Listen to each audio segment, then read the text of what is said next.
Stations, we are coming up on 4 minutes until airtime. 4 minutes in 5, 4, 3, 2, 1. Mark. 4 minutes until airtime on the Georgia Bulldogs Sports Network.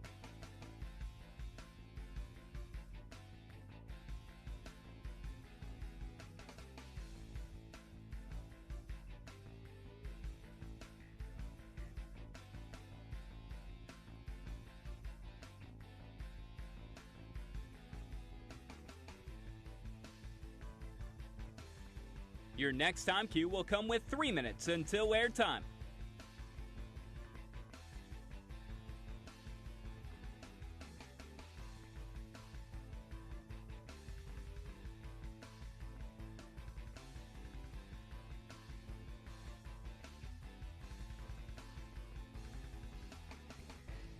Stations, we are coming up on 3 minutes until airtime. 3 minutes in 5, 4, 3, 2, 1. Mark. 3 minutes until airtime on the Georgia Bulldogs Sports Network.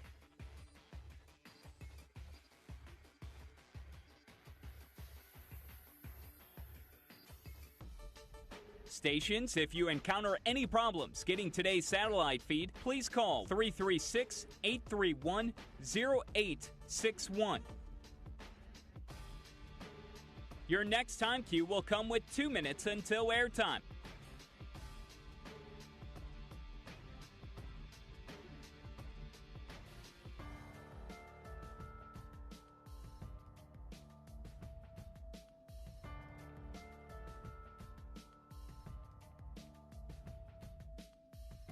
Stations, we are coming up on 2 minutes until airtime. 2 minutes in 5, 4, 3, 2, 1. Mark. 2 minutes until airtime on the Georgia Bulldogs Sports Network.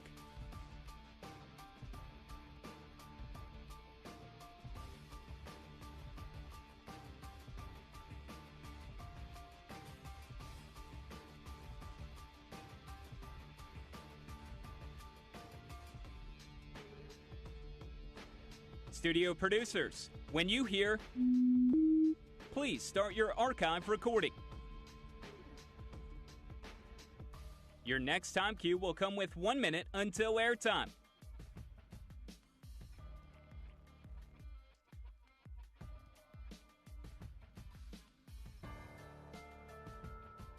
Stations, we are coming up on 1 minute until airtime.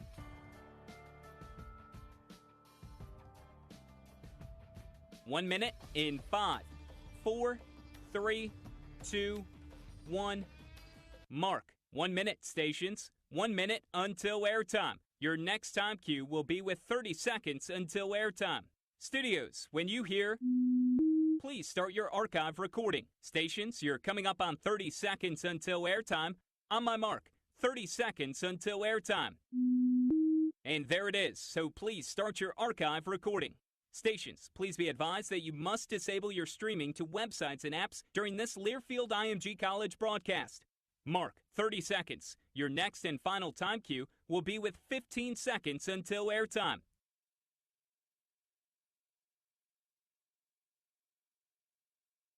Coming up on 15 seconds until airtime.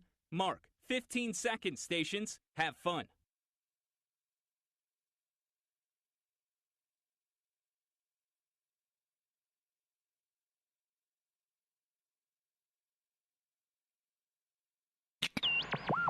The following is a presentation of the Georgia Bulldogs Sports Network.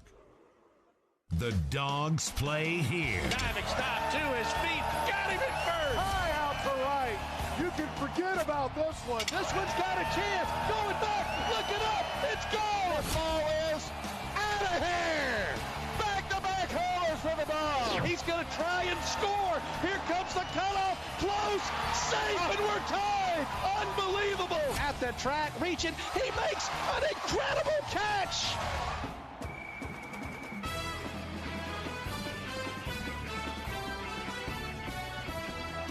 This is Georgia Baseball. And our coverage begins now with the Bulldog On Deck Show. Today's game is brought to you by Marker 7 Coastal Grill, bringing a taste of the Gulf to 5 Points. The UGA Bookstore, it's where the dogs shop.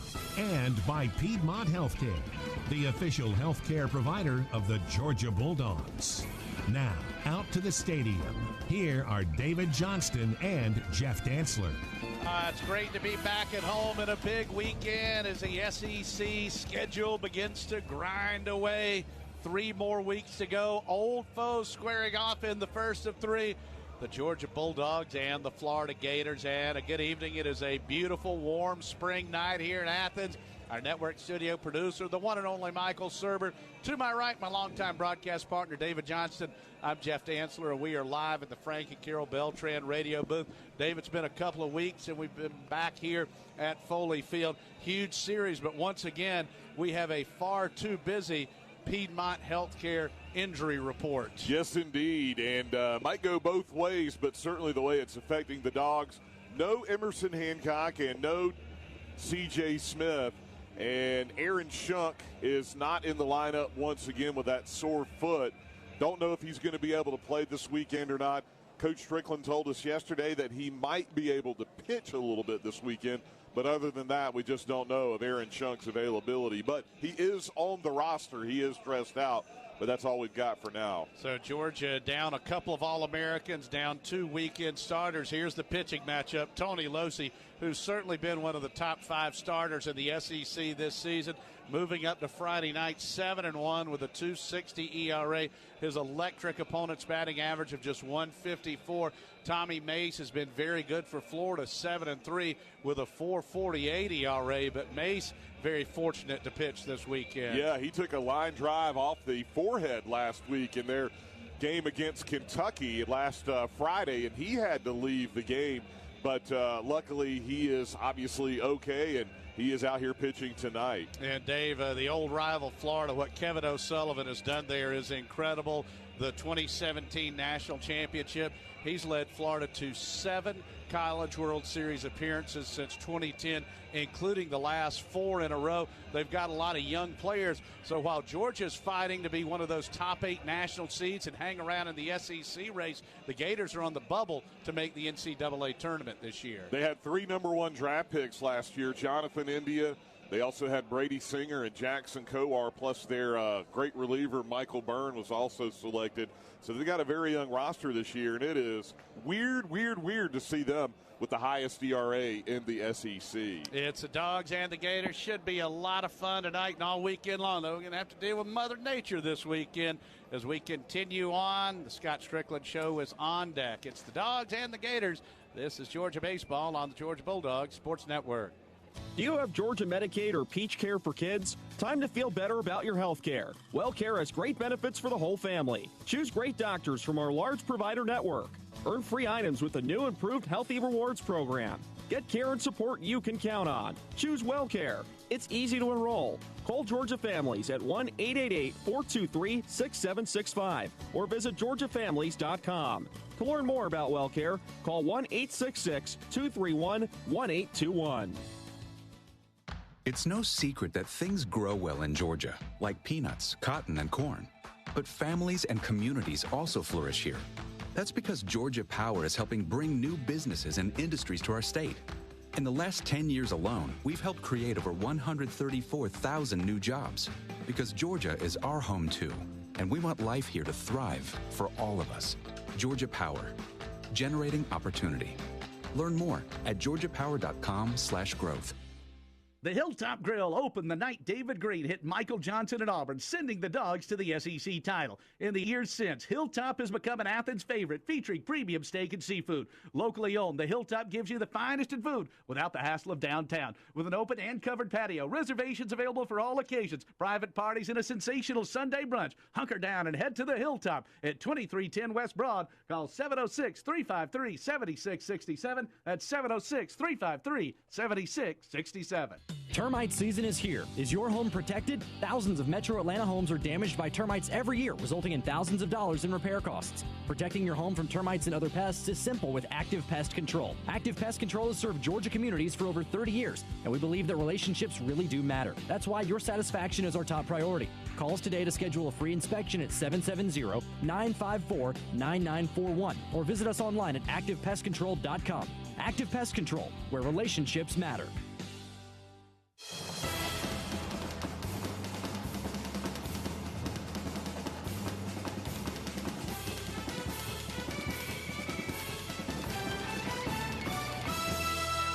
This is Georgia Baseball on the Georgia Bulldogs Sports Network. Let's go back to the booth. It's time the Scott Strickland Show. Jeff Dansler joining Georgia's head coach for whatever reason. No, it's only been a couple of weeks. It feels like forever since we played here at Foley Field, but it's great to be back at home. We put ourselves into a good position. Got arch rival Florida in here, and we got the week off to a good start on Tuesday. Yeah, no question. Great to be home, and it was a little bit of a long road trip. But guys are ready to play, and it is finals week, so they got some other things on their mind, but I think we're focused. We had a really good batting practice, and we're ready to play Florida. So important to enjoy the journey through a season, and this has been a fun year, but in the end, it's about playing your best and being healthy in June, and unfortunately, we're beat up right now, so once again, it's kind of been our theme all year. We kind of got to tape it together and glue it together and just find a way. Yeah, we definitely have to find a way. The good news is Emerson is really close. He threw earlier today and was really, really good. And so we're just being really cautious, and I think that's the right thing to do. And he will be ready to go next weekend. All right, and with Aaron Shunk, I've got a chance to talk to him for just a minute. I know he's sore. Hopefully he'll be ready next weekend, too. Yeah, no question about it. He's on the roster, so he's available to Kirk Gibson, and if he can, if we get an opportunity to pinch hit, then he can do it. And we'll see. He might be available Sunday to have a little bit more of a role. We'll just have to wait and see. But, yeah, he's feeling better, but he is still pretty sore. Coach, it's great to have an athlete like Riley King. I think about it. You think about some of the great catches he's made in right field and left field, and he's made a couple of terrific plays at third as well. Yeah, no, he's a good athlete. He can play anywhere on the field, and, he can play shortstop. He can play first. He can play center field. He's just a dynamic guy. So he gives us a lot of toughness over there. And, I like the way that Randon Jernigan's been playing lately. He's been swinging the bat well, and he's a really good defender, and he can bunt and cause some havoc there in the 9-hole with the way that he runs. So that's why he's in the lineup. And a typically talented Florida team. They got so many good players. Yeah, they are really talented. They're very young, and it's a different team for Coach O'Sullivan because they are so young, but they've got some really young, talented kids, and they're playing better. They're scoring a lot of runs, and they can swing the bat. Watch them take batting practice. They can put on a show. So we've got to be ready to play well this weekend. I know Losey's about ready to jump out of his cleats, a chance to pitch against the Florida Gators here on a Friday night. Yeah, he's really excited. You don't have to ever give him a pep talk. He's ready to go. Like we've talked about before, he wakes up in the morning and he's ready to go. So he'll be excited. We just got to make sure that he stays under control and stays within himself. But I think he's an older guy now. He can figure that out. All right, Coach, good luck. Let's get a win. Make it 2 in a row. Okay, thanks, Jeff. That's it with Georgia coach Scott Strickland. We'll go around the SEC after this timeout on the Georgia Bulldogs Sports Network. Get ready for the first pitch at the UGA Bookstore, featuring the best Bulldog gifts and apparel. Shop all the great brands at the UGA Bookstore like Nike, Tommy Bahama, Vineyard Vines, and Southern Tide. The UGA Bookstore is the exclusive home of the UGA 10 collection by Peter Millar. The UGA Bookstore in the heart of campus, next to the Tate Student Center. Shop online 24/7 at UGABookstore.com. The UGA Bookstore, it's where dogs shop. Hear whatever you love, wherever you love to listen. Get SiriusXM in your car, online, on the app, or at home on connected devices now with new subscriptions as low as $5 a month plus fees. See offer details at SiriusXM.com/college. Hear college sports coverage on SiriusXM SEC Radio, plus commercial-free music in addition to comedy, talk, news, and more anywhere you go. Visit SiriusXM.com/college to get started.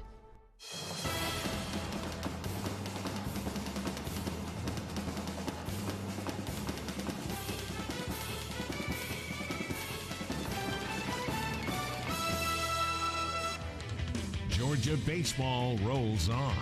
Now more of today's game on the Georgia Bulldogs Sports Network. Georgia and Florida just about set to go. And the SEC race, it is tight and tough. You've got Vandy leading the East at 15-6. Arkansas leading the West at 15-6. So Georgia 2 games back. The Dogs, LSU, Ole Miss, and Mississippi State all at 13-8. Obviously, you never know what can happen. DJ, we've been talking about this. The schedule certainly favored Vanderbilt over the last month of the season, and they've got that lead. Of course, Georgia does have the tiebreaker, but the big thing for Georgia, I think finishing over 500 in the league guarantees hosting a regional and gives you a pretty good shot to be a national seed. If you're a top 8 national seed, that means you host a regional. If you win that, you get to host the Super. Like we said for Florida, which has had just unbelievable success under Kevin O'Sullivan's watch, such a young roster. If they win this series, that gives them a big lift towards getting a bid. Yeah, and they're worried right now about just trying to get to a regional. So big games coming up for them. Of course, we'll have a big series next week at Auburn. And when Bama rolls in here the last weekend of the season, they may be playing for getting to Birmingham. So there will be a lot of stuff going on in all the series that are remaining. Also going to keep an eye on Mississippi State and Texas A&M out in College Station. They were rained out last night, so they're playing right now. And Mississippi State has a 2-0 lead in the 6th inning. And Ethan Small, the pitcher for Mississippi State, is perfect through 5 2/3 innings. Wow, he pitched a great game against Georgia last week. It could turn so quick, but they are amongst the best teams in the country. A lot of teams in the SEC can say that. DJ will have the lineups when we return on the Georgia Bulldogs Sports Network. We Dogs are known for always giving 110%, both on and off the field. But no matter how hard we work, we can't deny that getting sick is easy. Luckily, getting care is too. As the official healthcare provider of the Georgia Bulldogs, Piedmont is committed to getting us better. With urgent care, same-day appointments, virtual visits from your smartphone or desktop, and Piedmont Quick Care at Walgreens, they've got the care you need when you need it. Booking an appointment is only a click away, so for game day and every day, get better at piedmont.org/UGA. DP Dough of Athens, located at 180 West Broad Street in downtown Athens, has all your fresh baked calzone needs. Available for pickup or delivery, stop by today to try one of our many fresh baked calzones. Our $6 zone of the day special, or build your own calzone with your choice of proteins, veggies, cheeses, and sauce. Call today for delivery at 706-842-2828 or order online at dpdough.com. And don't forget, we will be making a special DP Dough calzone delivery of the game to our loudest fans in attendance at Foley Field all season long. DP Dough, the original calzone company. It's no secret that things grow well in Georgia, like peanuts, cotton, and corn. But families and communities also flourish here. That's because Georgia Power is helping bring new businesses and industries to our state. In the last 10 years alone, we've helped create over 134,000 new jobs. Because Georgia is our home too, and we want life here to thrive for all of us. Georgia Power, generating opportunity. Learn more at georgiapower.com/growth. Whoever said less is more hasn't spent enough time in the Southeastern Conference. Here, it's all about more. More techie, more frenzy, more friendly, more rowdy, more quirky, non-negotiable traditions, more time of your life, more ways to turn 120 credit hours into all kinds of open doors. More of everything the college experience is all about. Yeah, in the SEC, it just means more.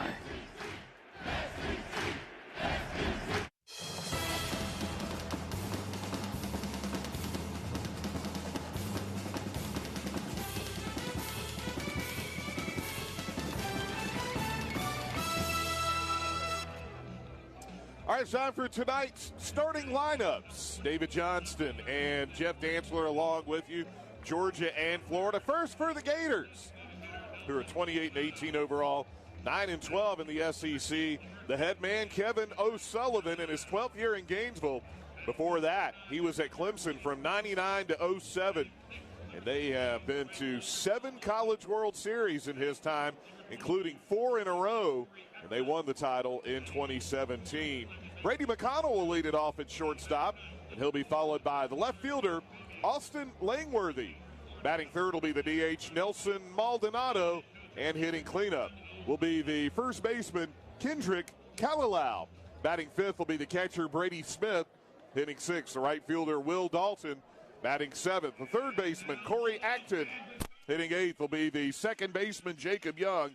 And batting ninth will be the center fielder, Judd Fabian. And on the mound, it'll be sophomore right-hander Tommy Mace, 7-3, a 4.48 ERA. For Georgia, the Dogs are 34-12 overall, 13-8 in the SEC. Scott Strickland, the head man, in his 6th year in Athens and his 15th overall. Tucker Maxwell will lead things off in center field, and he'll be followed by the third baseman, Riley King. Batting third will be the second baseman, L.J. Talley. Batting cleanup for the Bulldogs, the DH, John Cable. Batting fifth at shortstop, Cam Shepard. And hitting sixth for the Dogs, the right fielder, Cheney Rogers. Hitting seventh, the first baseman, Patrick Sullivan. Batting eighth for Georgia, the catcher, Mason Meadows. And hitting ninth will be the left fielder, Randon Jernigan. So it's Maxwell, King, and Talley, Cable, Shepard, and Rogers, Sullivan, Meadows, and Jernigan. And on the mound, getting the start tonight, junior right-hander Tony Losi, who is 7-1 on the year with an ERA of 2.60. Your umpires tonight, Chuck Pack calls the balls and strikes, David Wiley at first, Tony Walsh at second, and Mitch Dunn at third. And while we have a moment, let's go ahead and pause 10 seconds for station ID on the Georgia Bulldogs Sports Network.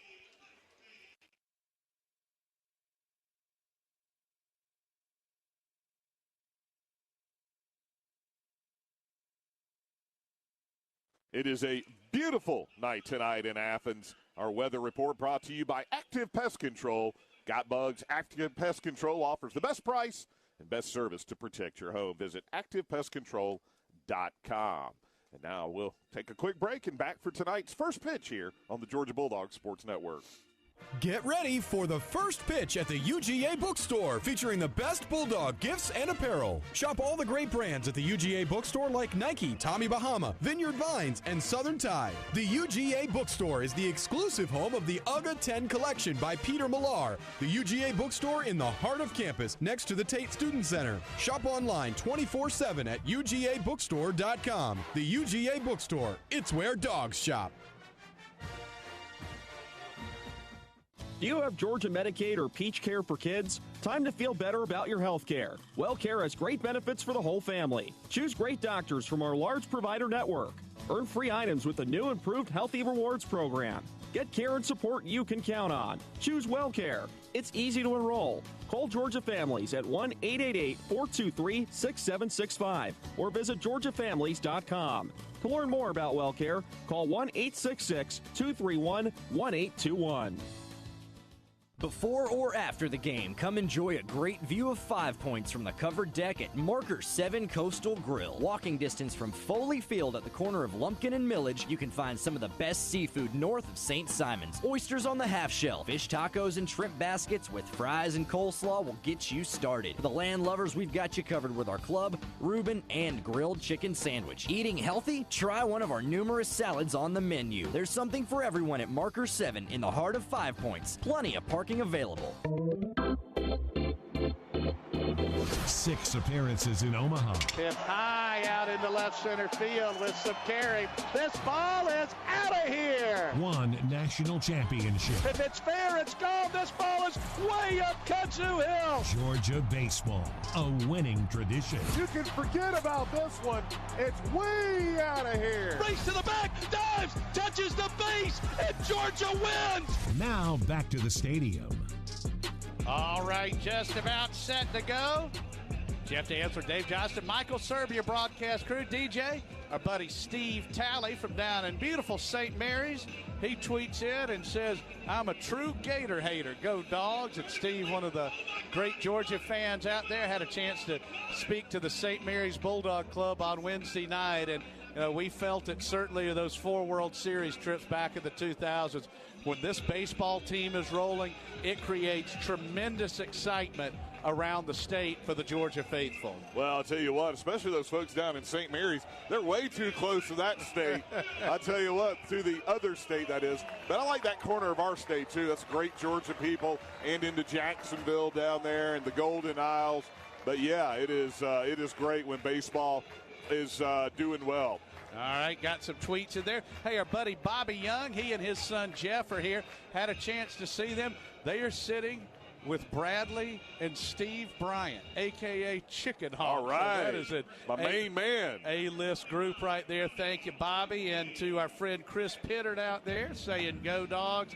And we want to send out a special happy birthday rolling in on his Baroque 4, a plus Bulldog and dad, our man Drew Meadows, hooking it up, number 50 today. How about that? Well, happy birthday to Drew Meadows. He's got to be a good guy because his son Mason is a good guy.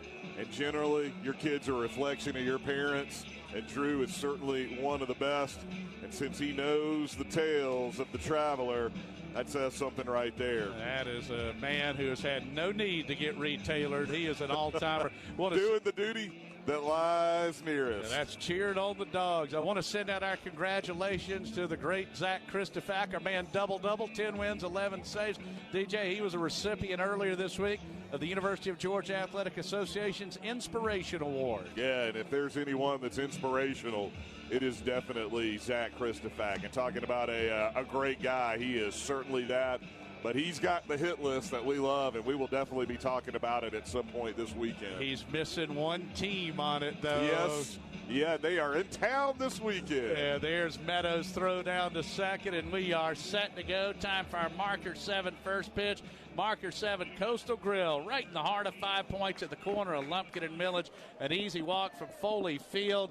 Best deck in Athens, best deck in the SEC for lunch or dinner. Make sure you stop by Marker 7 before and after you watch Bulldogs play this weekend. And hey, also, in about 10 days or so, a little NCAA golf. You got women's tennis in action this weekend. Great time of year for college sports. So Tony Losi on the bump. The right hand hitting Brady McConnell standing in. Our Marker 7 first pitch coming down at 7:02. It misses downstairs, and it is 1-0. Thanks so much for being with us on a gorgeous evening here. Riley King is even with the bag in the hot corner. The pitch is sent foul, straight back and out of play. We're going to do a little bit of a rain dance here this weekend. The forecast does not look good for tomorrow. Tomorrow is Alumni Day. 2 o'clock scheduled first pitch, 12:30 on Sunday. Losi is 1-1 offering. Swing and a miss at some high heat. That one hitting 96. The old 96er. You got that right. Tony Losi out of Houston County. He is some kind of talent. 7-1 on the year. Here's the 1-2 to McConnell. Got him swinging. 97 on the outside corner. Think Tony's a little jacked up tonight, Jeff? Un poquito. Yes. I saw him before the game. He was sitting down with the catchers while batting practice was going on. And I'm telling you, DJ, he was about ready to come out of his cleats. That'll bring up Austin Langworthy, the left-hand hitting left fielder who's hitting .283 this year with 6 homers and 31 ribbies. Love the field as well. The grounds crew with the sun spray going out. Looks fantastic. Losi's pitch to the lefty is hit high down the line and left into foul territory. Jernigan going to give it a look and run out of room. I thought he was going to try and jump over the fence there for a second. I don't know why he didn't. I mean, he is such a great athlete. So I got Riley King playing at third with Shunky out. And boy, it'd be so big to get Hancock and Shunk both back next weekend. King is such a great athlete. We've seen him make terrific plays in right, left, and in the hot corner. So it is 0-1 to Langworthy. He leads the team with a .338 SEC average, 2 homers, 15 ribbies. Losi looks in. His 0-1 offering. He squares and takes strike 2. They're great to have Mason Meadows back behind the plate. Thought Shane Marshall had a terrific game on Tuesday night, that win over the Citadel. So Moose got to sit last Sunday and Tuesday. He's beaten up, such a demanding position. Here's the 0-2, misses away. George has gone into the shift with 2 strikes. So King's now playing short. Cam's playing second, and Talley's playing out in shallow right. And that Sun's tough on the left side. Here's a 1-2. Just misses inside. Holy smokes. That was a major league pitch right there. Yikes. Now 2-2 to Langworthy. I think that same pitch would be good enough for strike 3 second time around. Here's the pitch. Changeup got him swinging. Moose will have to throw to first. K2-3, 2 away. Love the pitch call there.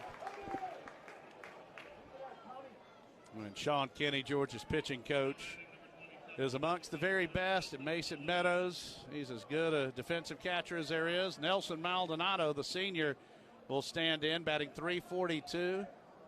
His home run count 8. He has driven in 35. Maldonado has had a terrific career for Florida. 29 career homers, 38 career doubles. He's been in that lineup all 4 years. Now the shift on the other side. Losey looking in. The pitch. Maldonado takes strike 1. Sully is about 43% of the way towards second base. He is way off the bag, but he's such a great athlete that lets Georgia be a little more creative with the shifting. Losey's 0-1 offering. Swing and a miss. Diving down in the zone. Another money pitch right there. 0-2. Now Georgia goes back to the standard defense. Losey has fanned a pair. No balls and 2 strikes to Maldonado. Let's see if Big Tone comes right after him. Righty against righty. Losey, deep breath, the 0-2. Hit high and foul, first base side. Losey is just firing here. He told me he wants to go 8 innings tonight. That's the goal. So have Losey go 8 and Christopher close the door. I like that plan. 0-2 to Maldonado. Here's the pitch. Fouled off straight back and out of play. Dogs won 9-0 against the Citadel on Tuesday. Florida coming in with a record of 28-18, 9-12 in the conference. Georgia at 34-12, 13-8 in league play. Gators didn't play a midweeker. Still 0-2 to Maldonado. Here's the pitch. That one misses upstairs. 96. 1-2. The Georgia infield, Sullivan, Talley, Shepard, and King first to third. Jernigan, Maxwell, and Rogers left to right.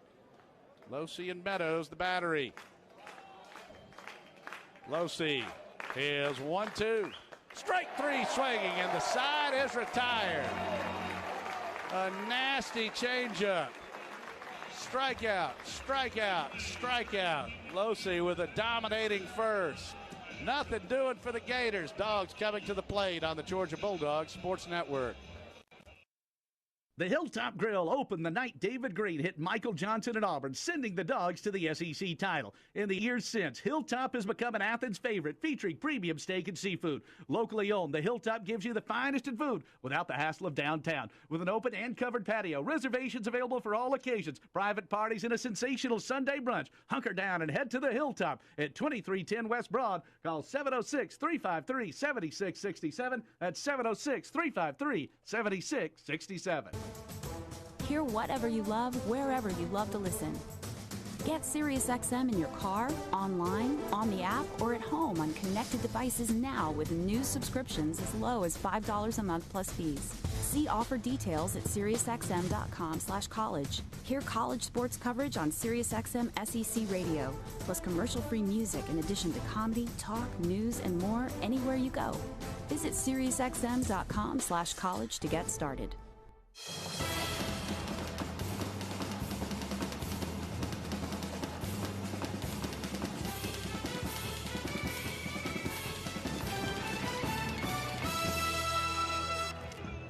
Dogs with Maxwell, King, and Tally-Do against Tommy Bass. He's been the Gators' ace this season, 7-3 with a 4.48 ERA, 60 Ks, 22 walks, and 68 1/3, an opponent's batting average of .251. Mace has given up 6 home runs this season. What's interesting, too, Dave brought up this point. Again, Florida's pitching has been incredible this decade, as if those 7 trips to Omaha in the last 9 years weren't enough of a tip-off. But Mace this year, he's the only Florida pitcher, as we like to say, above the line when it comes to minimums. Yeah, it's been an unbelievable year for them pitching-wise. And again, it's not like it's been a couple of games that's jacked up the ERA. They have had a lot of games in the conference where they've given up double-digit runs. 7.21 SEC ERA, 5.24 overall, which is last in the league. Now, they do play in a hitter's park, and especially when it's hot down there, the ball jumps out of McKeithen Stadium. They'll be getting a new stadium either next year or the year after. They're saying now the completion date is summer of next year. How about that? It was supposed to be done this year, but it didn't happen. Here's Tucker Maxwell, who's hit safely in 3 straight. The lefty batting .250 with 9 homers and 30 RBIs. Mace looking in. Here's a pitch. Maxwell takes strike 1. It's 0-1. Mace 6'6", 205-pound sophomore out of Tampa in Sun Lake High School. The third baseman Acton in on the edge of the grass. The 0-1. Swing and a miss. Florida took 2 out of 3 from Kentucky last weekend in Gainesville. Zach Thompson beat him in the middle game, gave up 1 unearned run, and the Dogs know that feeling. Thompson, one of the best. He's kept Kentucky single-handedly in contention to make it to Birmingham as the pitch misses away. So the Dogs and Gators. I like this too. Florida's in blue and Georgia's in red. Mace looking in, righty on lefty. Nobody on, nobody out. We're in the bottom of the first inning. Here's a pitch.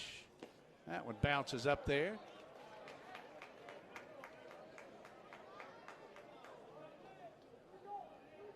Florida with Young and McConnell on the middle infield. McConnell in a couple of steps.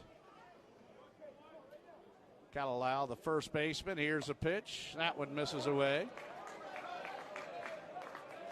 That was one when I looked at it. I was guessing, I was thinking my Bohemian Rhapsody. I said, now, is that a Kalalau? Kalalau over there at first base. Here's a pitch. Hit high and deep out into right center field. It's got a chance. Tucker Maxwell with his 10th home run. And he leads off the first, giving Georgia a 1-0 lead. That's his 4th home run in SEC play. And Maxwell now has 18 career home runs. What a start for Georgia as the Dogs make the tunnel for him to run under. Losi strikes out the side, and Maxwell with a lead-off homer. And that'll bring up Riley King playing third. King batting .294, 5 homers, and 36 runs driven in. And for Mace, that is the 7th homer he's surrendered this year. King fists this one foul under the outstretched arms of Georgia's standout first base coach, Mitch Gaspard. Got to go all the way back to April 9th, Jeff, when T-Max led off the game with a homer. That was against Tech in a 12-2 win here in Athens. The pitch to King. That misses down and away. So, doing it against Tech and the Gators. How about that? I like it. Talk about the hit list. Impressive stuff. So King digging in. The Dogs have a 1-0 lead. Mace's pitch. Misses inside. 2-1. So much excitement around the university. Just delighted that the field at Sanford Stadium will be named for Georgia's iconic, legendary head coach and athletic director, Vince Dooley. The 2-1 misses low. It's 3-1. I love the ring of that. Dooley Field at Sanford Stadium. And he and Mrs. Dooley and the family just delighted with the news. So getting some good mojo going this weekend. King takes low, ball 4. And the Gators indeed walk that dog. Riley walks for the 24th time this year. And I like his ratio, 24 walks, 10 hit by pitches, and 27 strikeouts. So he's in the plus column as far as that goes. Love it. Saw a young fan go up and hug Harry Dog on the leg. Riley can run. He is 4 out of 6 in the stolen base department. LJ Talley digging in, takes low, it's 1-0.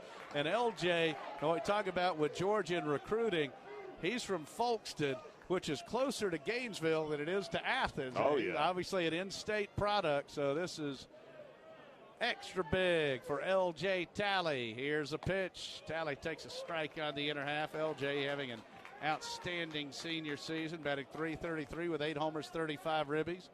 He told us Sunday, getting on the plane, he had a project, a paper, and a test over the next couple of days. Final exams started yesterday. Here's a 1-1. Called a strike, outer half, 1-2. Here's another thing about the Gator pitching. They only have 2 left-handed pitchers, and one of them's Austin Langworthy, their left fielder.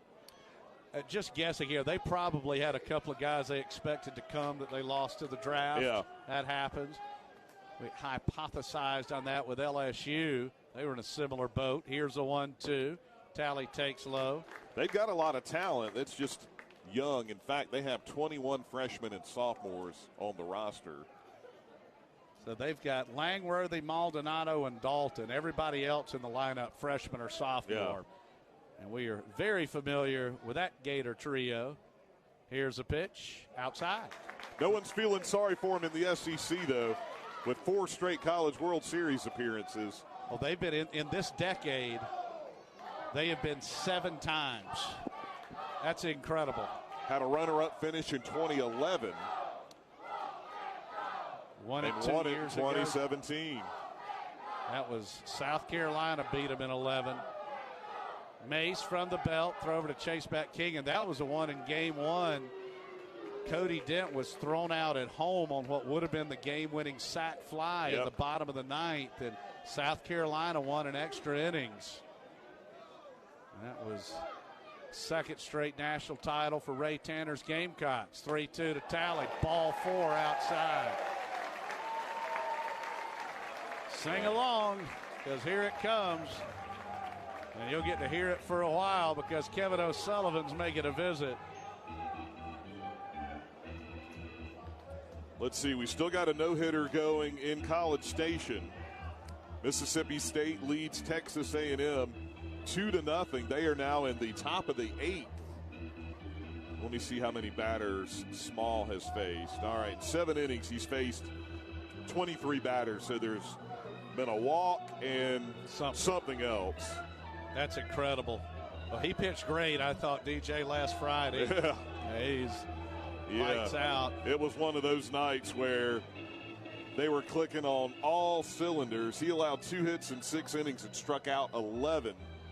He has 8 Ks so far here in the first 7 innings. And a little aqua lung from the great Matthew Kaminsky leading us into Big John. Well, Georgia with a run on the board. Cable has 1 successful sacrifice this year. I'm guessing the bunt is not on here. Mace looking in. Talley the runner at first. King aboard at second. The pitch.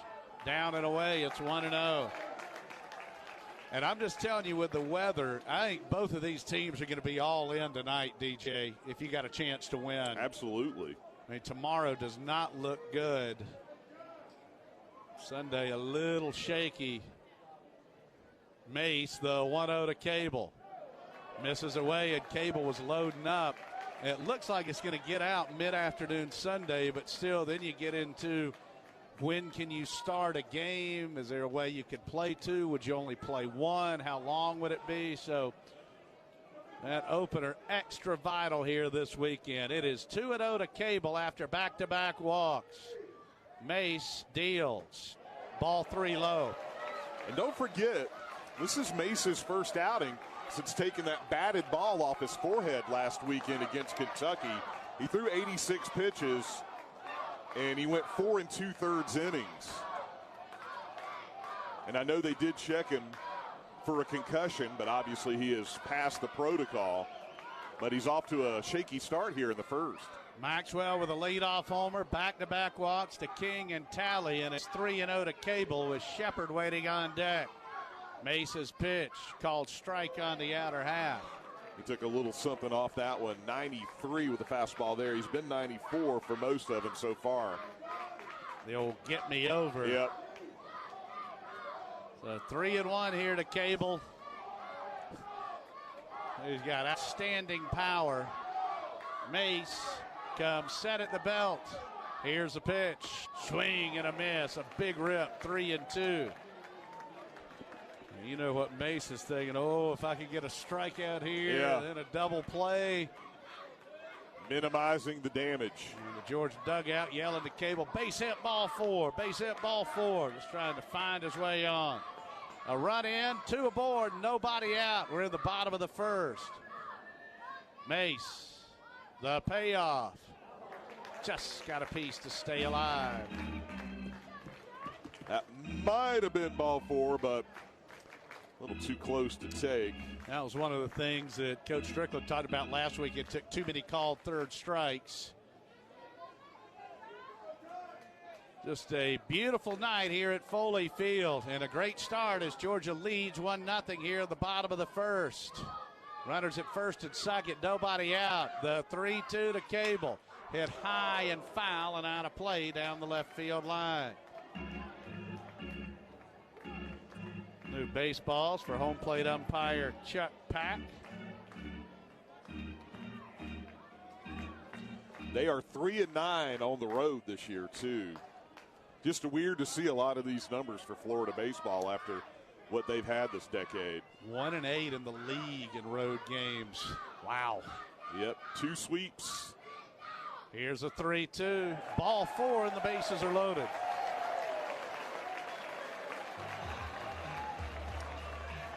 Well, Cam, he hit a home run on Tuesday night. A 3-run shot over in Augusta. And he had a great round of BP. When I was chatting with Tony Losi for a couple of minutes, he just goes, man, Cam is raking today. So an early pick to click for the standout junior shortstop out of Duluth at Peachtree Ridge High School. By the way, though, a walk would be great here, too. Yes, it would. But then again, so would a grand slam. Yeah, or anything in between. That's right.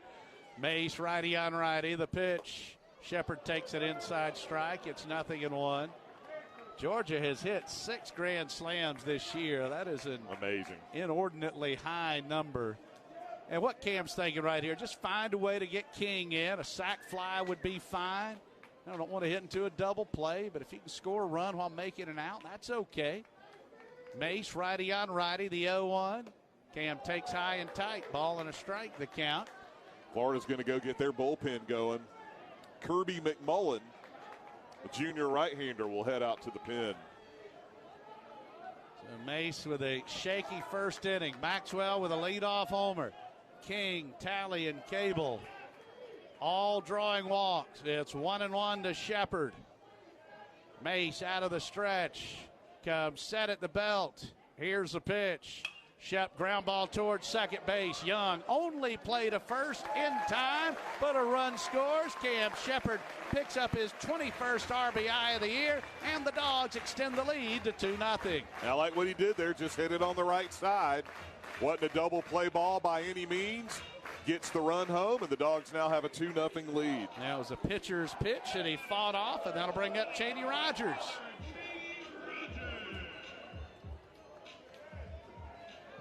So Rogers digging in from the left side. Patrick Sullivan waiting on deck. Also, you're out of the ground ball double play as the runners move up. Talley is at third. Cable is aboard at second. The pitch to Rogers, bounce foul first base side. Cheney had a good weekend down in Starkville, went 4 for 10 and had a couple of walks. What was that? Was that his mouthpiece that flew out and he couldn't find it? And he was looking around, and the fans behind home plate were like, it's on the G, it's on the G. That's fantastic. Or what was that? I don't know. Maybe it wasn't his, maybe it was his handle piece or whatever you call it for the bat, I guess. It takes a village. Yes. 2-0 Dogs here in the bottom of the first. Runners at second and third with one away. Mace is 0-1. Called strike on the outer half. And Mace is thinking minimize the damage, and Rogers is thinking, boy, if I could do what Cam just did, that'd be okay. Yeah. Hit another one to the right side, score another run. Tommy Mace, the sophomore right-hander. Brady Smith through the signs at the belt. The 0-2 to Rogers. Swing and a miss. Struck him out. And that is a huge second out for Mr. Mace. And here's Patrick Sullivan. Patty hitting .255, 2 homers, 16 ribbies. He had one of those nights. He was 1 for 5 on Tuesday. DJ, he could have easily had 3 or 4 hits, got robbed a couple of times. And by the way, Sullivan did have a 2-run single against Mace last year in Gainesville. Be a big spot for it right here. Got a little history here with him. Mace worked a couple of innings in relief last year against the Dogs in the Saturday game. That was a game Florida won and clinched the SEC. Here's a pitch. Sullivan takes a changeup strike. Yeah, they had it on the outfield wall for that finale. Before we were off the air. Yeah, that's exactly right. They had the stencil ready. 2-0 Dogs as Sully digs in. Tally the runner at third. Cable is the runner at second. Mace from the belt. The 0-1. Misses down and away. The key here, though, is this is already 33 pitches that Mace has thrown. Florida's bullpen just has really, really struggled this year, too. So driving up the pitch count, already a couple of runs in, and Georgia's been a dominant first-inning team this year. In fact, we'll give you the updated numbers on that. The pitch to Sully. That's a called strike on the outer half. That total took a little bit of a hit as Mississippi State had a 3-run first last weekend. It's now 41-6 Georgia in the first inning. That is just tremendous. A ball in, 2 strikes to Sully. Mace looking in. He comes set at the belt. Here's a pitch. Outside, 2-2 the count. Suddenly Mace looks a little bit better these last couple of batters. And, hey, we've all seen it. You know, that's why you got to get as many as you can while you can. Yep. He might settle in and pitch a great game the rest of the way. Dogs already have 2 on the board. Runners at second and third with 2 outs. Mace against Sullivan, a righty against a lefty. Mace, the 2-2. Misses away, and a payoff pitch is due.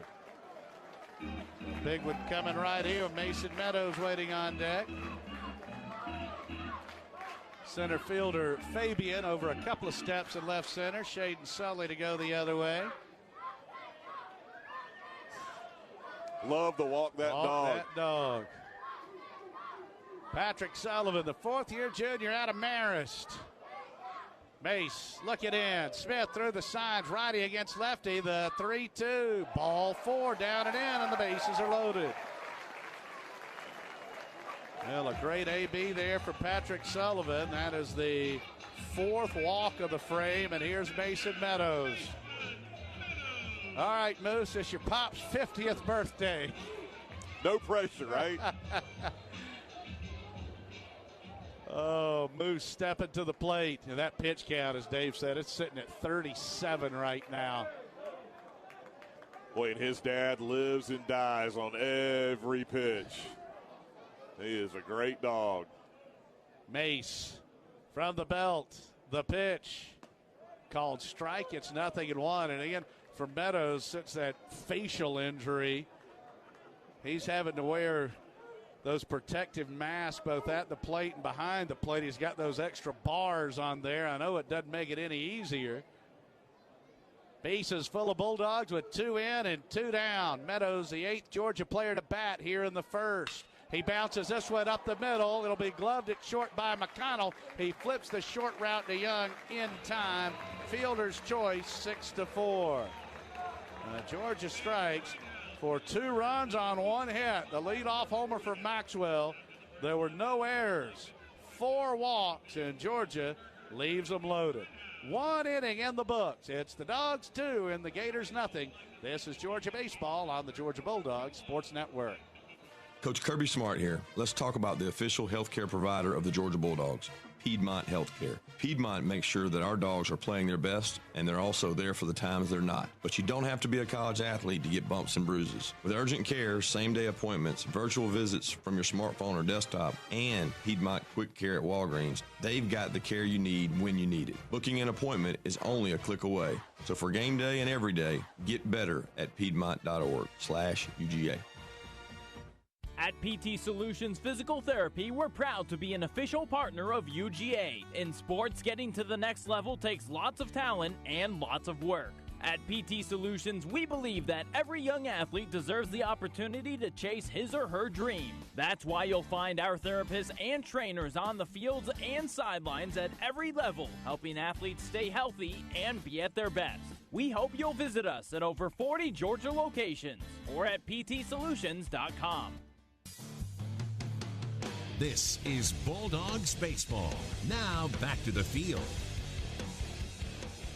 All right, it is 2-0 Georgia. Kalalau, Smith, and Dalton do for the Gators. Tony Losey striking out the side in the first.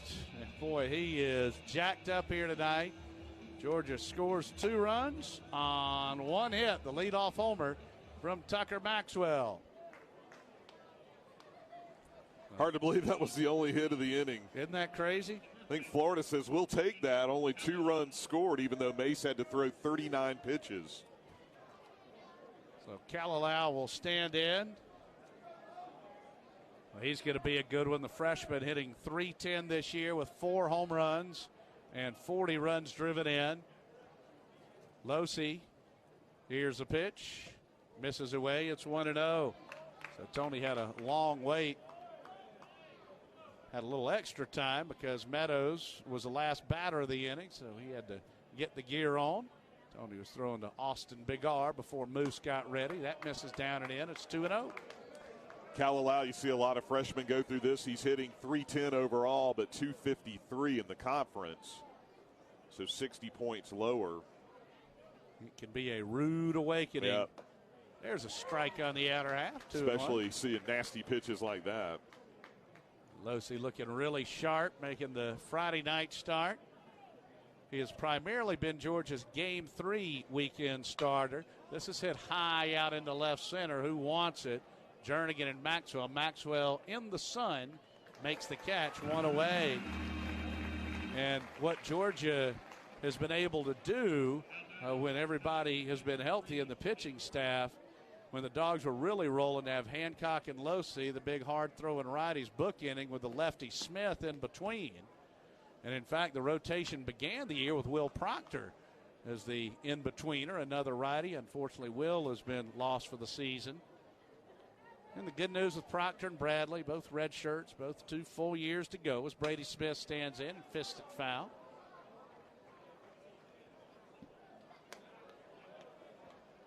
Tone Loke.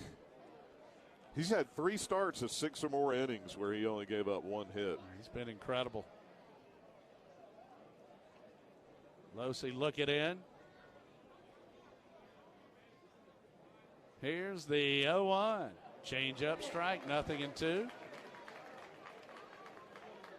They've got 1 Georgian on their roster. And Georgia's got 1 Floridian. That's right. Their Georgian is a freshman, Nolan Crisp from Locust Grove. Here's the 0-2 to Smith. Misses up and in, 1-2. And no, we will not trade Shane Marshall for him. No, sir. Thought Shane had one of his best games Tuesday. Yeah, he did. 1-2 to Smith with 1 out, nobody on. We're in the top of the second. Here's a pitch. Check swing on the change. No, sir, says David Wiley down at first. Huh? What? Oh, sorry. WW. Wasn't watching.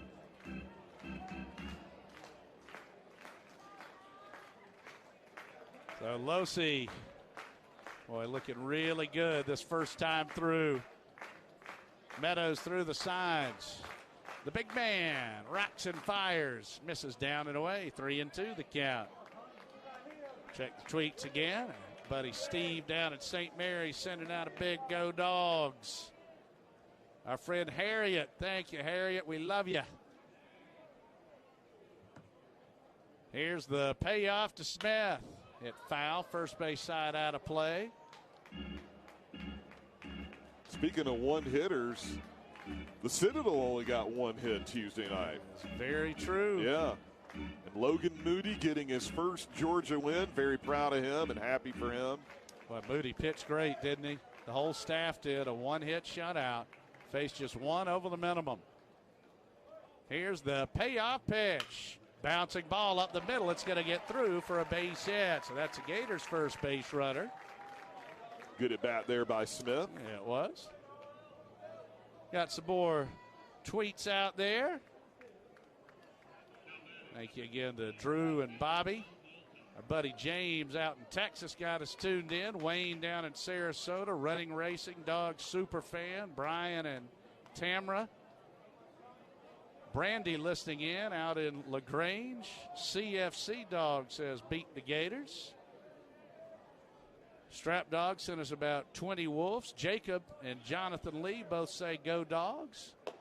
As that pitch misses inside to Dalton, it's 1-0. Saw the Duvals and the Shuck Squad before the game. Drew sent a good one. No place I'd rather be with 3,500 of my closest friends. That's right. Love it. Smith, the catcher, the runner at first. Dalton, the junior, takes down and in. He's hitting .245 this year. Dalton has homered 5 times and driven in 23. A career .256 hitter with 24 home runs. Dalton wears number 16. He's out of Spring Hill, Tennessee. So Florida trying to get a little something going here with Smith, the runner at first, and 1 out here in the top of the second. Losey's pitch, chopper to the right side through the shift. That's a base hit. That would have been a double play ball, but you don't know if Dalton would have shortened up and tried to go that way. Well, any way you slice it, Florida's got runners at first and second with 1 away for the left-hand hitting third baseman, Corey Acton. All that shifting all over baseball.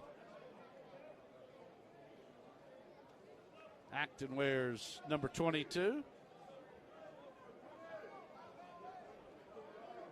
Sullivan even with the bag over at first. Acton, a freshman, hitting .270 against the league with 3 homers. Takes away, and it's 1-0. Wonder if that long wait there got Tony out of his game just a little bit. Got the leadoff man, Kalalau, but was behind in the count there. Smith with a 3-2 single, and Dalton with a base hit the other way against the shift. Losey, here's a 1-0. Popped up third base side. King and Shepard will give this one a look. On the track, they run out of room 1 row deep. Tough luck. All right, well, you know what the Gators are thinking here. We had a rough first inning. Mace threw 39 pitches, but Georgia only got 2 runs out of it, so let's see if we can answer back. Of course, the Dogs are thinking double play. Double play. That's slowed down a little bit for Georgia. The Dogs have turned 23 and have hit into 28. In the league, Georgia's only turned 6 ground ball double plays, hitting into 16. Losey. Pickoff play to first, close, safe as Sully playing behind the runner coming in, and Sullivan and Dalton get tangled up. And Dalton looks like he's hurt. He's hurt. May have jammed his shoulder. Yeah. Now he looks like he's holding maybe his groin. I'm not sure. We'll have to check the replay on this one as the ball, Sullivan, and the runner Dalton all arrived at the same time, and Patrick Sullivan just patted him on the head and helped call the trainer over. And he's going to dust himself off, but we'll see if Dalton's okay. And Sully made a great play. That throw was in the dirt. That was a weird looking. Ooh. Oh, what a pick he made. Wow. That could have been a disaster. He is a great first baseman. I'd like to see, though, if Sully didn't actually, when he caught the ball, if he was able to tag Dalton. Yeah, that's one of those. Georgia's given up a few too many of those, these pickoff plays that get away with. As good as the pitching has been, they're just trying to catch Florida napping a little bit. So when Sully, his hand came off the base. I don't know if that's anything they could challenge there. or if it would get overturned. Is Dalton coming out? It looks like it. Wow. And I'm with you. I think that's his shoulder that he hurt there. Kevin O'Sullivan was pointing to his wrist. Maybe jammed the wrist, jammed the shoulder. Yeah. So Florida's going to have to go with a pinch runner here. And we'll see how the Gators play it. So you hate the injury there for Dalton, but like you said, that throw, that play, that was one of those risk-reward type deals, and Sully just saved the day because a run would have scored on that one if that throw gets away. So we will wait on the Florida pinch runner unless Dalton is getting some quick treatment. Maybe Dalton's here. getting some treatment because they haven't sent anybody out. No. And I think Losi will be allowed to throw a pitch to you. He's coming back. Dalton's coming back. That's good. Good for him. Might have just sprayed some of that stuff on it that just numbs it. Yep. All right, so it is 1-1 to Acton.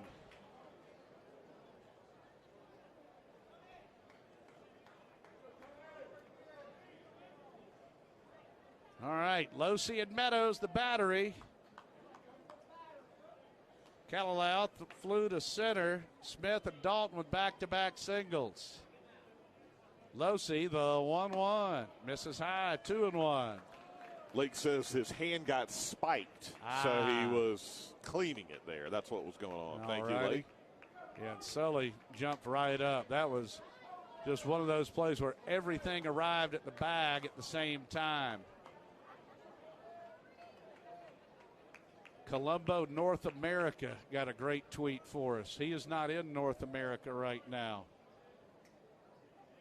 Losi, the 2-1, misses low, 3-1.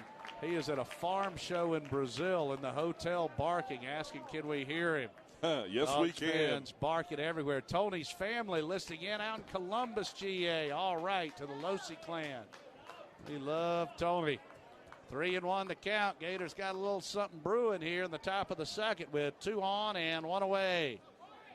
Losi at the letters is 3-1. Bounce towards first. Sully retreating. Funny hop into right base hit. Smith around third. He'll score. The throw comes into third. Thankfully for Georgia, Acton will remain at first base, and Florida has cut it to 2-1. Boy, and Sully smacked his mitt like, I can't believe I didn't make that play there. It was a funny hop and a tough one there. So a run in and runners on the corners with 1 down. Well, they're going to give him an error on that one, okay. So an E3, and that'll be Pat's first error of the season. Maybe his life. Yeah. All righty. So that's going to bring not be an RBI then. No, sir. So that's going to bring a visit from Georgia's pitching coach, Sean Kinney. Well, Uncle Mo is mighty fickle, and it has turned Florida's way. These series are always so hotly contested. And through the years, there have been a ton of classics played between these two, and the momentum now going Florida's way. So the Gators with a run in and runners on the corners with 1 out, and Jacob Young, the second baseman who's got a 4-game hitting streak, will stand in. We are now in the top of the 9th in College Station. Mississippi State leading 4-0, and Ethan Small is 3 outs away from a no-hitter. Actually, they took him out. Wow. So Liebelt came in and actually gave up a hit in the 8th inning. Oh. So A&M does have a hit. So they squeeze. The pitch a strike. It was the safety. So Dalton will retreat back to third base. Not the suicide squeeze we saw last week in Starkville. No, sir. Craig Bell coaching down at third base, goes through the sides. Oh, double play here would be nice, wouldn't it? Losi looking in. Acton takes his lead off first. He's 3 of 6 running this year.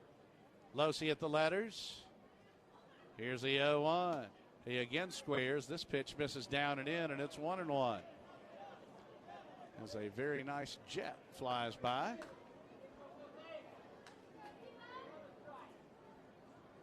Ball and a strike to Young, the 8-hole hitter for the Gators.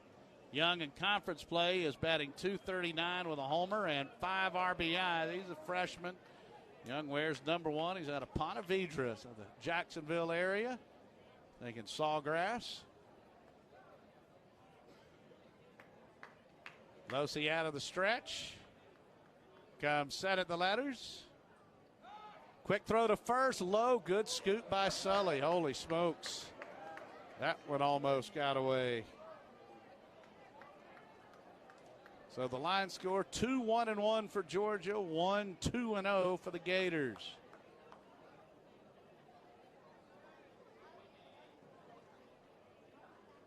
Meadows flashes a sign. Losey. Cub shot. Here's a 1-1. The squeeze is bunted foul. It's 1-2. You think a guy like Losey's easy to bunt? Whew. My goodness. It is hot and moving.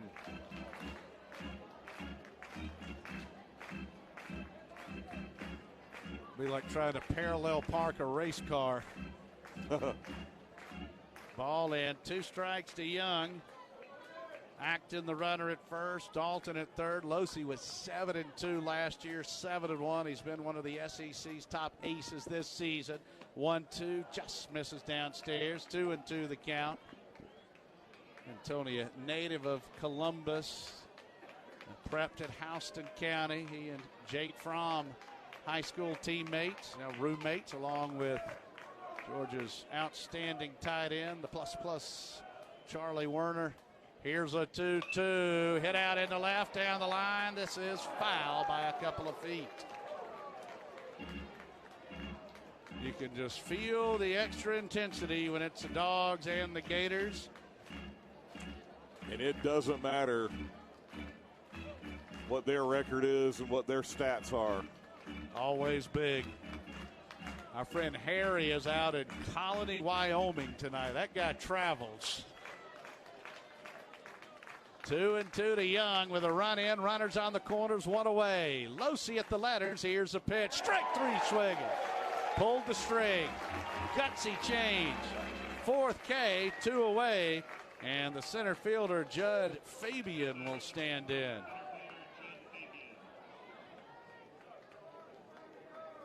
Well, this also means that nothing in this inning will be earned. Now let's see if Florida puts on a play perhaps with Acton at first and Dalton at third. Fabian, another of the Gator freshmen. Florida in the blue tops with the white bottoms and the blue pinstripes. The pitch popped up right side. Sullivan's retreating into foul territory. Patty makes the catch and the side is retired. Minimizing the damage, and the strikeout was big. Huge. The empty AB. A run unearned. There were 2 Gator hits, 1 error, and Florida leaves runners on the corner. So here we go to the bottom of the second. It is Georgia 2 and Florida 1 on the Georgia Bulldogs Sports Network. In the Southeastern Conference, we have a healthy appetite for more.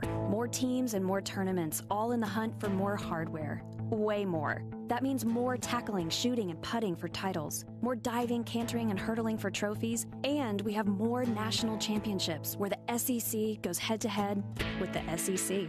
Now we'll take what we've earned and turn it into more. Yeah, in the SEC, it just means more. DP Dough of Athens, located at 180 West Broad Street in downtown Athens, has all your fresh baked calzone needs. Available for pickup or delivery, stop by today to try one of our many fresh baked calzones, our $6 zone of the day special, or build your own calzone with your choice of proteins, veggies, cheeses, and sauce. Call today for delivery at 706-842-2828 or order online at dpdough.com. And don't forget, we will be making a special DP Dough calzone delivery of the game to our loudest fans in attendance at Foley Field all season long. DP Dough, the original calzone company.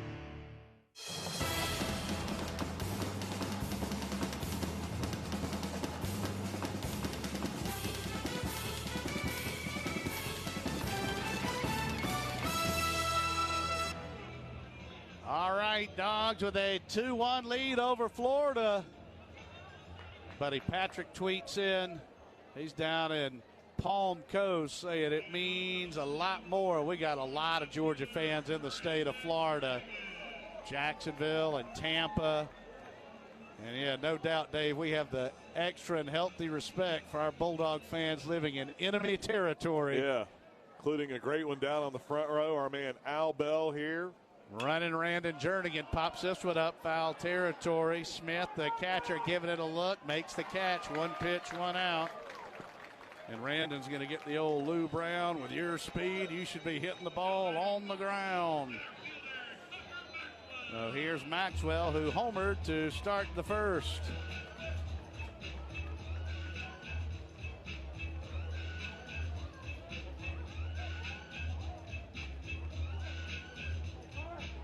Dogs with a 2-1 lead, 1 pitch and 1 out. Maxwell digging in. Mace, righty against lefty. The pitch, he squares and takes a strike.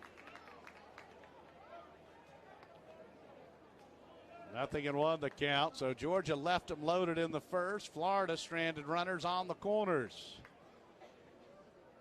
Mace's pitch. Ground ball right side, a diving stop by Young. The throw in time. Incredible play by the Florida second baseman.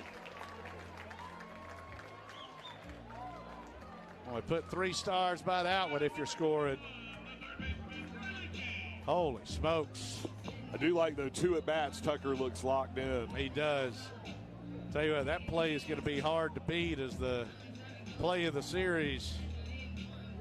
So Riley King digging in. Riley drew the walk, came around to score Georgia's second run in the first. Mace. Here's a pitch. That's a strike.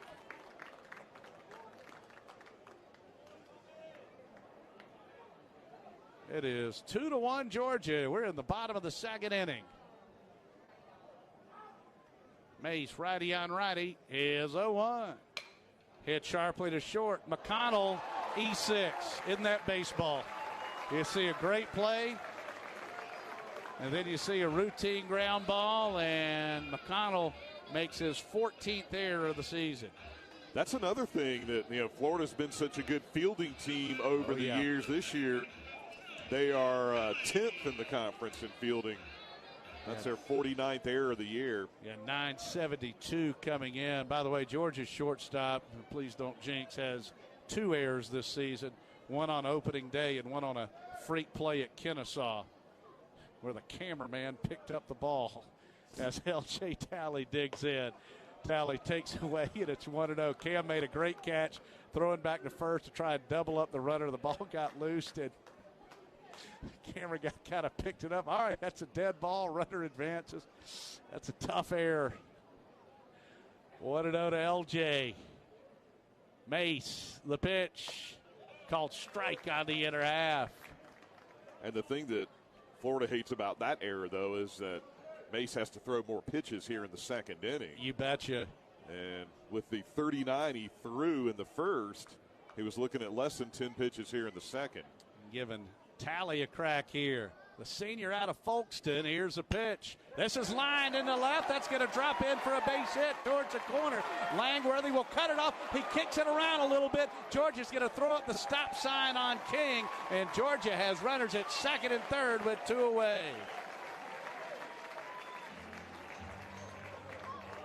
Well, that'll be a double. Boy, Langworthy did a great job getting to that one. Bobbled it a bit. And here's Big John Cable. Well, Big John drew a walk in the first.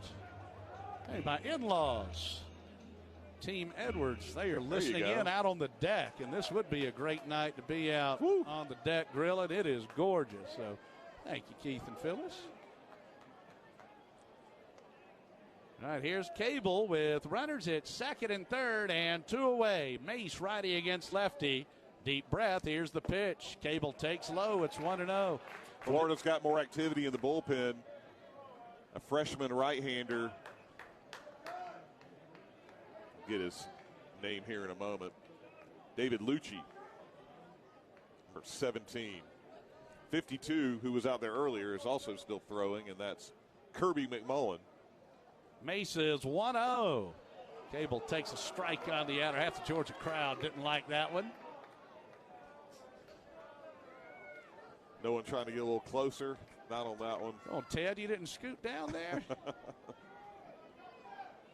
1-1 to Cable with Shepard waiting on deck. Runners at second and third with 2 away. An error and a double. Mace from the belt. The 1-1. Swing and a miss. Cable with a big rip. Well, this is typical Georgia, Florida, isn't it? Strikeout, strikeout, strikeout. Then the Dogs score 2 and leave them loaded. Then Florida scores 1 and strands runners at first and third. Now Georgia with 2 outs gets runners at second. And there's always action when these two play. Talk about the memorable meetings. That win at the SEC tournament in 2011 certainly stands out. Mace has 1-2. Misses low. 2-2 the count. Great crowd here tonight at Foley Field, and man, it is massive up atop Kudzu Hill. There by the old Garden Club Terrace. An enormous gathering. They've got couches and cookers. Left field lounge rocking. Mace, the 2-2 to Cable. Misses away, and a payoff pitch is due. Well, Cable walked on a 3-2 in the first. This will be the 9th pitch Mace has had to throw since the error. Wow. Jacking it up. Yeah. Look at all the 2s and 1s in the line score. Yeah. 2 2 and 1, 1 2 and 1.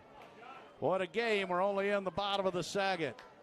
Dogs with a 2-1 lead. Tally the runner at second. Kings at third. The payoff pitch. Ball 4 and the bases are loaded. That is walk number 5 for Mace here in an inning and 2/3.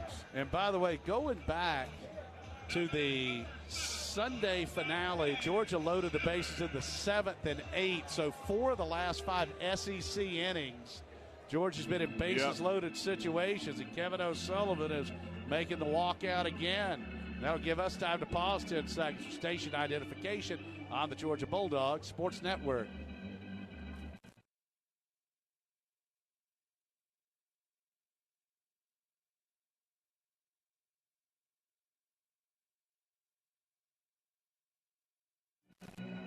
And the Gators will stay with Mace as Cam Shepard stands in. Cam knocked in a run in the first with a ground out to second that scored King. Well, King's at third again, Tally's at second, and Cable's at first. Same trio as when Shep batted in the bottom of the first. We're in the bottom of the second. Georgia leading Florida 2-1. Mace righty on righty comes, set at the belt. Here's the pitch. Called an inside strike. It's 0-1. A gorgeous evening here in America's greatest college town. Gators playing Shepherd straight away. Smell the grills and cookers. From the belt, Mace is 0-1. Shep bouncing ball foul. That got him on the shin. It's 0-2. Good pitch there by Mace coming inside. Our man Lynn listening in. Thank you very much, Lynn. Love it. Down in the Effingham County. Got a little something there from Mullen. That's a great one. Here's Shep. Love the sun spray on the beautiful turf here at Foley Field. Mace, righty on righty. From the belt, the 0-2 pitch. Misses loaded. Oh, they say he went around. Shepard and the Dogs can't believe it. Cam checked his swing, and the side is retired. Boy, tough luck there for Georgia. But Mace able to get the strikeout. Georgia, no runs, 1 hit, 1 error, 1 walk, and a tough break as Georgia leaves them loaded for a second straight inning. We go to the third. It is 2-1 Georgia. Dogs and Gators here on the Georgia Bulldogs Sports Network. Hear whatever you love, wherever you love to listen. Get SiriusXM in your car, online, on the app, or at home on connected devices now with new subscriptions as low as $5 a month plus fees. See offer details at SiriusXM.com/college. Hear college sports coverage on SiriusXM SEC Radio, plus commercial-free music in addition to comedy, talk, news, and more anywhere you go. Visit SiriusXM.com/college to get started. Termite season is here. Is your home protected? Thousands of Metro Atlanta homes are damaged by termites every year, resulting in thousands of dollars in repair costs. Protecting your home from termites and other pests is simple with Active Pest Control. Active Pest Control has served Georgia communities for over 30 years, and we believe that relationships really do matter. That's why your satisfaction is our top priority. Call us today to schedule a free inspection at 770-954-9941 or visit us online at activepestcontrol.com.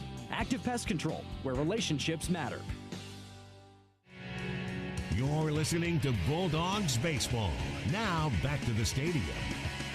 As we cruise into the third inning, Georgia 2 runs, 2 hits, 1 error. Florida 1 run, 2 hits, and 1 error.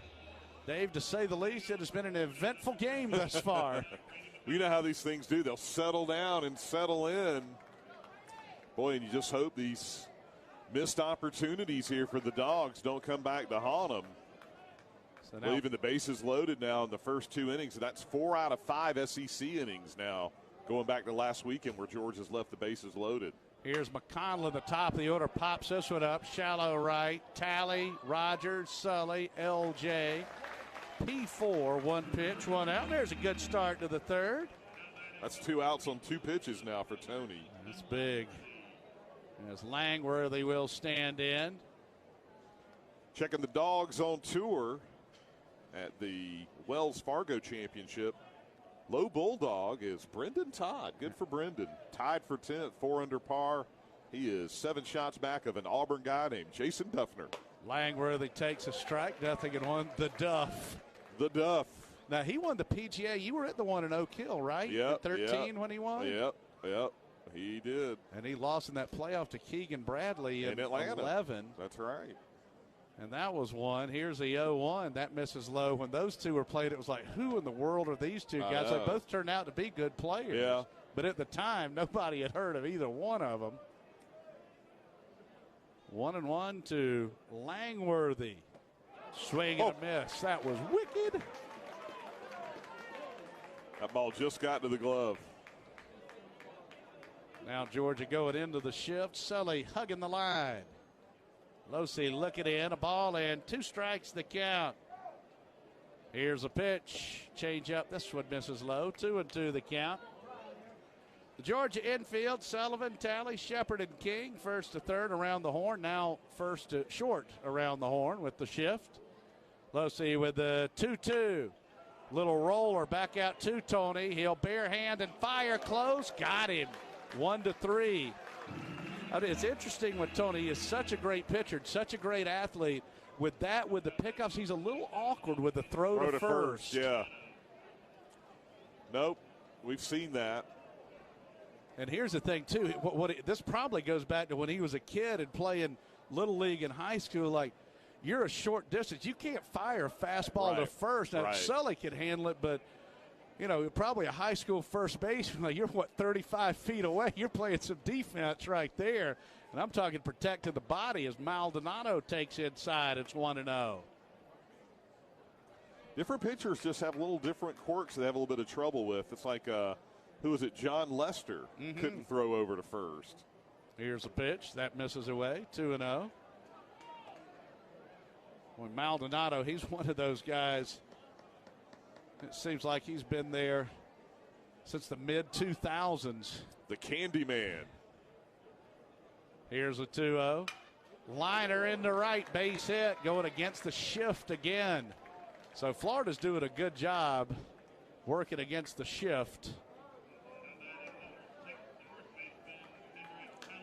And Kalalau will stand in. Mississippi State won that game against Texas A&M 4-0. So the Starkville Bulldogs stay hot. They got another game to play tonight. Oof. Yep. Yeah, they are in the Thursday through Saturday series. Guess they couldn't start early today. Losey's pitch is fouled off first base side.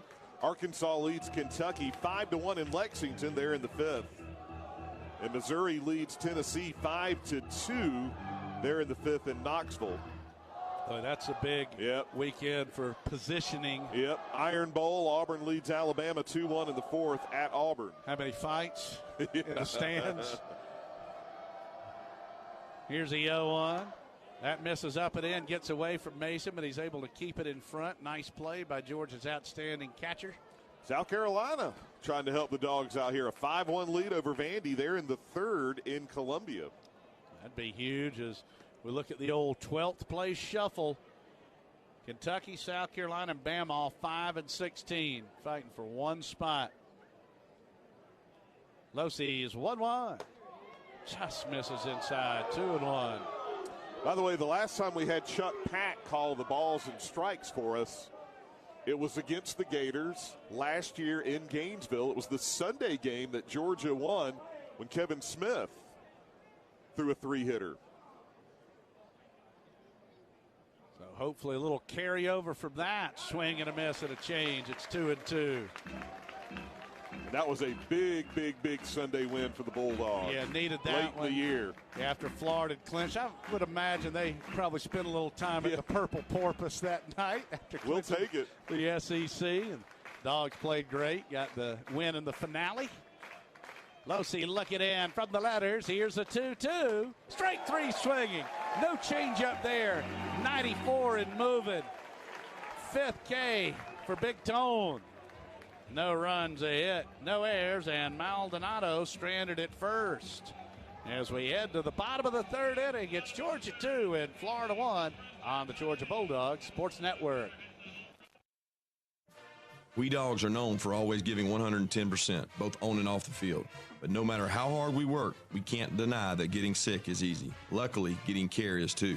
As the official healthcare provider of the Georgia Bulldogs, Piedmont is committed to getting us better. With urgent care, same-day appointments, virtual visits from your smartphone or desktop, and Piedmont Quick Care at Walgreens, they've got the care you need when you need it. Booking an appointment is only a click away, so for game day and every day, get better at piedmont.org/UGA.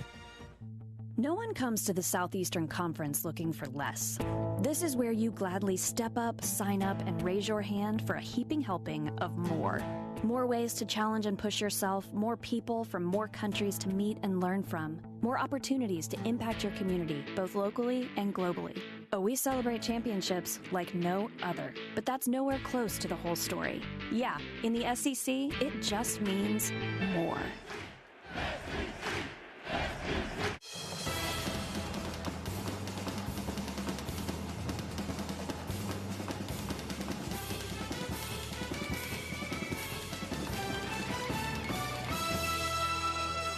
Roger Sullivan and Meadows do as Georgia leads Florida 2-1. Jam-packed sellout crowd here at Foley Field. Right field bleachers atop Kudzu Hill. Absolutely packed. Left field lounge.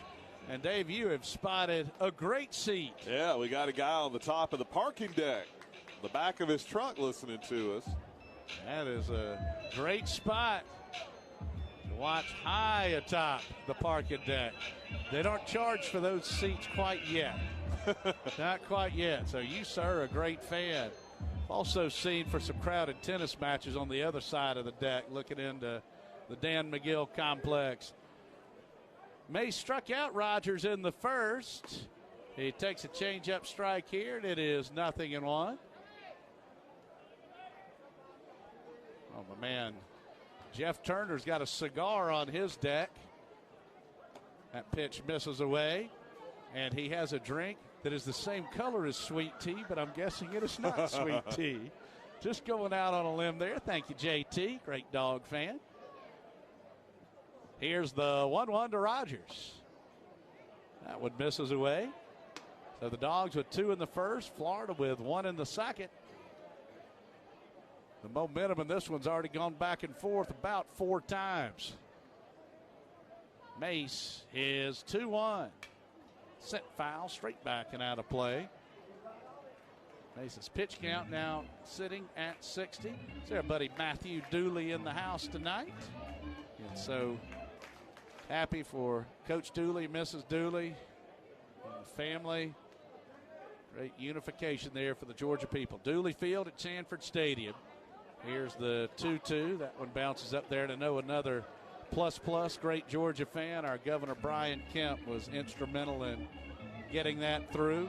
Great story. Chip Towers wrote that Coach Dooley said he was in his garden and Greg McGarity and President Moorhead showed up, and he said, well, I knew something was up then. Just glad it was something positive and not negative. That's right. It's a great line. Here's the 3-2. Rogers takes strike 3. So that is the third K for Mace. And here's Patty, who drew a walk back in the first.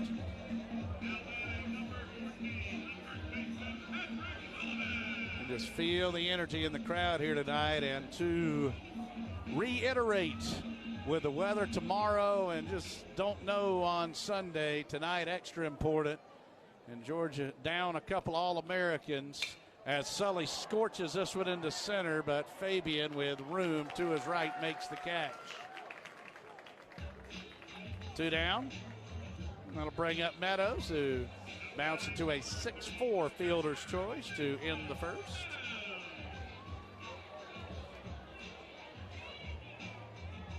Meadows wearing number 30, always makes the cross as he comes to the plate. Mason Meadows standing in for Georgia.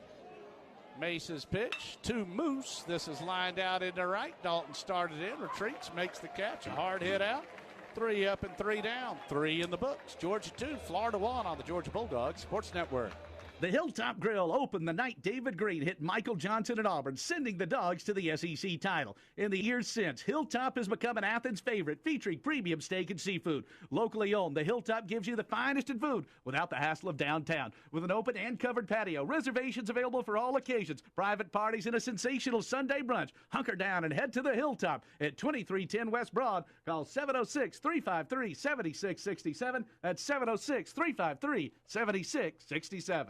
Do you have Georgia Medicaid or Peach Care for kids? Time to feel better about your health care. WellCare has great benefits for the whole family. Choose great doctors from our large provider network. Earn free items with the new improved Healthy Rewards program. Get care and support you can count on. Choose WellCare. It's easy to enroll. Call Georgia Families at 1-888-423-6765 or visit georgiafamilies.com. To learn more about WellCare, call 1-866-231-1821. This is Bulldogs baseball. Now back to the field. Well, when you look at the numbers in SEC games, Georgia's 7-2 here at Foley Field with a 1-0 loss to LSU and a 3-2 11-inning loss to Vandy. Florida 1-8 in SEC Road Series. Dogs trying to keep that trend continuing, and now it's time to turn it over to the distinguished Mr. David Johnston. Yeah, and you hate that those first 2 innings left 6 men on base. But we still got a long way to go, and we got Tony Losi on the mound. Although we'll say this, that Georgia baseball brought to you by Piedmont Healthcare, the official healthcare provider of the Bulldogs, and that injury report, the list is longer this weekend with Hancock being out again, C.J. Smith with the sore back, Aaron Shunt kind of potentially available, maybe to pitch. Boy, miss him in the lineup, though. And you miss a guy like that when you've left the bases loaded 4 times in your last 6 at-bats in the conference. Times he's not hitting as Smith stands in here for Florida. Looks at ball 1. Brady Smith, the catcher, singled and scored in the second. He's hitting .288 on the year.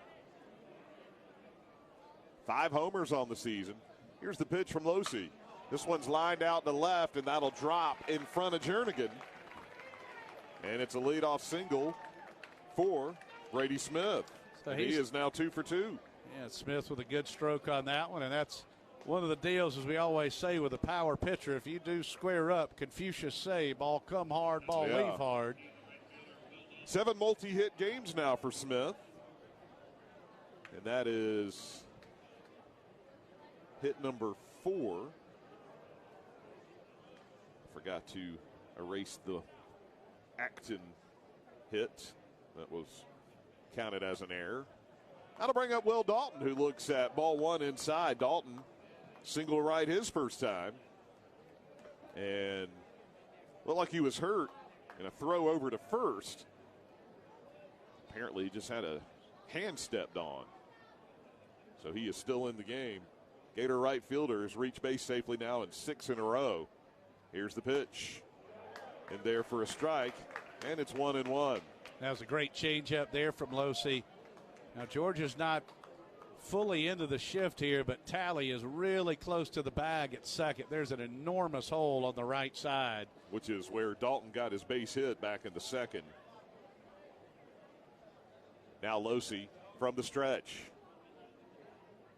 Here's the pitch. Breaking ball misses low, and it's 2-1. Dogs with a 2-1 lead here in the fourth.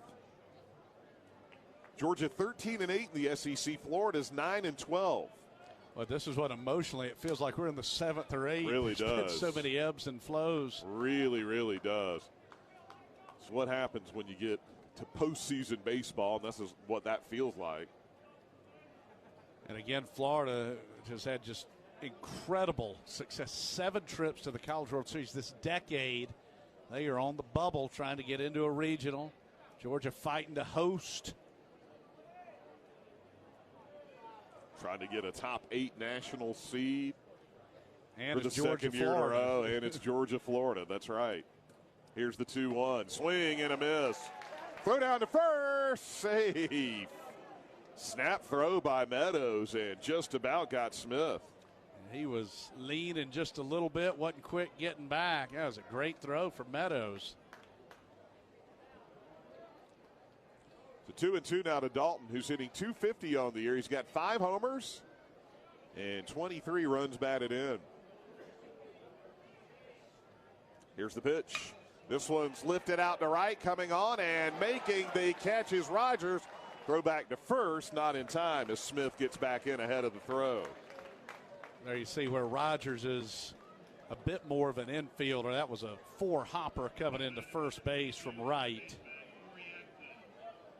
But a nice catch there by Cheney Rogers. Dave, as you like to say, that's one of the hardest plays for an outfielder when it's coming right at you. And I thought when that left the bat, it was a base hit to right. And Dalton swinging against the shift. Yep.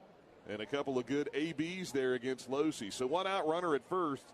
And that'll bring up the freshman third baseman, Acton, left-handed hitter, who looks at a first pitch strike, and it's 0-1. Acton reached on an error his first time up on a hard hit ball at kind of a weird hop on Sully. Patrick's first lifetime error. Now the 0-1. Good fastball for a strike. I actually remember his freshman year. You probably hate me talking about this. He dropped a pop-up in foul territory. Yep. And I know he beat himself up over that. You remember that, too. Oh, yeah. He never made a miscue like that. Exactly. But that's baseball. Like I say, you make so many incredible plays. And he has had a couple of dozen this year. He's amazing. Well, for Coach Strickland to say he's the best defensive first baseman he's ever had speaks volumes. It certainly does. And, you know, when I think about guys at Georgia, certainly Josh Morris and Rich Poitras, 2 of the best players we've ever had, stand out. And I think Patrick's #1 with the glove. How about that play made tonight, saving a run? Here's the 0-2. That one misses away. That was on that throw over from Losey when the Dogs are trying to pick off the back runner. Yeah, that definitely saved a run. Probably would have had a run in and a runner at third. He's got those quick hands. And that's the thing, too, with these talented pitchers. They know just get the ball put in play. Georgia's going to make the plays. Acton's hitting .265. Throw over to first. 3 homers. 22 runs batted in. He also wears number 22. How about that? And I hope he has 22 RBIs when he leaves Athens. Out of Fort Lauderdale. That'd be a good deal. American Heritage High School. As this one is hit high out to right. Rogers underneath, called off by Maxwell at the last second. And he will make the catch for out number 2. So Acton went to the same high school as our man Sony Michel. And there's a tailback. Yes, indeed. And that'll bring up the second baseman, Jacob Young.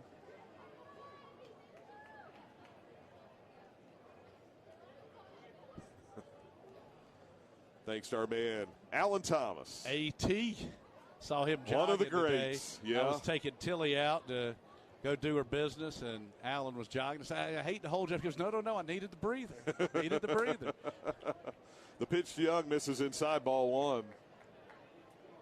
Young struck out his first time. Tony's got 5 so far here in the first 3 2/3 innings.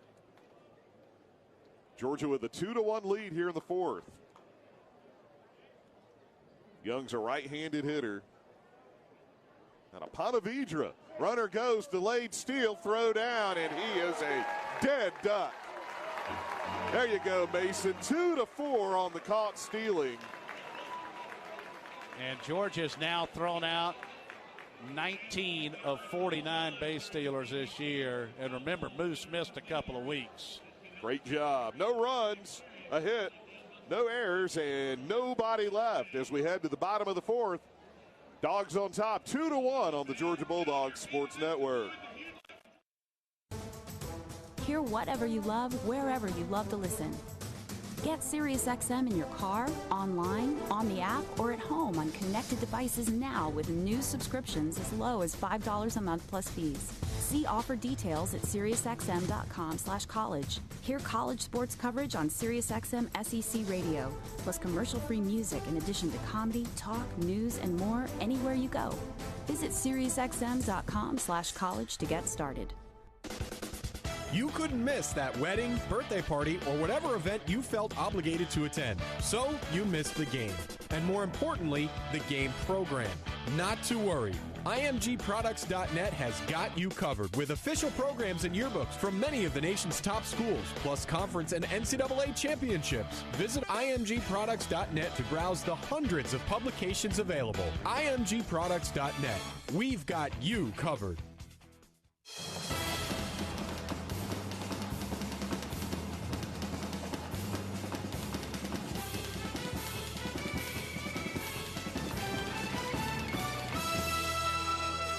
The University of Georgia Athletic Association would like to welcome Gainesville Mechanical and Longhorn Steakhouse in Athens, as well as the Georgia Cotton Commission from the agricultural category to the new Hometown Team Partner Program.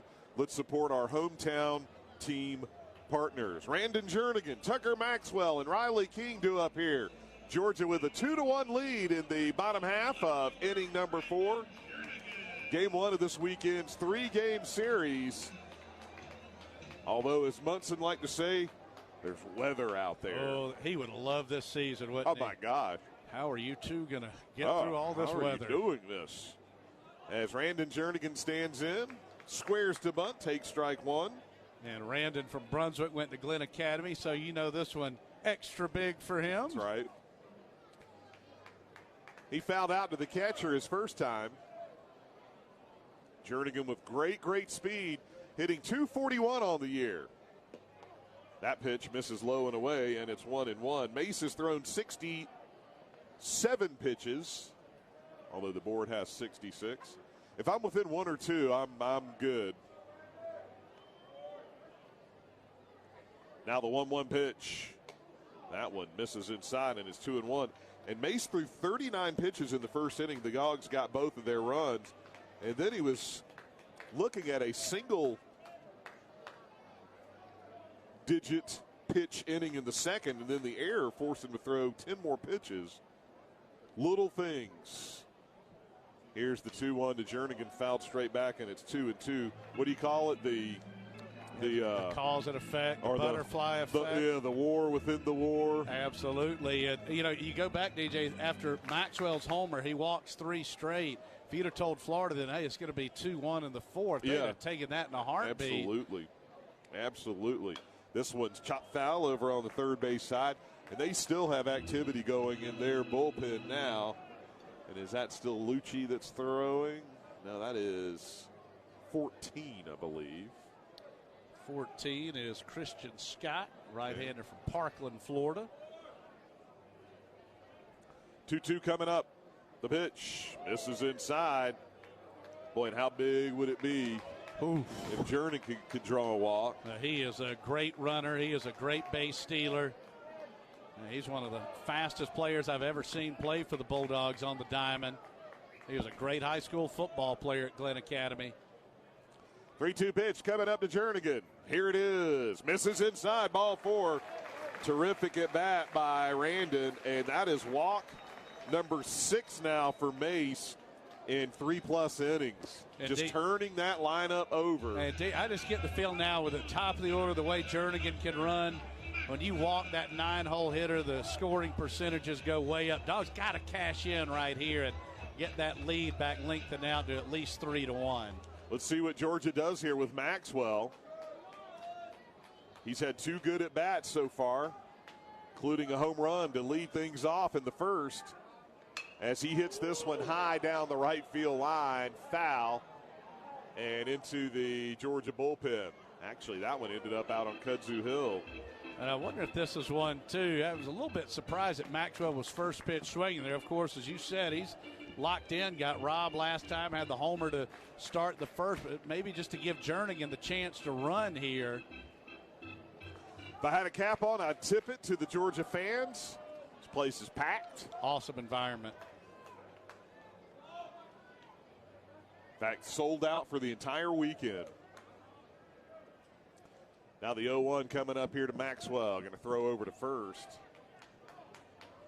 Florida knows what you just said, too, as the Gators have their third baseman, Acton, even with the bag at third.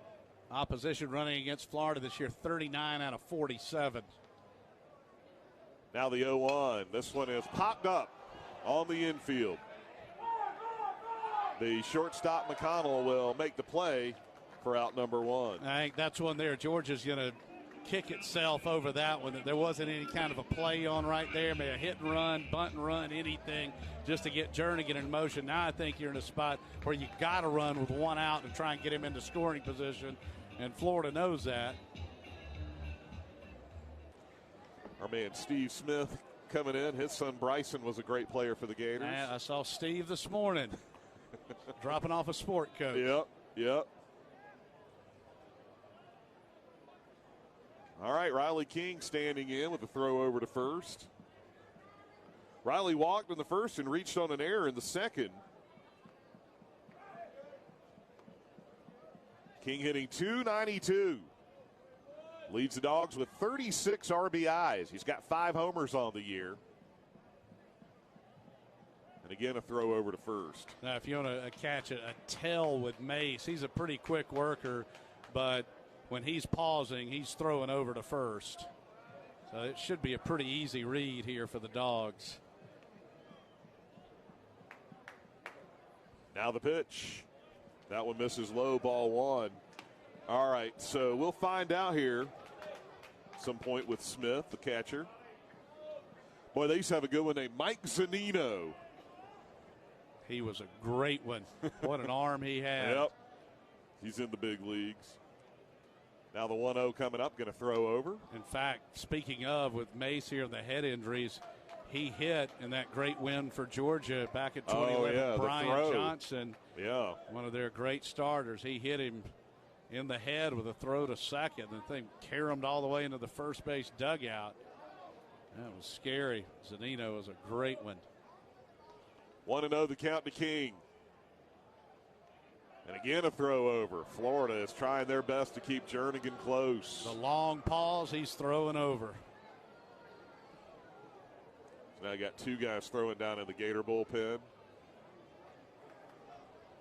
This will be pitch number 75 coming up here for Mason. Remember, he's coming off an outing where he got hit in the head with a batted ball. Had to leave the game last week against Kentucky. Now the 1-0. Gators thinking runner going on the pitch out, and Jernigan not going. So then it tells you, all right, if they're going to pitch out and you don't go, then you got to go on the next one, right? Yeah, it's a 2-0 count. Hey, you got to be running here.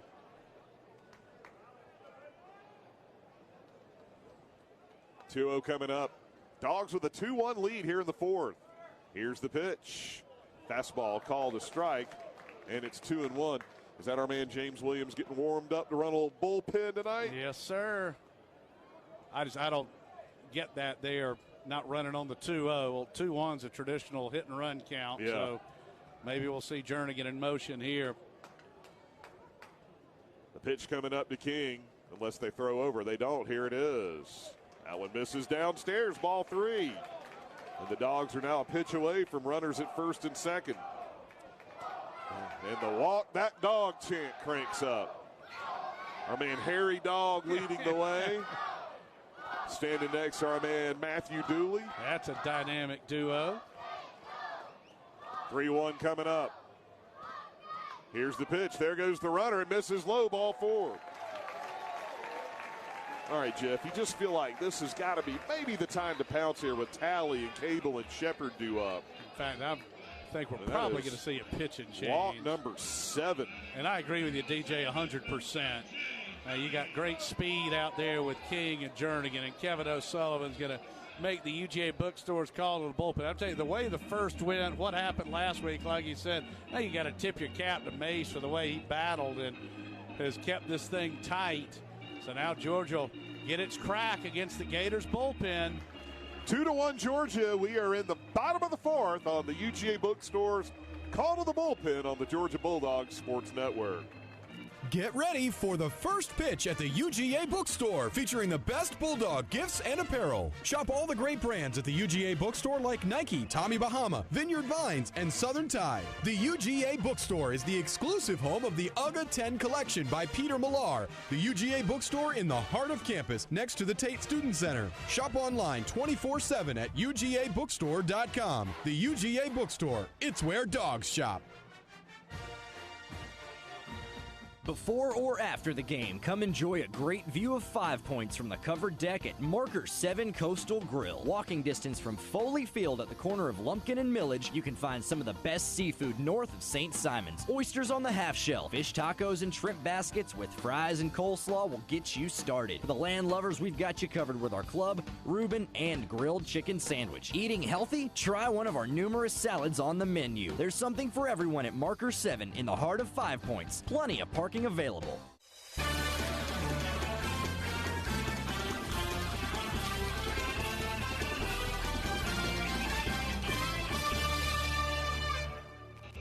All right, 2-1 Georgia here as the Gators make the UGA bookstores call to the bullpen. They're going to turn things over to freshman right-hander Christian Scott, 6'4", 195, out of Parkland, Florida.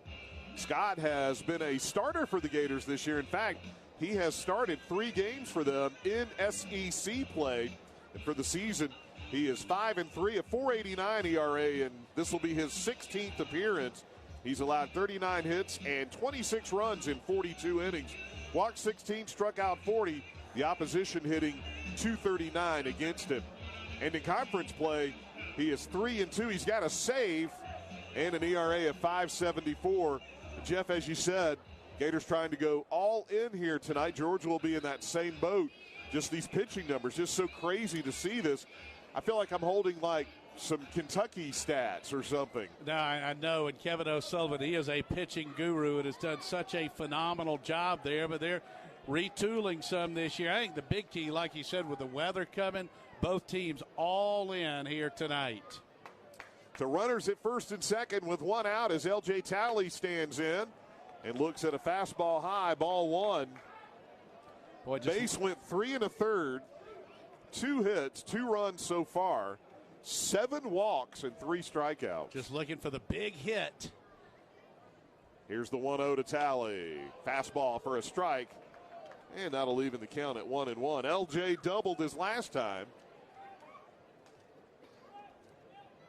hitting .337. What a senior year he's having. And the defense has been even better. Unbelievable. Here's the 1-1, called a strike on the outer half. And like you said, too, DJ, not having Aaron Shunk, who's having an All-American season, just the lineup not stretched, not as deep as it would be. The Gator bullpen for the year has an ERA of 4.97. So the 1-2 coming up to Talley. That one misses away, and it's 2-2. Mace threw 79 pitches, 39 of those in the first inning. Incredible. I got out of that giving up just 2 runs. He gave up a leadoff homer, then walked 3 straight.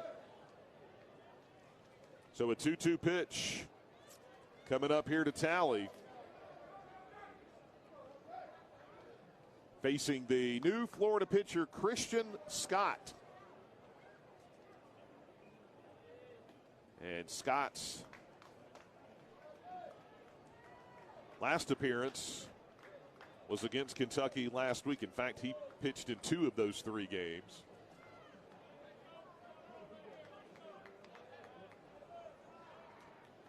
Dogs with a 2-1 lead. Here's the pitch to Talley. That one hit him. Oh, man. Right on the knee, I believe. Boy. He's was hurt. Not a fastball, which is good. Oh, he's hurt. Oh, boy. Oh, man. He's trying to put some kind of weight on his leg. Sean Boland, whose name we are all too familiar with, Georgia's great trainer, out to check on him. Oh, my goodness.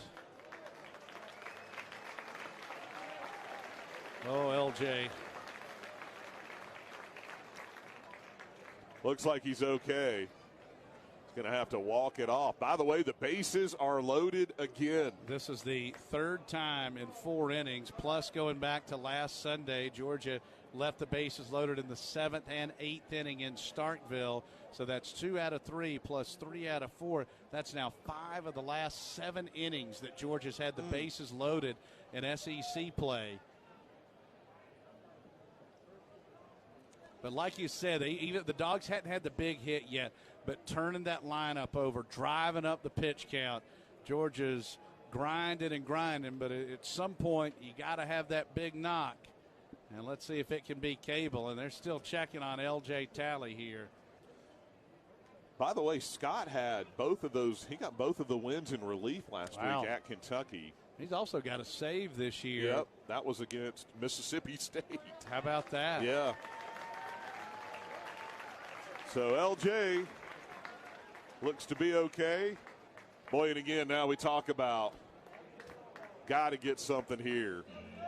And here comes John Cable, the Georgia DH. Boy, big John with a chance here. Another John, our buddy John Padgett, asking how many of these guys you think are back for the postseason. I think Shunk and Hancock will be ready for the postseason. That's the big reason they're not playing right now. I think if the chips were down, both of those guys would be playing tonight. But I think they're not playing tonight to hopefully assure that they will be around for the postseason. I agree with that. John Cable standing in. He's walked twice so far as he takes the pitch away. I'll take another walk right here. Mace had 7 walks in 3 1/3 innings. Need that breakthrough hit. Well, he's got that flair. He also knows how to hit a grand slam. Here's the 1-0. This one is line foul down to the Georgia bullpen. Good catch, James Williams. James Williams. He saved us a trip to our room last weekend. Yes, he did. That was a clock-winded score. We got our brains beat in for a 2nd straight game, and they had us checking out that day instead of Sunday, so we had to get everybody's room key rekeyed. Here's the 1-1. Cable tried to lay off, couldn't do so, and it's 1-2. Yeah, James said, I don't go to your room, get in line, you have to get your key swiped. We said, all right, thank you very much. All right, bases loaded here with 1 out. A 2-1 Georgia lead in the 4th. Couple of check swing calls going Florida's way in bases loaded situations. Christian Scott. He's the Florida pitcher, working in relief of Mace. Here's the 1-2. Fastball misses away. Hey, we'll take a wild pitch, too. Anything just to get that run in. Jernigan with great speed is the runner at 3rd. King at 2nd and Talley at 1st. Dogs with a 2-1 lead trying to get some more. Boy, John really loads up with his lower body. Yes, he does. Here's the 2-2. This one's hit back up the middle. Through for a base hit. Jernigan will score as the runners hold, and Georgia now has a 3-1 lead. A big knock there as the Dogs get 3 freebies and finally get that big hit with the runner in scoring position, and the lead is back to 2. 3rd hit of the game for Georgia. Cable with his 29th RBI. And in the SEC, Cable now 17 RBIs, tied for the team lead with Talley. So a 3-1 Georgia lead, and here's Cam Shepard. Shepard hit a 3-run homer Tuesday against the Citadel. Chops this one foul on the third base side. Cam drove in a run with a ground out in the first and struck out in the second. That was that check swing that the Dogs didn't like the call on. So 1 run in here in the fourth. Georgia with a 3-1 lead. Cam with a couple of homers, 21 RBIs as the pitch from Scott misses high, and it's 1-1.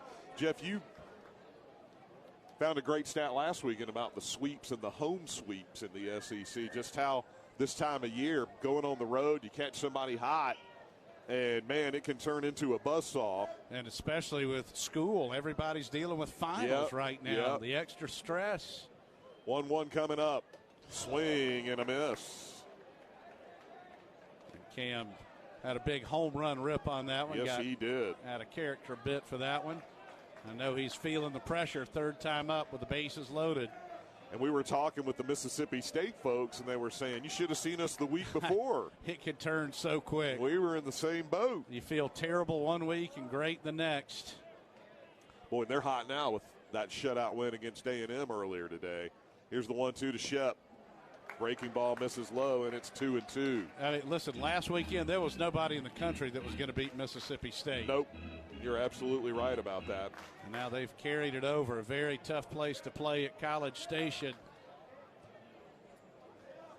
Let's see if Cable's hit, though. Gets things going for the Dogs.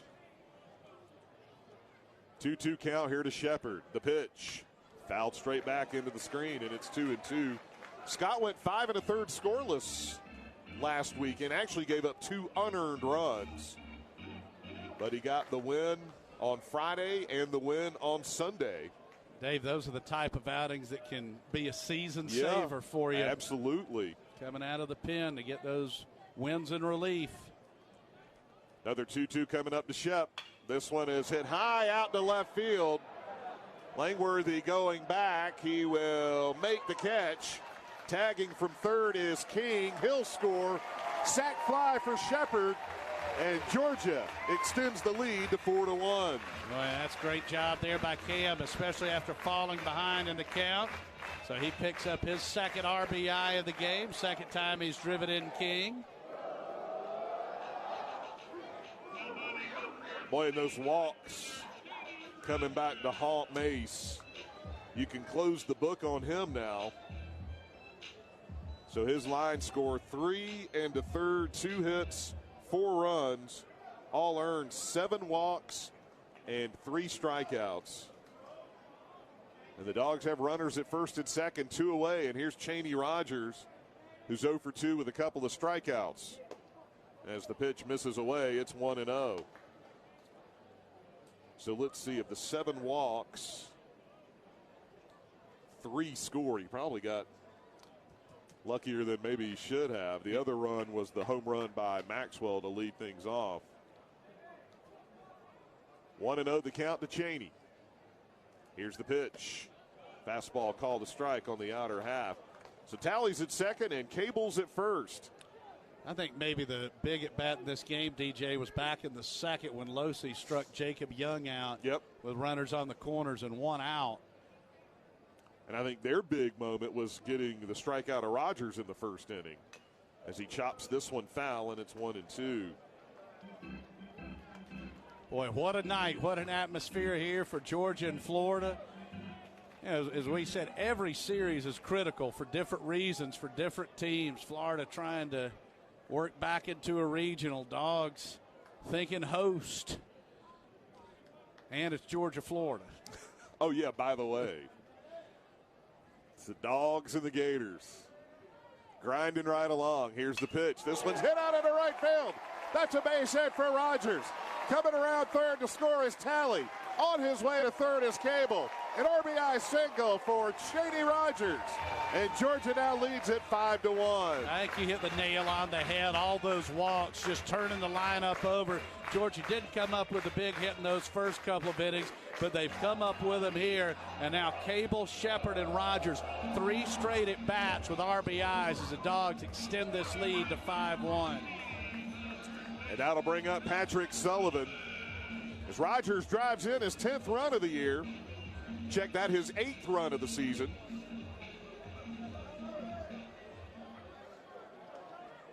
And here's Sully. Georgia now has a 5-1 lead here in the 4th. Sully's walked, also flew out to center, and he cranks this one out to deep center. Fabian going back, though. He'll make the catch to retire the side. Like you said, Sully should have about maybe 3 or 4 more hits over the last couple of games. That was smoked. Good inning, though, for the Dogs. Georgia gets 3 runs on 2 hits. There were no Gator errors, and Georgia leaves runners at the corners. As we head to the 5th, good news here in Athens Town, Georgia with a 5-1 lead on the Georgia Bulldogs Sports Network. Coach Kirby Smart here. Let's talk about the official healthcare provider of UGA Athletics, Piedmont Healthcare. Piedmont makes sure that our dogs are playing their best, but we know you don't have to be a college athlete to get bumps and bruises. With urgent care, same-day appointments, virtual visits from your smartphone or desktop, and Piedmont Quick Care at Walgreens, they've got the care you need when you need it. Booking an appointment is only a click away. So for game day and every day, get better at piedmont.org/UGA. Get ready for the first pitch at the UGA Bookstore, featuring the best Bulldog gifts and apparel. Shop all the great brands at the UGA Bookstore like Nike, Tommy Bahama, Vineyard Vines, and Southern Tide. The UGA Bookstore is the exclusive home of the UGA 10 collection by Peter Millar. The UGA Bookstore in the heart of campus, next to the Tate Student Center. Shop online 24/7 at UGABookstore.com. The UGA Bookstore, it's where dogs shop. This is Georgia Baseball on the Georgia Bulldogs Sports Network. Let's go back to the booth. Hey, at Sirius XM, you get it all, and all at the press of a button. Listen to your kind of music, commercial-free, plus everything entertainment, every kind of comedy, and, of course, coverage of every major sport, and that includes Georgia baseball. So tune in to the best of the best. Georgia leads at 5-1 here as we head to the 5th. And Jacob Young, the freshman second baseman, the number 8 hitter in the lineup, stands in. He was at the plate when Smith was thrown out trying to steal to end the 4th. Boy, and that was big, just cutting out on the pitch count. Let's get Tony back into a rhythm here. He's pitched another great game. 5-1 Dogs. Fastball for a strike, and it's 0-1 to Young, who struck out his first time. The freshman out of Ponte Vedra stands in. Now, is there a golf course there in Ponte Vedra? Here's the 0-1. Breaking ball for a strike. Now, that one might be the hardest one for me because of all that water. But you're not supposed to see it, yeah, right? Yeah, that's right. Yeah, you're just supposed to imagine there's nothing there. What'd you make on 16, 17, and 18? Just 3 X's. The 0-2. That one misses away. 1-2 now to Young. Oh, the old ROB. I ran out of balls. That's right. I was robbed. What happened? I ran out of balls. We're going to the 19th hole, boys. All right, the 1-2 coming up. The pitch from Losey. This one's hit foul down the right field line. It'll be weird when we're back here in 2 weeks against Bama. The PGA Championship will be going on. Gosh. And that's kind of, I don't like that move. That's always kind of my last hurrah of summer, getting ready for football. And who knows, those Northeast courts, they might get snow or something. You never know. Here's the 1-2. This one's hit right back to Losey on one hop. He'll flip to Sully for out number 1. Again, talking about with Tony, that you can tell he's a lot more comfortable with that underhand toss to first. Yeah. And he's running halfway. That's a good play. I like that the pitchers do that. I know Georgia did that under Coach Perno as well. That's what you need to do. Yeah, get on the move. Yeah, get on the move and just underhand it to the first baseman if you can. Good solid toss over there. All right, here's the freshman center fielder, Judd Fabian, the number 9 hitter. He fouled out to Sully his first time. Fabian, a right-handed hitter, as Losey misses a little bit low, ball 1. Judd Fabian hitting .242. The pitch misses downstairs, ball 2. Fabian's out of Ocala, Florida. more than likely grew up loving the Gators. That is just down the road. Yep. That is horse country there in Ocala. Yep. Here's the 2-0. Fastball for a strike. 95 there from Tony. It looks so easy. Well, he's so great. Got a big hello we need to send out after this pitch, DJ. All right. 2-1 coming up. Swing and a miss. Pull the string. When the governor is listening in, Governor Kemp, we appreciate it. And of Yes, course, one of indeed. Georgia's greatest cheerleaders ever, the beautiful Marty Argo Kemp. And I know Governor Kemp's so happy with Dooley Field at Sanford Stadium. 2-2 bounces up there. We appreciate it whenever someone's doing the duty. And if you'd have told me that I'd ever know the governor of Georgia when I was a little kid in Statesboro, Georgia, that would have been a hard sale, I'll tell you that. 3-2 pitch. This one is hit a mile high out into right.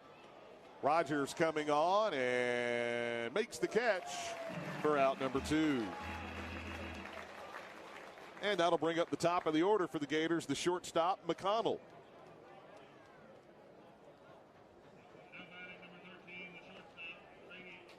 Dogs with a 5-1 lead here in the 5th.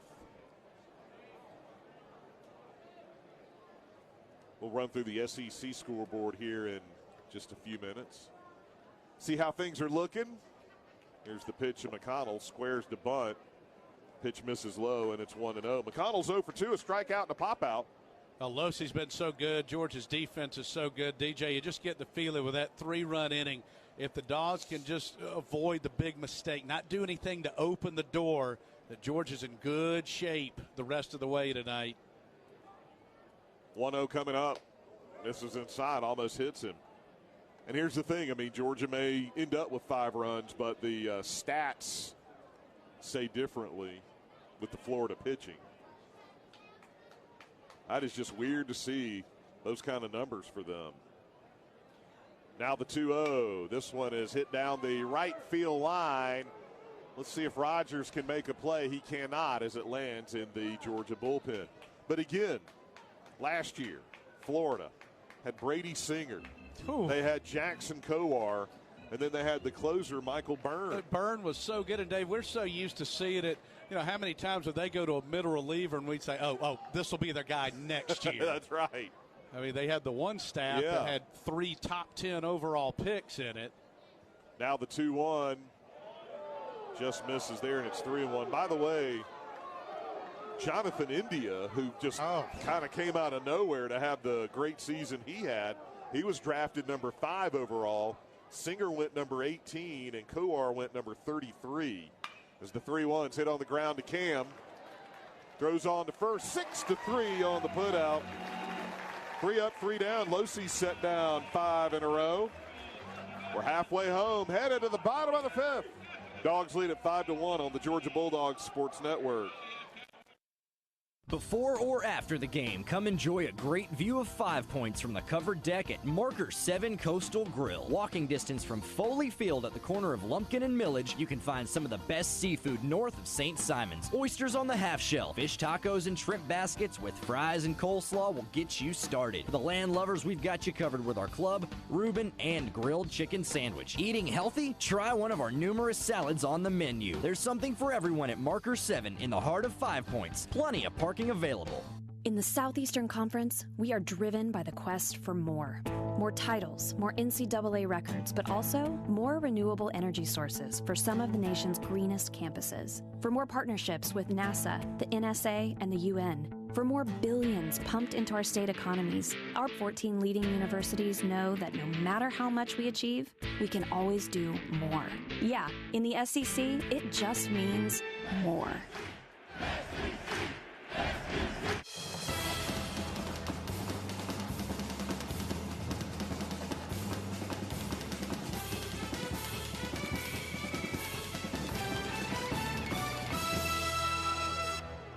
All right, we head to the bottom of the 5th, and Georgia leads at 5-1, and it looks like the Gators have a new pitcher. David Lucci, a freshman right-hander out of Vero Beach, Florida, will take over. Now, this is one, thank goodness for pronunciation, guys. L-U-E-C-C-I. THJE. Now, that looks like my 7th grade typing teacher, Miss Swint, would have told me that is a bad typo right there. Why is that J in there? So David Lucci, 1-1 with a 3.00 ERA, 24 innings, 13 Ks, 7 walks, and opponent's batting average of .227. And you wonder here, and again, Lucci does have good numbers, but this is that spot.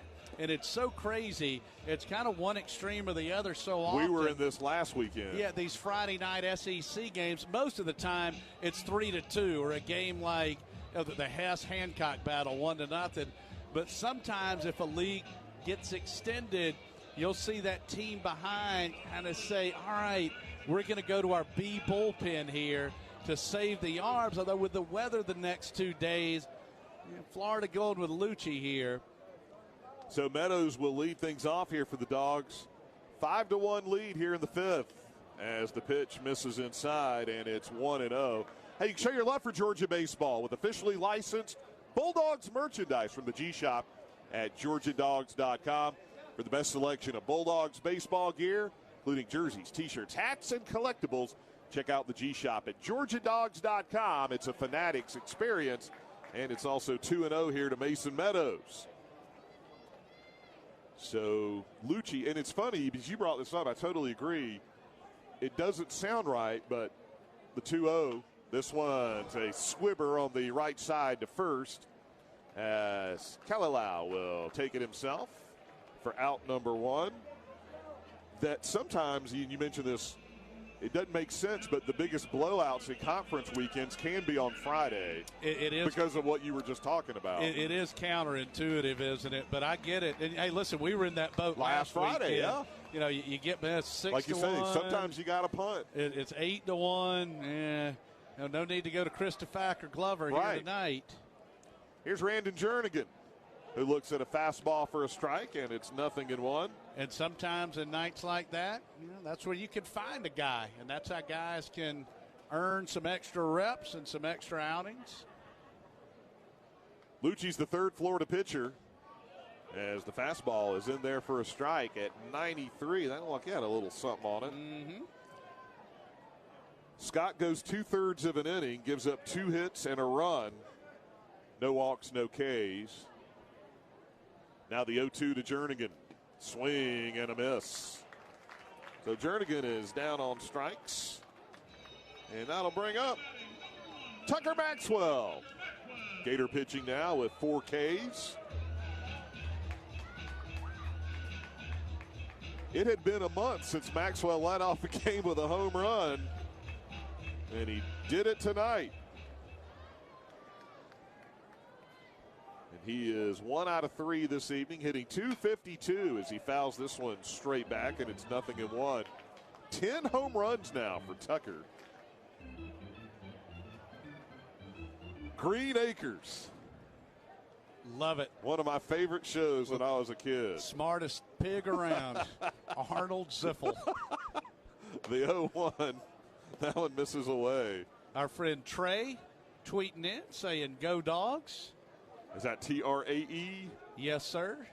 He said he had run into you the other day. That pitch misses away. Trey was an old Billy Henderson football player. Played Yes. with Coach Perno. Absolutely. Big Dog fan. Thank you, Trey. 2-1 the count now to Maxwell. As the pitch is in there for a strike, and it's 2-2. By the way, if you look at the Gator notes, too, one of the, I say a problem, it's not really a problem. They haven't walked a whole lot this year, which is interesting. So it's almost like you look at their numbers, it's almost like they're throwing too many good pitches. 2-2 misses downstairs. Now, the walks by Mace tonight, that probably is a career high. I'm assuming it is. And I've got to think, too, and I know he went through the concussion protocol. But those eggs have still got to be a little scrambled. I would think so, too. I was kind of surprised he was pitching tonight, to be honest with you. 3-2 hit a mile high out to right. Underneath is Dalton, and he will make the catch to retire the side. So nothing doing for the Dogs here in the 5th. As we head to inning number 6, Georgia leads at 5-1 on the Georgia Bulldogs Sports Network. DP Dough of Athens, located at 180 West Broad Street in downtown Athens, has all your fresh baked calzone needs. Available for pickup or delivery, stop by today to try one of our many fresh baked calzones, our $6 zone of the day special, or build your own calzone with your choice of proteins, veggies, cheeses, and salts. Call today for delivery at 706-842-2828 or order online at dpdough.com. And don't forget, we will be making a special DP Dough calzone delivery of the game to our loudest fans in attendance at Foley Field all season long. DP Dough, the original calzone company. At PT Solutions Physical Therapy, we're proud to be an official partner of UGA. In sports, getting to the next level takes lots of talent and lots of work. At PT Solutions, we believe that every young athlete deserves the opportunity to chase his or her dream. That's why you'll find our therapists and trainers on the fields and sidelines at every level, helping athletes stay healthy and be at their best. We hope you'll visit us at over 40 Georgia locations or at ptsolutions.com. Georgia baseball rolls on. Now more of today's game on the Georgia Bulldogs Sports Network. Dogs lead at 5-1 as we head to the 6th. Let's pause 10 seconds for station ID on the Georgia Bulldogs Sports Network.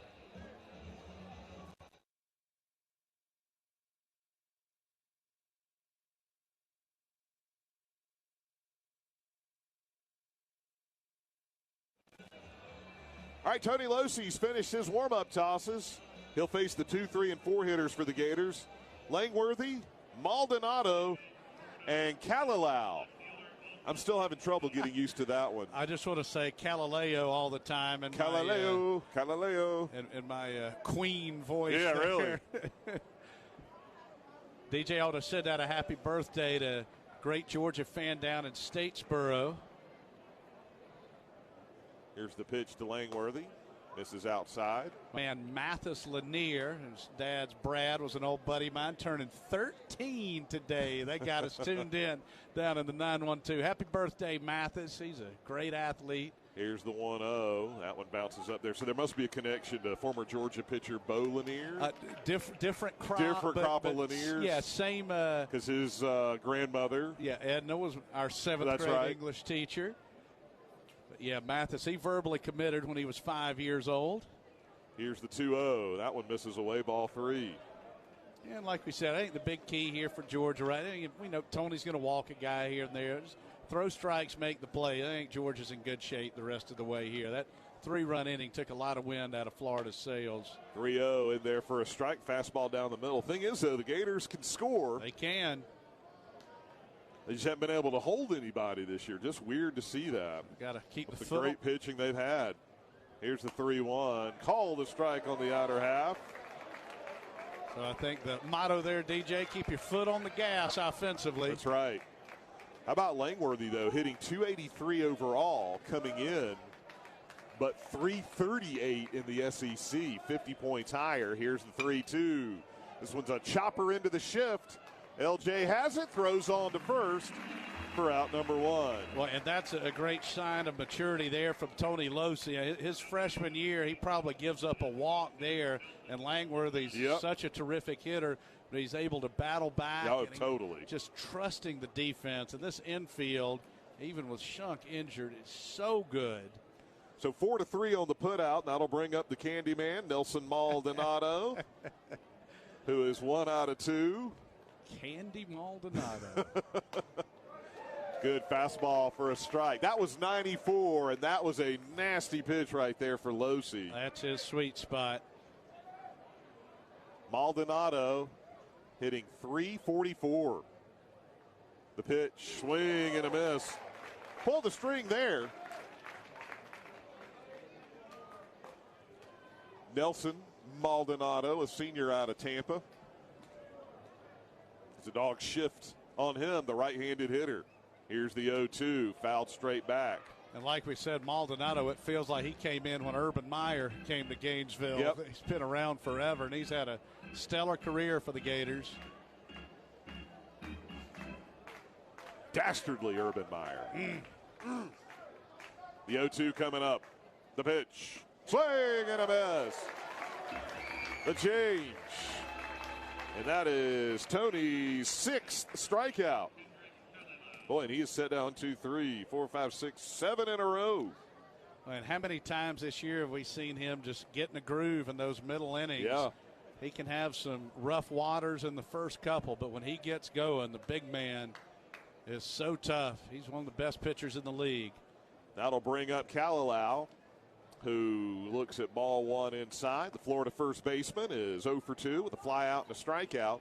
And if he and the Dogs can hang on here, this would certainly be one of the most important starts of the year, just like the win at Tennessee. Here's the 1-0, fouled straight back. That was our first 2-game losing streak, and then Georgia got off to a good start, and Losi a little shaky in the first 2. Then he settled in and was masterful, set down 15 out of 16. Here's the 1-1. Fastball for a strike. Well, the other night in the postgame show, when I asked Coach about the 4-game losing streak, and here's the Citadel again, he said, "You're the only one that would come up with something like that." I thought, really? No one else? No, that was a fell on that one. And one of our great listeners, Blake, that pointed that out as the 1-2 misses low, and it's 2-2. That was a great pull. Indeed. And we needed that Tuesday night. And that 7-run ninth inning, or 8th inning, I should say, giving the Dogs a lot of confidence, I Absolutely. think. Absolutely. Here's the 2-2. That one misses away, so a payoff pitch is due. This will be pitch number 100 for Losi. Just the movement that Tony gets on his fastball, his breaking pitch, his off speed. 3-2 coming up. The pitch to Kalalau. This one is lined out to left. Jernigan long run makes the catch. And Randon Jernigan with the great speed. 8 in a row set down by Losi. 3 up and 3 down for the second straight inning as we head to the bottom of the 6th.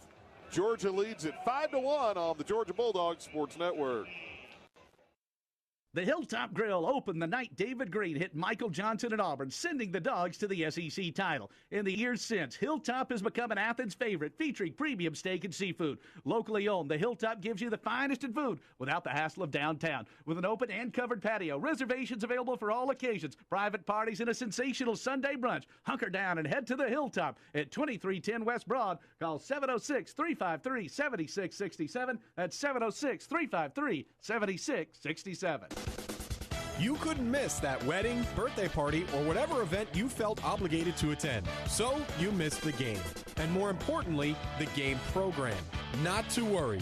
IMGProducts.net has got you covered with official programs and yearbooks from many of the nation's top schools, plus conference and NCAA championships. Visit IMGProducts.net to browse the hundreds of publications available. IMGProducts.net. We've got you covered.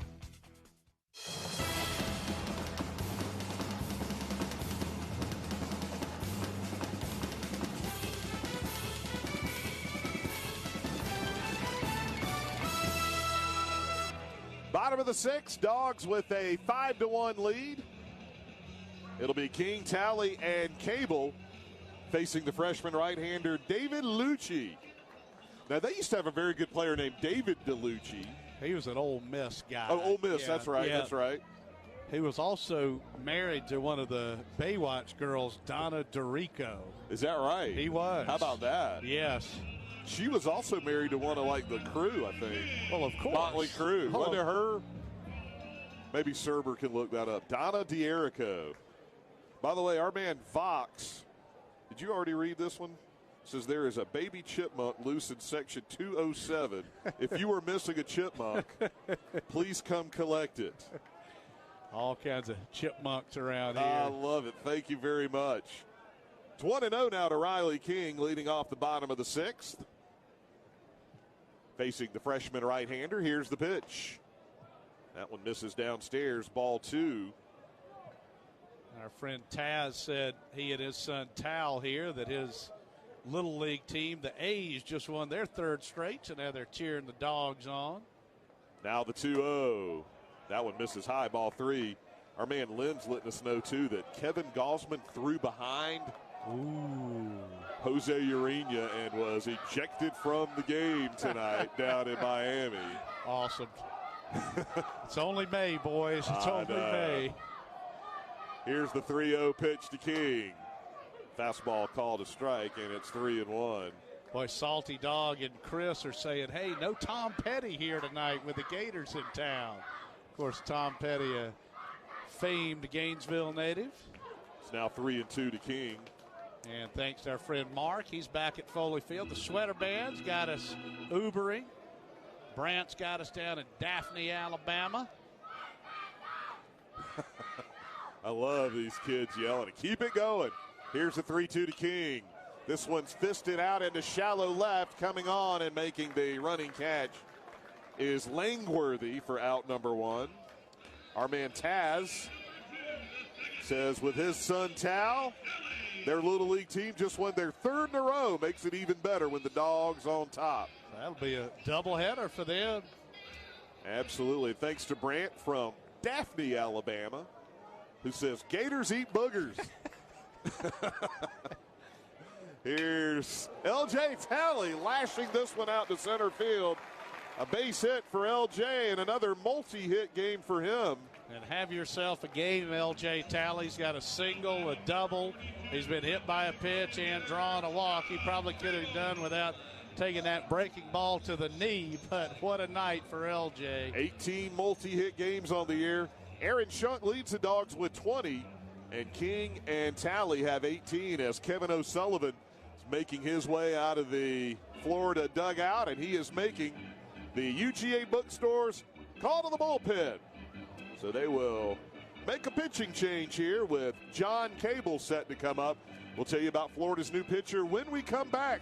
We're in the 6th. Dogs lead at 5-1 on the Georgia Bulldogs Sports Network. Get ready for the first pitch at the UGA bookstore, featuring the best Bulldog gifts and apparel. Shop all the great brands at the UGA bookstore like Nike, Tommy Bahama, Vineyard Vines, and Southern Tide. The UGA bookstore is the exclusive home of the UGA 10 collection by Peter Millar. The UGA bookstore in the heart of campus, next to the Tate Student Center. Shop online 24/7 at UGAbookstore.com. The UGA bookstore, it's where dogs shop.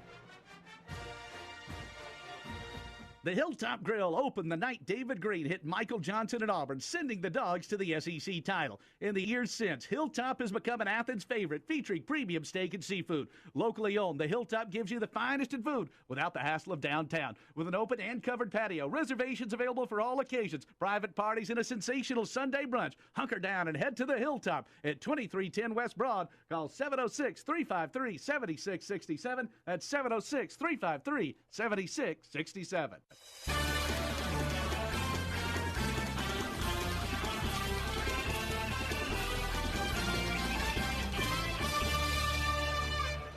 All right, Dogs lead at 5-1 here in the bottom of the 6th, and the Gators are going to make another UGA bookstores call to the bullpen and turn things over to sophomore lefty Jordan Butler.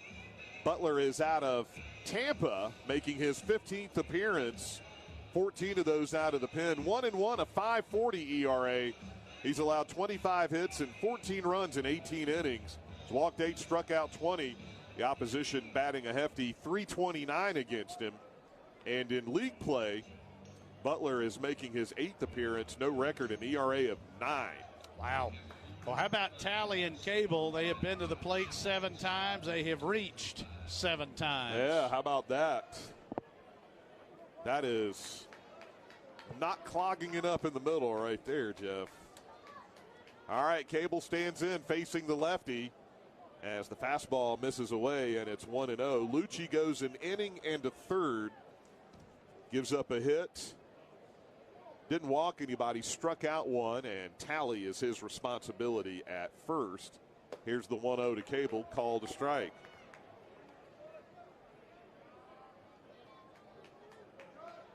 Cam Shepard on deck for Georgia.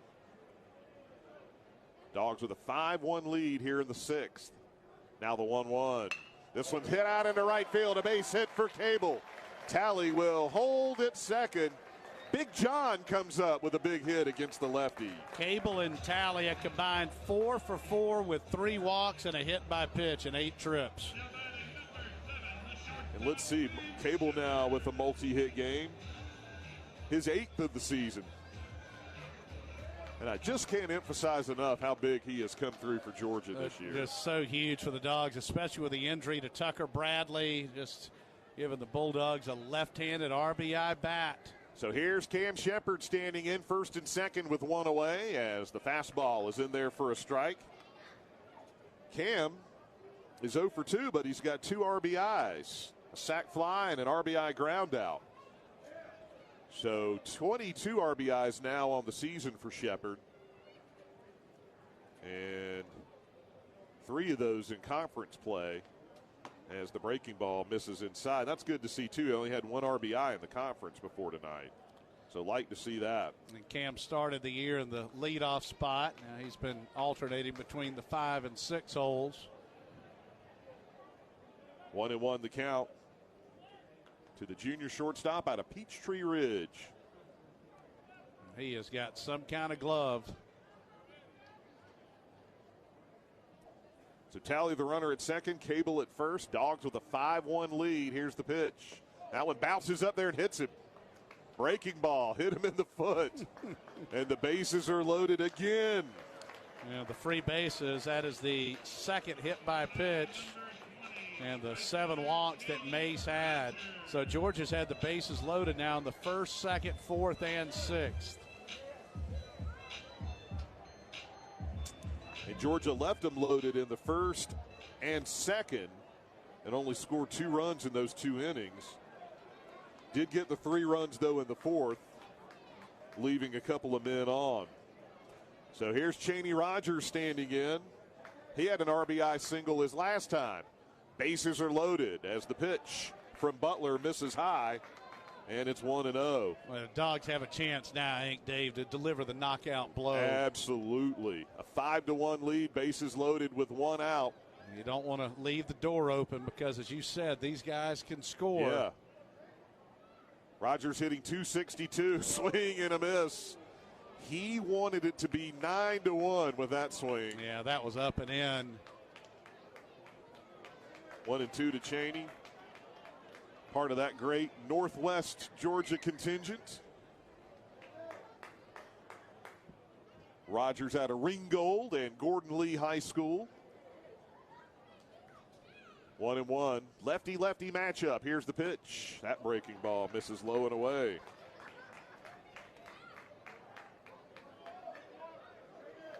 One run, Jeff. 4 hits and an error for Florida. 5-6-1 for Georgia. As Butler looks in, I see a good license plate there. Yes, sir. That's where our friend Richard out in California. The 2-1 pitch. This is high, and it's 3-1 here to Rogers. Walk that dog. Amen. Well, we talk so much. You got a 4-run lead. If you can get it to 5, that's the baseball equivalent of the 2-possession game. Absolutely. More than one swing of the bat to tie you. 3-1 to Rogers. The walk that dog. Our man Ted leading the cheer. 3-1 coming up. The pitch. This one is hit high down the right field line in foul territory, and the first baseman Kalalau makes the play. Tagging and scoring from third is Tally.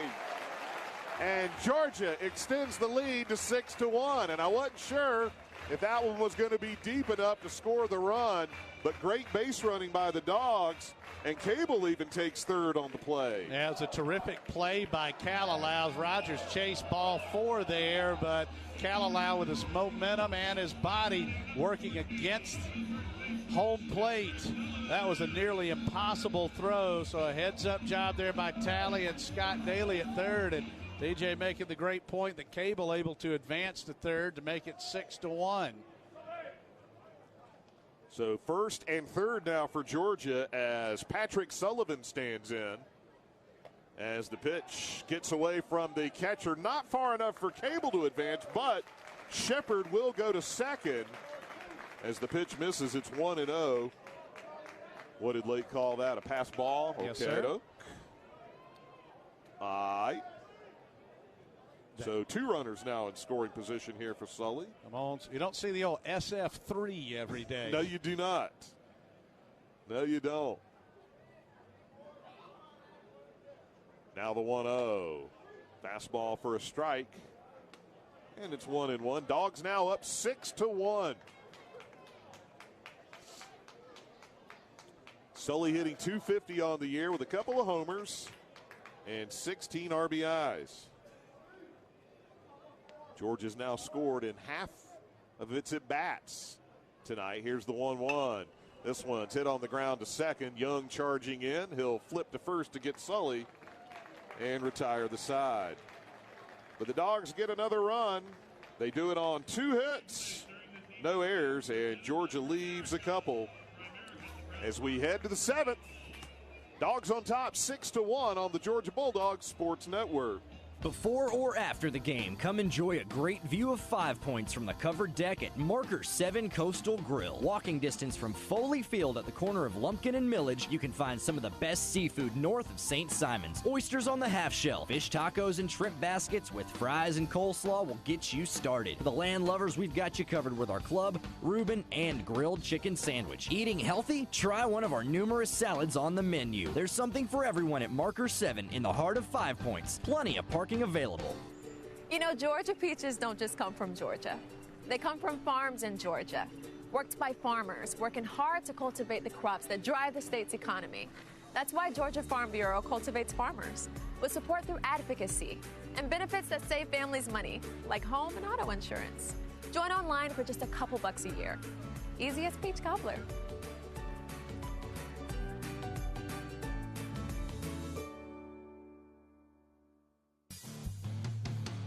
This is Bulldogs Baseball.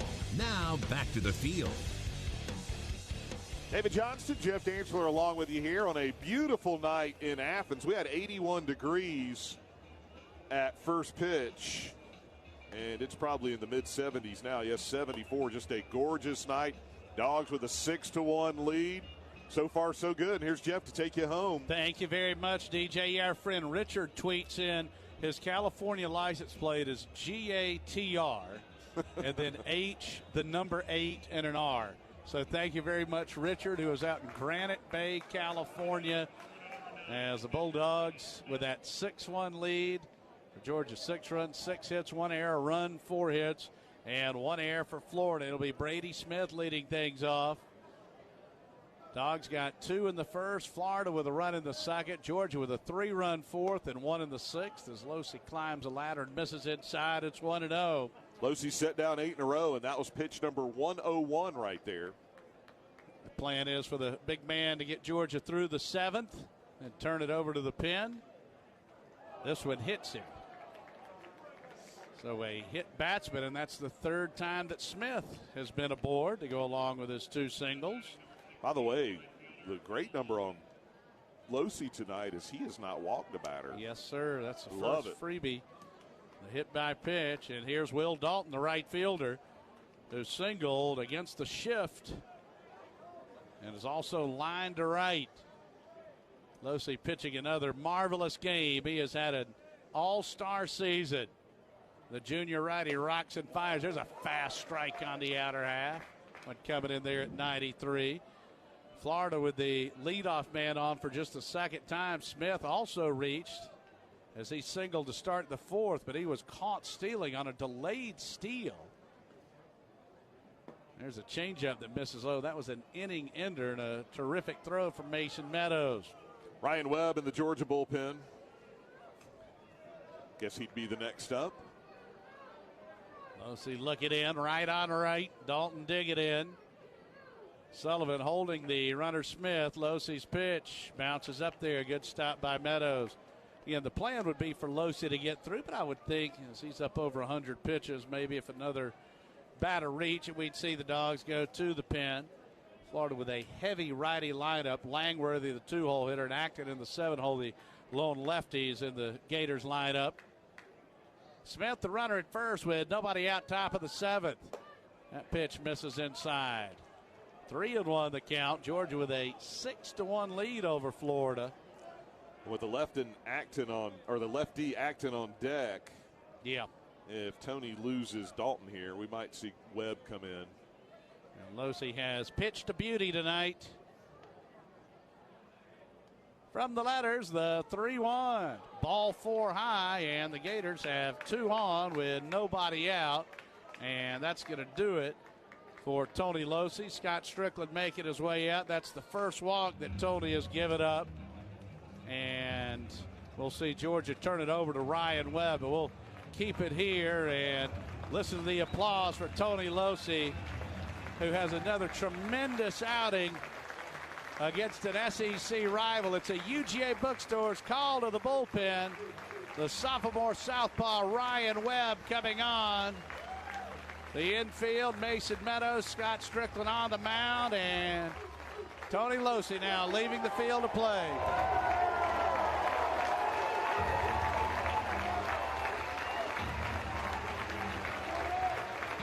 Great performance from Tony Losey. He leaves with Georgia leading Florida 6-1. Gators with 2 on and nobody out. We're in the 7th. This is Georgia Baseball on the Georgia Bulldogs Sports Network. Get ready for the first pitch at the UGA Bookstore, featuring the best Bulldog gifts and apparel. Shop all the great brands at the UGA Bookstore like Nike, Tommy Bahama, Vineyard Vines, and Southern Tide. The UGA Bookstore is the exclusive home of the UGA 10 collection by Peter Millar. The UGA Bookstore in the heart of campus, next to the Tate Student Center. Shop online 24/7 at UGABookstore.com. The UGA Bookstore, it's where dogs shop. Everybody knows that peanuts are the state crop of Georgia. But did you know that Georgia farmers contribute nearly $75 billion to the state's economy each year? That's not peanuts. Those billions are why Georgia Farm Bureau cultivates farmers, by promoting agriculture and offering access to benefits that save families money, like home and auto insurance. You can join online for just a few bucks a year. Peanuts.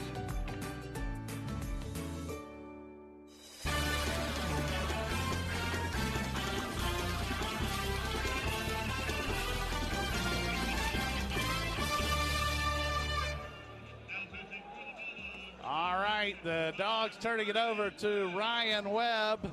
He missed 7 weeks through March and April. Webb, no record with a 2.08 ERA, 1 save, 13 strikeouts, and 6 walks, and 13 innings pitched. The opponent's batting average is 186, and Webb has a big-time arm. And Corey Acton will be standing in a lefty-lefty matchup. And as we say with Ryan, the key for him, just becoming a consistent strike thrower.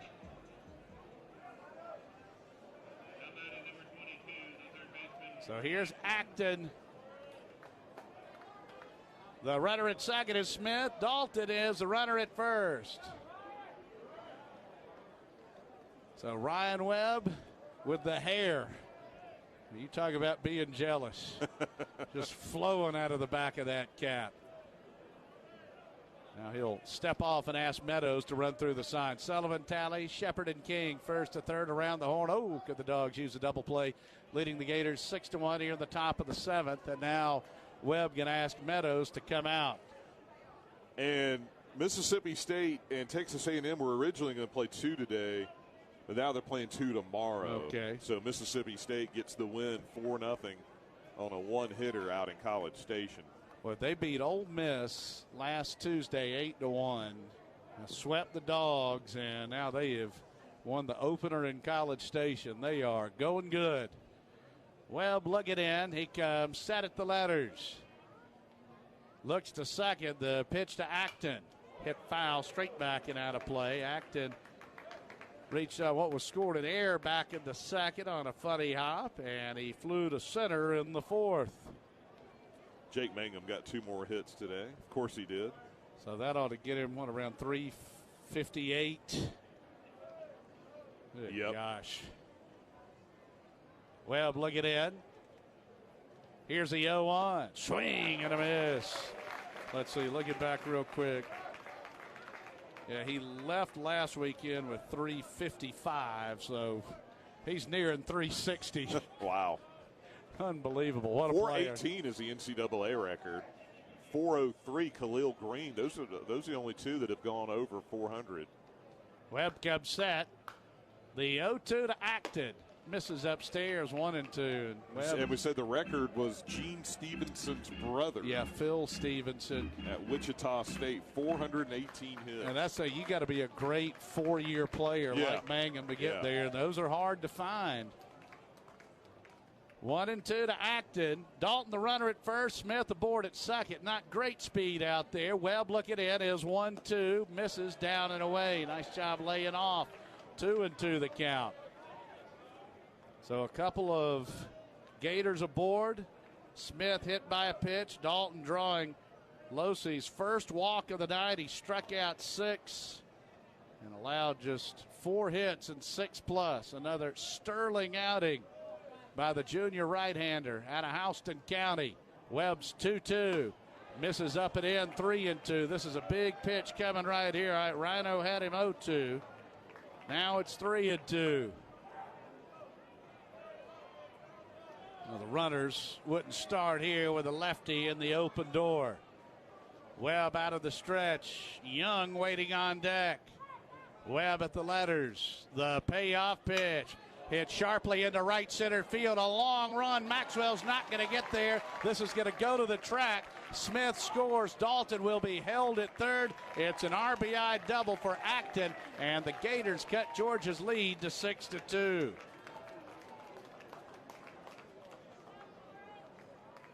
And that was a really good at bat there from Acton, who fell behind, and Webb couldn't finish him off. And now Jacob Young will stand in, the second baseman who's riding a 4-game hitting streak. And now all of a sudden, if he gets a base hit, this is a 6-4 game.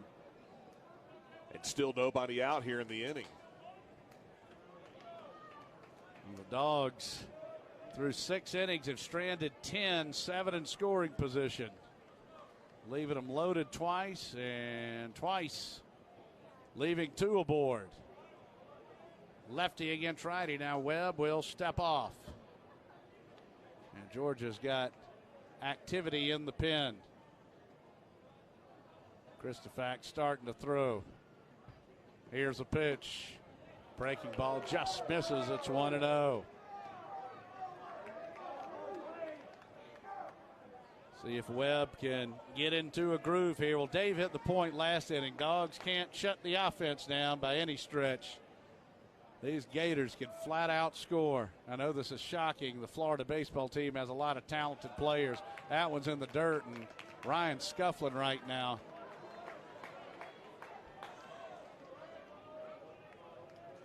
I know Georgia would rather not turn it over to Christofax now. We just don't think Aaron Shunk is available. No. Webb comes set at the letters. The 2-0 to Young. Way outside. It's 3-0. I think Ryan's a little bit rattled right now. Oh, boy. Never easy. It is 6-2. Georgia leading Florida. Dogs have out hit the Gators 6-5. Both teams with an error. Webb looking in. He comes set. Here's the 3-0. Ball 4 low, and the bases are loaded.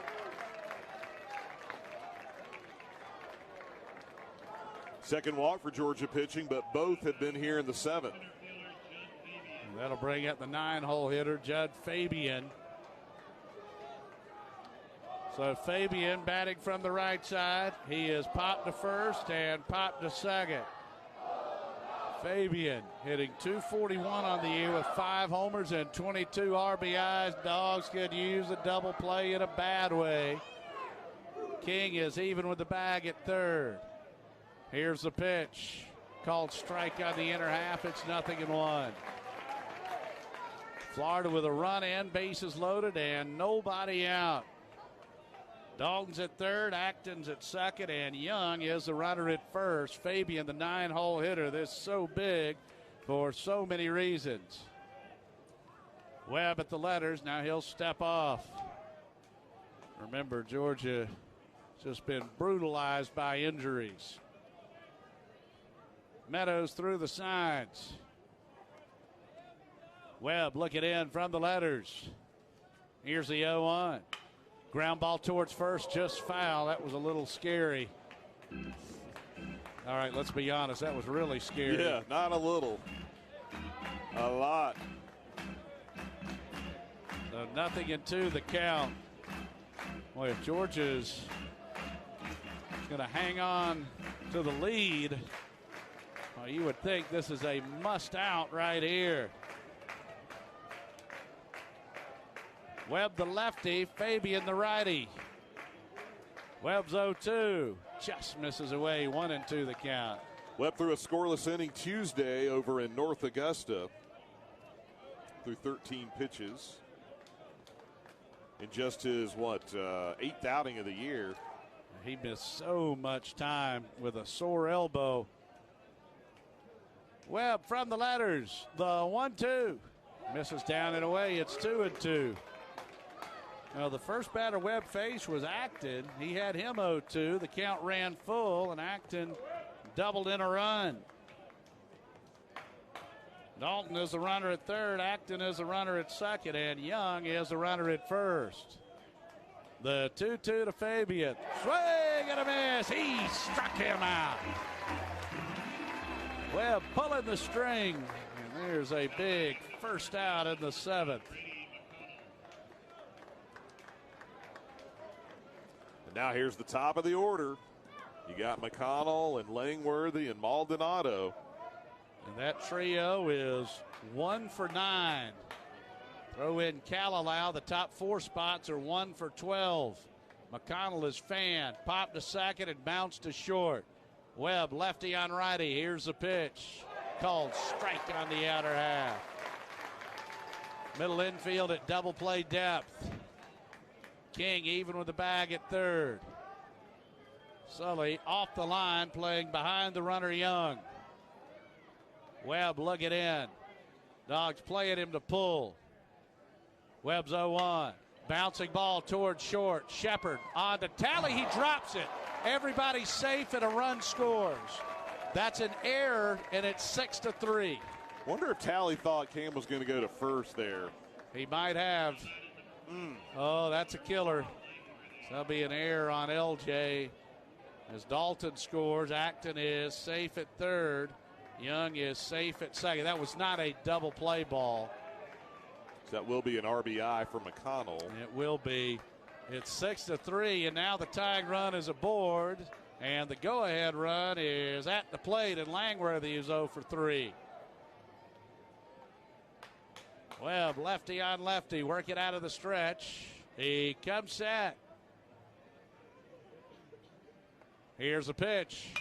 Ground ball towards short. Shepard, funny hop to LJ. The relay close. Got him with a great stretch by Sully. Oh, baby. 6-4-3 on the twin killing. And that is getting her done. Cam Shepard, LJ Talley, and Patrick Sullivan. Woo! For the Gators. 2 runs on 1 hit. There was 1 error, and the Gators strand a pair. It is 7th inning stretch time here at Foley Field. The Dogs lead Florida 6-3. This is Georgia Baseball on the Georgia Bulldogs Sports Network. Coach Kirby Smart here. Let's talk about the official healthcare provider of UGA Athletics, Piedmont Healthcare. Piedmont makes sure that our dogs are playing their best, but we know you don't have to be a college athlete to get bumps and bruises. With urgent care, same-day appointments, virtual visits from your smartphone or desktop, and Piedmont Quick Care at Walgreens, they've got the care you need when you need it. Booking an appointment is only a click away. So for game day and every day, get better at piedmont.org/UGA. In the Southeastern Conference, we have a healthy appetite for more. More teams and more tournaments, all in the hunt for more hardware. Way more. That means more tackling, shooting, and putting for titles, more diving, cantering, and hurdling for trophies, and we have more national championships where the SEC goes head-to-head with the SEC. Now we'll take what we've earned and turn it into more. Yeah, in the SEC, it just means more.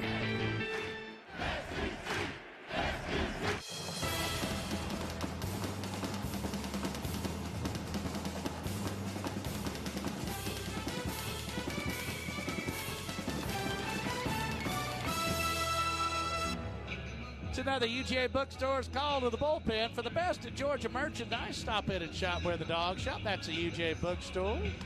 Right in the heart of campus, next door to Sanford Stadium at the Tate Student Center. DJ's in the black. I'm in the white and the gray. Nick Pogue, a right-hander, no record, a 5.65 ERA with a save.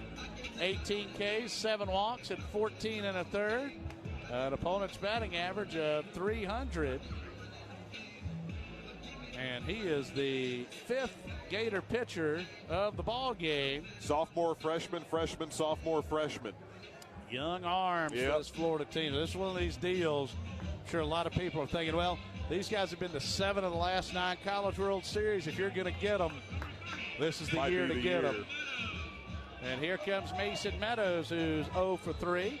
Bounced into a 6-4 fielder's choice to end the first. Flew to right to end the third. And bounced to first to start the fifth. Again, it's Mason's dad, Drew's 50th birthday.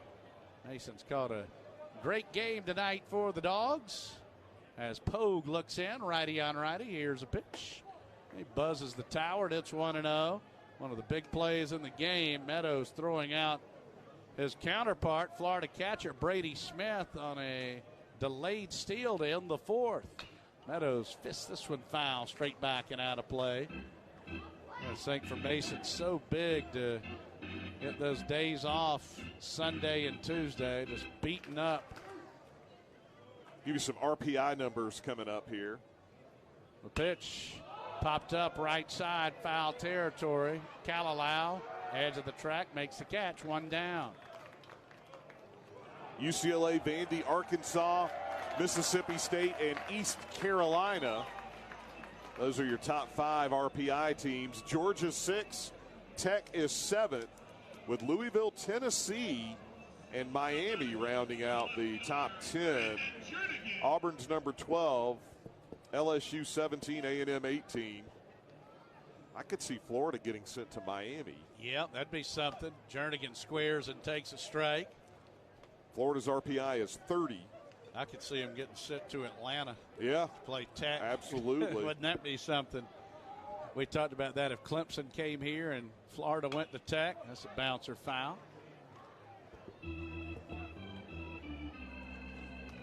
Clemson's number 35. Missouri's number 26.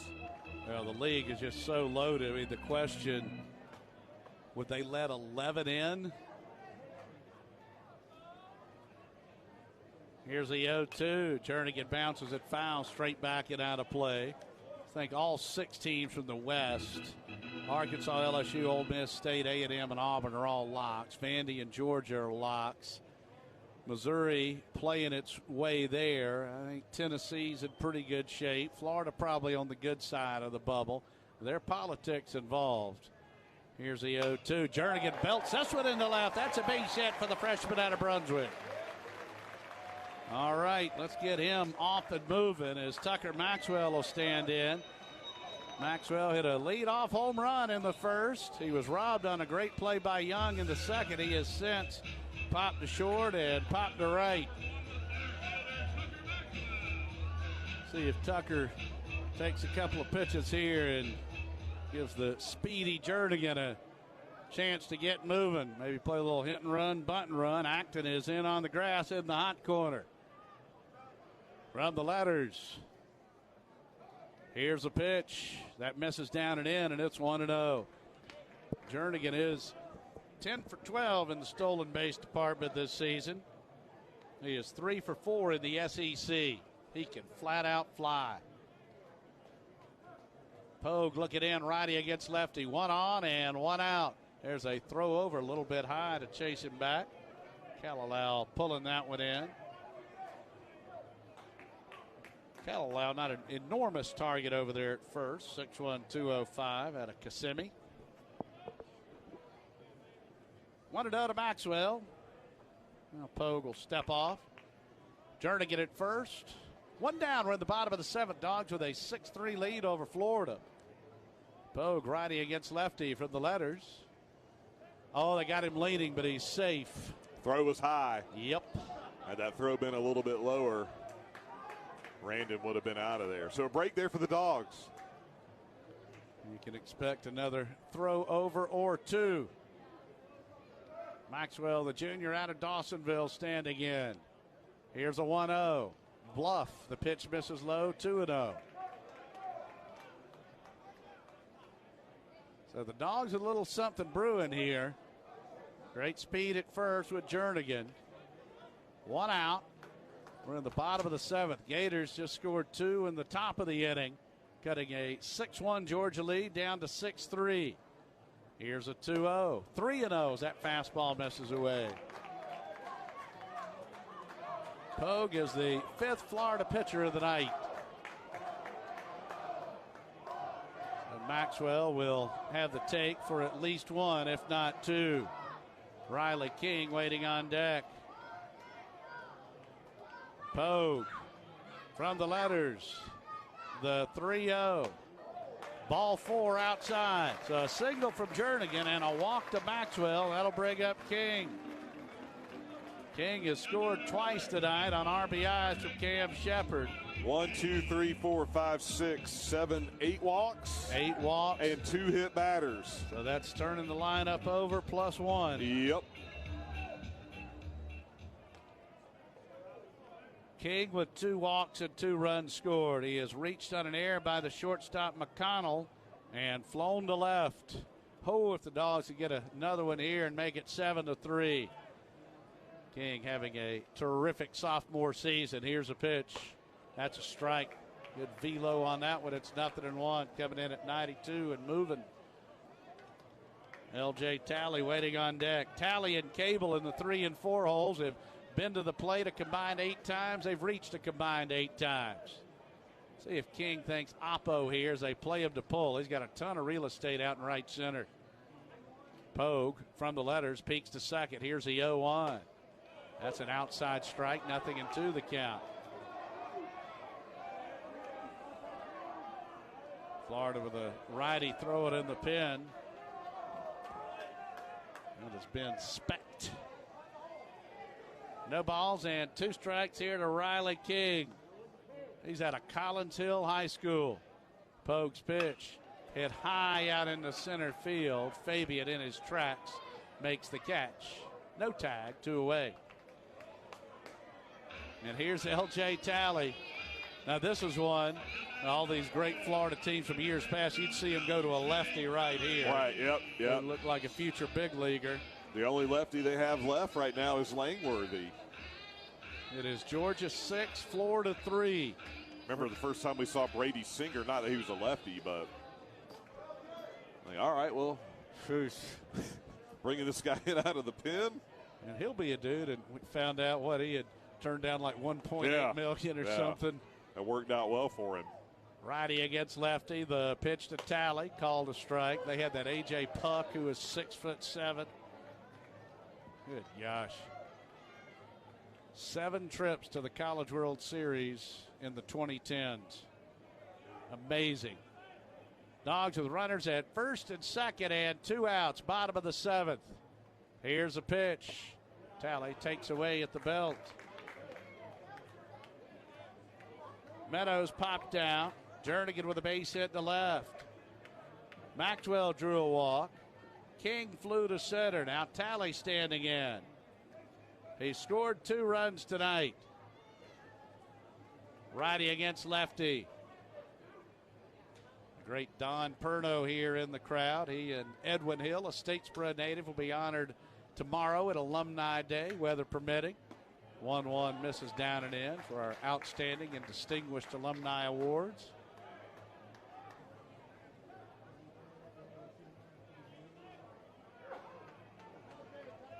Dogs have the lead 6-3.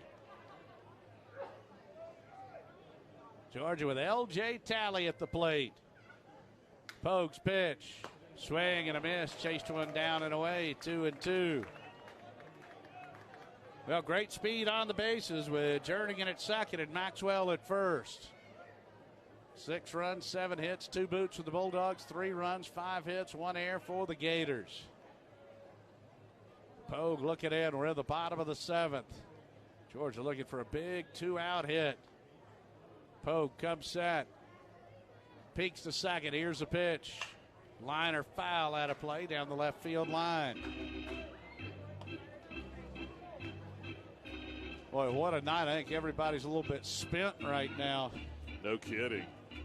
Just the twists and turns and ebbs and flows of this one. The right-hander Pogue, look it in. L.J. Talley, dig it in. Gators in blue, Dogs in red. Here's the pitch. Changeup just misses outside. It's 3-2. Oh, boy. Well, the runners will get moving. Let's see if L.J. can get a gapper here for Georgia. Righty against lefty. Pogue, look it in. From the letters, the payoff pitch to Talley. Bouncing ball foul, straight back and out of play. Well, the Dogs lead it 6-3. I wonder if that's their pitching plan, Jeff, is just to try to get as much as they can out of the starter and then just patch it together with the bullpen. Well, they got so many arms yeah. out there, just a list of pitchers here. Like you said, only one pitcher above the line. It is off the sheet. So another 3-2 coming with Jernigan and Maxwell aboard. Righty against lefty. Pogue's payoff. Belted foul. Heads up in the Florida dugout, third base side. Good battle here for Talley. Well, LJ has had a great game tonight. A walk in the first, a double in the second. He was hit by a pitch and scored in the fourth, singled and scored in the sixth. Jernigan, who can fly, the runner at second. Maxwell with excellent speed, the runner at first. Pogue looking in from the letters of 3-2. Ball 4 and the bases are loaded. Again, fourth inning tonight that Georgia has had the sacks full. Jernigan to third, Maxwell to second. And here's John Cable. That is the 9th walk allowed by the Gators. Cable guy. Oh, boy. Could he again? He's got 2 this year. He's got the biggest hit of the night for Georgia, an RBI single in the 4th. Pogue from the letters. The pitch to Cable.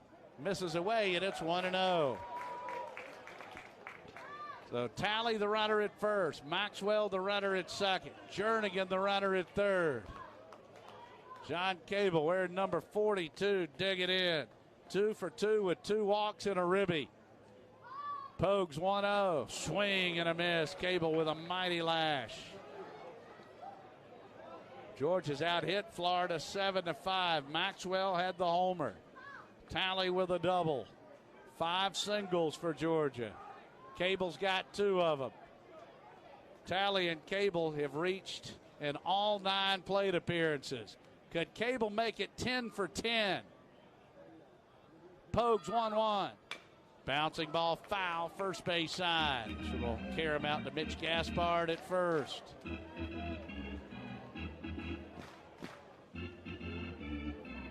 Well, what a game here tonight. Georgia leading Florida 6-3. 1-2 to Cable. Pogue is Florida's 5th pitcher of the game. Bases loaded with 2 away. Pogue out of the stretch. He comes set. The 1-2. Called strike 3, and the side is retired. No runs, 1 hit, no errors, and the Dogs leave them loaded for the 3rd time tonight. That is 13 stranded, 9 in scoring position. Ouch. And that strikeout for the Gators, just their 5th of the night. First time they've gotten Talley or Cable out. We go to the 8th. Here comes Zach Christophak. It's Georgia 6, Florida 3. This is Bulldog Baseball on the Georgia Bulldogs Sports Network. DP Dough of Athens, located at 180 West Broad Street in downtown Athens, has all your fresh baked calzone needs. Available for pickup or delivery, stop by today to try one of our many fresh baked calzones. Our $6 zone of the day special, or build your own calzone with your choice of proteins, veggies, cheeses, and salts. Call today for delivery at 706-842-2828 or order online at dpdough.com. And don't forget, we will be making a special DP Dough calzone delivery of the game to our loudest fans in attendance at Foley Field all season long. DP Dough, the original calzone company. Termite season is here. Is your home protected? Thousands of Metro Atlanta homes are damaged by termites every year, resulting in thousands of dollars in repair costs. Protecting your home from termites and other pests is simple with Active Pest Control. Active Pest Control has served Georgia communities for over 30 years, and we believe that relationships really do matter. That's why your satisfaction is our top priority. Call us today to schedule a free inspection at 770-954-9941 or visit us online at activepestcontrol.com. Active Pest Control, where relationships matter. You're listening to Bulldogs Baseball. Now back to the stadium. Zach Christopher taking the mound. Earlier this week, he was awarded the University of Georgia Athletic Association's Inspiration Award. It's so well deserved. Christopher has had a stellar career at Georgia. He is 10-3 with 11 saves. This year, Christopher is 3-0 with 5 saves. And the teams he has beaten, and we've run through the list so many times, it's the stuff of legend. You add up the wins and saves. He has 3 times beaten Tech, 3 times beaten Tennessee. He's beaten Auburn, Mississippi State, Kentucky, Ole Miss, Alabama, South Carolina, Vandy, and 2 weeks ago, twice got Mizzou. Love it. There is one team missing, DJ. Yes, indeed. Let's hope that changes tonight. So Christopher on the mound and Nelson Maldonado at the plate. A righty against a righty. Maldonado is 1 for 3. Christopher out of the stretch at all times. The pitch misses up. It's 1-0. That was live at 94. Zach pitched a perfect ninth to close out the win over the Citadel on Tuesday, striking out 2. The Dogs are in the shift with the 6-3 lead. Hit sharply in the left, base hit past a diving Shepard. So the leadoff man aboard. And Florida will send Kalalau to the plate. He is 0 for 3. Kalalau flew to center to start the second, struck out swinging to end the third, and lined to left to end the sixth. Zach Christopher on the bump. What a career he has had. The junior out of Walton. 4 of his 5 saves have come in conference play. Christopher righty on righty. Maldonado, you wouldn't think he would be running here. That pitch misses away, and it's 1-0. Dogs in red and the Gators in blue. Georgia 6, Florida 3. Christopher comes set at the belt. Here's a 1-0. Misses down and away. 2-0 the count. Christopher just a tremendous competitor. He's like Losi. Wears his heart on his sleeve. Christopher 5'9", 186 out of Walton High School. Kalalau trying to reach for the first time tonight. Ball 3 down and away. Well, Georgia had not given up a walk or a hit batsman through 6. And there were a combined 3 plus an error in the 7th. 3 balls and no strikes to count to Kalalau. Christopher, the pitch. Called strike on the outer half. He is a grinder, a fighter, a competitor. Kalalau's average at .305 this year. He's got 4 home runs and 40 RBIs. That leads the Florida lineup. The 3-1 pitch, swing and a miss, 3-2. That one was moving. 94 on the gun there. Boy, and Zach listed at 5'9". He can really bring it. And one of those modern terms the scouts love, the spin rate. That's right. Zach looking in from the belt. The 3-2. Just missed downstairs, ball 4. Couple of finals to pass along. Arkansas beats Kentucky 5-2 up in Lexington. And Auburn beats Alabama 5-1. That's at Auburn. And looking at that 12-play shuffle, Vandy now leading South Carolina 12-8 in the 6th inning. So they're all going to be in the same place they were. 5 and 17. Yeah, Kentucky, South Carolina, and Alabama. And here's Brady Smith, the catcher. who has 2 hits and 2 runs scored tonight. He's got a couple of singles. He's been hit by a pitch. Christofak, righty on righty from the belt. The pitch called strike on the outer half. And Zach, like a lot of relievers, sometimes it takes a couple of batters' face to get into the rhythm. Georgia's got Glover loosening down in the pen. Well, Georgia could use another double play. Got a critical 6-4-3 to end the 7th. From the belt, the 0-1. Just misses away. Boy, the Georgia dugout incensed. Our man Ted making the walk. Here we go. Getting a little bit closer. Making the walk. From the 4th row to the net. 1-1 to Smith. Ain't nothing like it. Having to go for a little stroll. Dogs and Gators here in the 8th. Christofak's 1-1. Misses downstairs. 2-1 to count. Maldonado, the runner at second. Kalalau, the runner at first. 2-1 the count. Christofak looking in out of the stretch. Dogs could really use a double play. By the way, Riley King hadn't had one hit his way yet. Christofak, the 2-1. Called strike on the outer half. It's 2-2. Hey, we'll take a triple play. Well, we've already had one this year. First one since 1963. And as Dave brought up, we're going to have another one soon. Yeah, in the next year or so. I agree with you. 2 balls and 2 strikes here to Smith, the Gators catcher, and 5-hole hitter. From the belt, he looks to second and deals.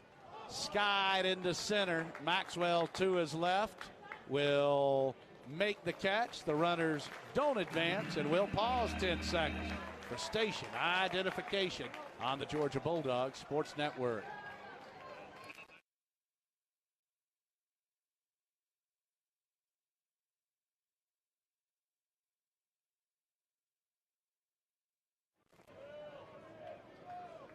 And that'll bring up Will Dalton, the right-hand hitting right fielder.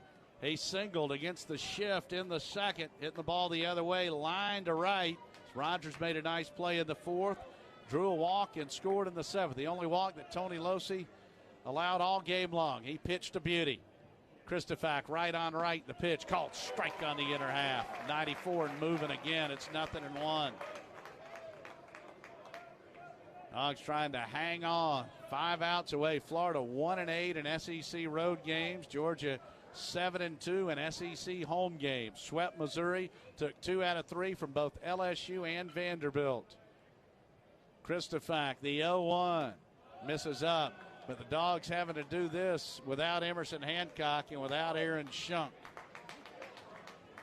Although Coach Strickland did say if Georgia needed a Kirk Gibson type swing from Shunk, he would be available for that.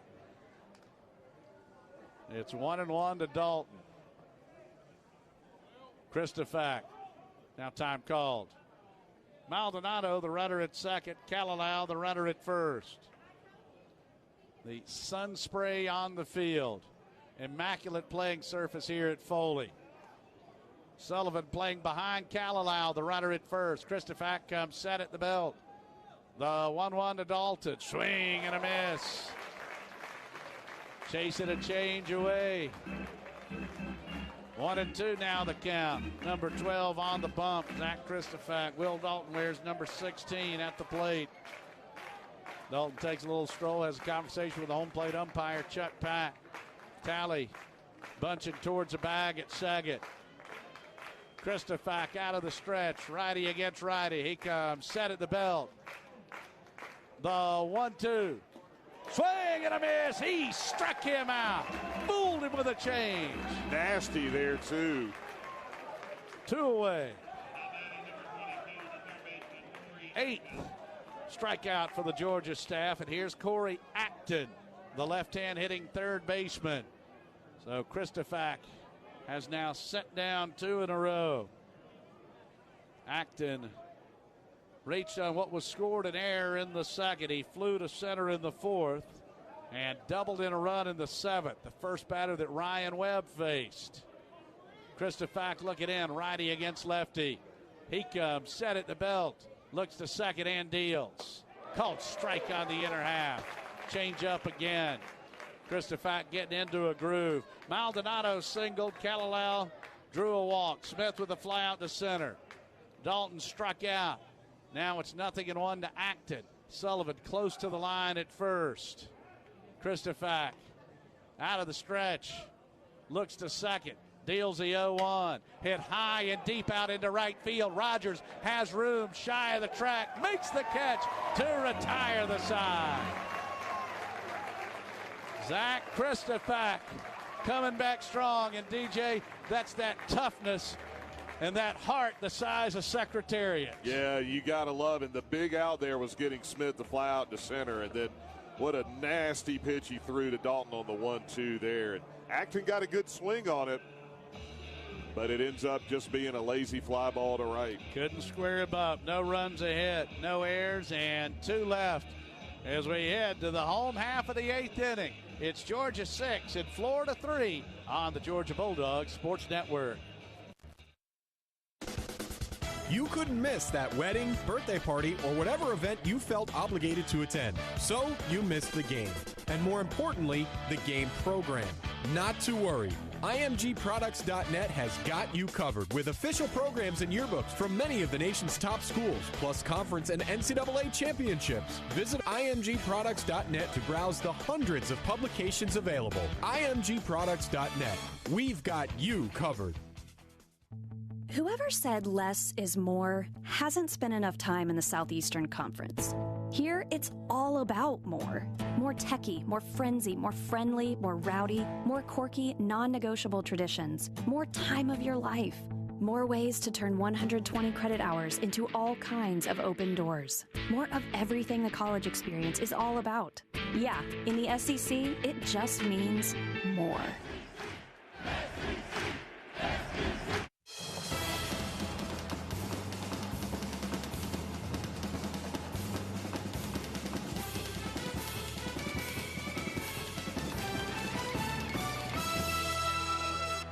Georgia leading Florida 6-3. It'll be Shepard, Rogers, and Sullivan due. And Florida making another call to the bullpen, brought to you by the UGA bookstores. For the best of Georgia merchandise, stop in and shop where the dogs shop. That's the UGA bookstore. It'll be Ben Specht, 1-0. ERA 5.67 in 27 innings. He's got 25 strikeouts. He has walked 12, an opponent's batting average of 284. Jeff Dantzler, Dave Johnston, Michael Serber, your broadcast crew. Thanks to our good friend Jim Saunders, a lifelong Bulldog fan, listening in with some kind words saying go Dogs. All right, here's Cam. He's got a couple of ribbies tonight. Here's a pitch, swing and a foul tip. It's 0-1. And you can tweet us at D Johnson UGA, at L Cerberino, at Jeff Dantzler TV. Thanks to our friend Harold, who's listening in out in Portland, Oregon. Great Georgia fan. Into the motion, the 0-1. Called strike on the inner half. Funny, Mark tweeted us. He's sitting right behind the Florida dugout, said LJ's foul ball took out one of the players' sunflower seeds and spill it into the dugout. Here's the 0-2. Swing and a miss, strike 3. Well, that is the 6th strikeout by the Florida staff. And they have used 6 pitchers tonight. How about that? Maybe something we see all weekend. I don't know about tomorrow, but yeah, maybe weather. Sunday. Somewhere.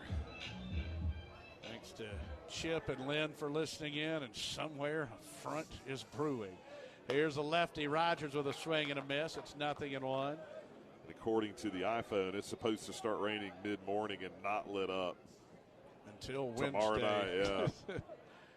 Sunday's shaky. Tomorrow just doesn't look good. 0-1 sent foul straight back and out of play. I love alumni weekend and seeing these guys come back. It's special to have Brian Jester and Don Perno in town. And a Statesboro native, Edwin Hill, will be honored tomorrow. Here's the 0-2 to Rogers. That one misses away. That reminds me of the discount double check. Hey, Rogers! That redheaded guy. 1-2 to Cheney Rogers. Here's a pitch. That one misses up. Again, Cheney Rogers, he kind of got that bathmatic baptism by fire this year. Pressed into duty in the outfield and at first base and has done a fine job. 2 balls and 2 strikes to count. Speck's delivery called strike 3 right down Main Street. And his defense at first base was plus. Yeah, and you've got a guy stepping in for the best defensive first baseman in the country who will now stand in. Patrick Sullivan drew a walk in the first. He flew to deep center in the third and fourth and bounced to second to end the 6th. This is one of those spots for Sully. He's got 2 home runs this season, including the one in his welcome back game against Tech. Maybe he can take a crack at a deep one. Takes a strike. It's 0-1. As we said, both of these teams all in tonight. Here's the 0-1. Changeup strike on the inner half. Boy, Speck is looking good. He's a freshman out of Fort Myers. As we said, I think the message from Kevin O'Sullivan, if you're going to get us, you better get us this year. No balls and 2 strikes to the junior first baseman. Here's a pitch. Poked foul third base side. This reminds me a little bit, not throwing quite as hard as what we saw when they brought, when Mississippi State brought in Colby White last Saturday. Yeah, they brought him in. He was upper 90s and he struck out the side. But then the next day, they bring him back and the Dogs got to him. And Saturday, he was unhittable. Swing and a miss, struck him out on a breaking ball, and the side is retired. So Speck strikes out the side. All right. We go to the 9th. It's Georgia 6 and Florida 3. Zach Christopher going to try and hang on for the Dogs. As you listen to Bulldog Baseball on the Georgia Bulldogs Sports Network. We Dogs are known for always giving 110%, both on and off the field. But no matter how hard we work, we can't deny that getting sick is easy. Luckily, getting care is too. As the official healthcare provider of the Georgia Bulldogs, Piedmont is committed to getting us better. With urgent care, same-day appointments, virtual visits from your smartphone or desktop, and Piedmont Quick Care at Walgreens, they've got the care you need when you need it. Booking an appointment is only a click away, so for game day and every day, get better at piedmont.org/UGA. The Hilltop Grill opened the night David Green hit Michael Johnson at Auburn, sending the Dogs to the SEC title. In the years since, Hilltop has become an Athens favorite, featuring premium steak and seafood. Locally owned, the Hilltop gives you the finest in food without the hassle of downtown. With an open and covered patio, reservations available for all occasions, private parties, and a sensational Sunday brunch. Hunker down and head to the Hilltop at 2310 West Broad. Call 706-353-7667. That's 706-353-7667. This is Bulldogs Baseball. Now back to the field. All right, Zach Christopher back on the mound as Georgia leads Florida 6-3. It'll be Young, Fabian, and McConnell. Hitters 8, 9, and 1 due for the Gators as Meadows unleashes a throw down to second base. The Dogs wearing red, the Gators in blue. Let's set the Georgia defense. Christopher on the mound. Meadows a catcher. Sullivan, Talley, Shepard, and King first to third around the horn. Jernigan, Maxwell, and Rogers left to right in the Georgia outfield. Riley King hadn't had a ball hit his way tonight, making his second start at third. You can expect one here in the inning. Christopher's pitch to Young. Fastball sails high. It's 1-0. Zach, some kind of tough. He has the epic hit list. A 10-3 career record with 11 saves. The 1-0. Oh, he slips coming off the mound, doesn't release the ball. Zach's okay. You know, you always wonder what makes pitchers good. And when you shake Zach's hand, he's got these thick fingers and is so strong. A million little things. Here's a 1-0. Called a strike. And just get a little extra. What was the story with Rivera growing up in Panama? He helped his grandfather and his father. He would work with fishing lines and fishing nets, and they said that just made his fingers and hands so strong. This is lined into left. Jernigan going to let it hit in front. Wise play there, not diving, a leadoff single. Yeah, I think you're right about that. That was a wise play by Jernigan. Yeah, that's the risk reward. Want to keep that tying run in the on-deck circle. Here's Judd Fabian, the 9-hole hitter, who's 0 for 3. So the leadoff man has reached in 3 straight innings, and that's 4 times tonight. Christofax looking in, righty on righty. Young takes his lead. Christofax pitch, misses up and in. It's 1-0. Young's had a good game. He made a great defensive play to rob Tucker Maxwell back in the second. 6 out of 8 in the stolen base department this year. Christofax comes set at the belt. The 1-0 to Fabian. Called strike on the outer half. Hey, most of this crowd in the grandstands has gone home. High atop Kudzu Hill, it's still packed in the left field lounge, and I love it when the fans, when they play the Krypton that you play in the fourth quarter at Sanford as the 1-1's a strike on the outer half. They play that going into the 9th here, and the phones, the lighted phones going up and down. Tony Losi, top step, cheering his teammate along. Christofax from the belt. Here's a 1-2. Just misses inside. He's able to check his swing. WW. David Wiley at first base. Just gave a nice cool nope. Yeah, no go, and I think that was a right call. Yeah, he was right. 2-2 to Fabian with Young at first. Nobody out, top of the 9th. 6-3 Dogs. Strike 3 swinging. The change. Christofax. His second K. 9th for the staff, and here's McConnell in the top of the order. Could we dial up a double play? McConnell's having a tremendous year. He's 0 for 4 tonight. Reached on an error last time up. Christofax pitch. Called strike. It's 0-1. Zach is dealing. McConnell hitting .328 in SEC action. Talley and Shep talking to each other in the middle. King even with the bag in the hot corner. Christofax from the belt. Here's 0-1.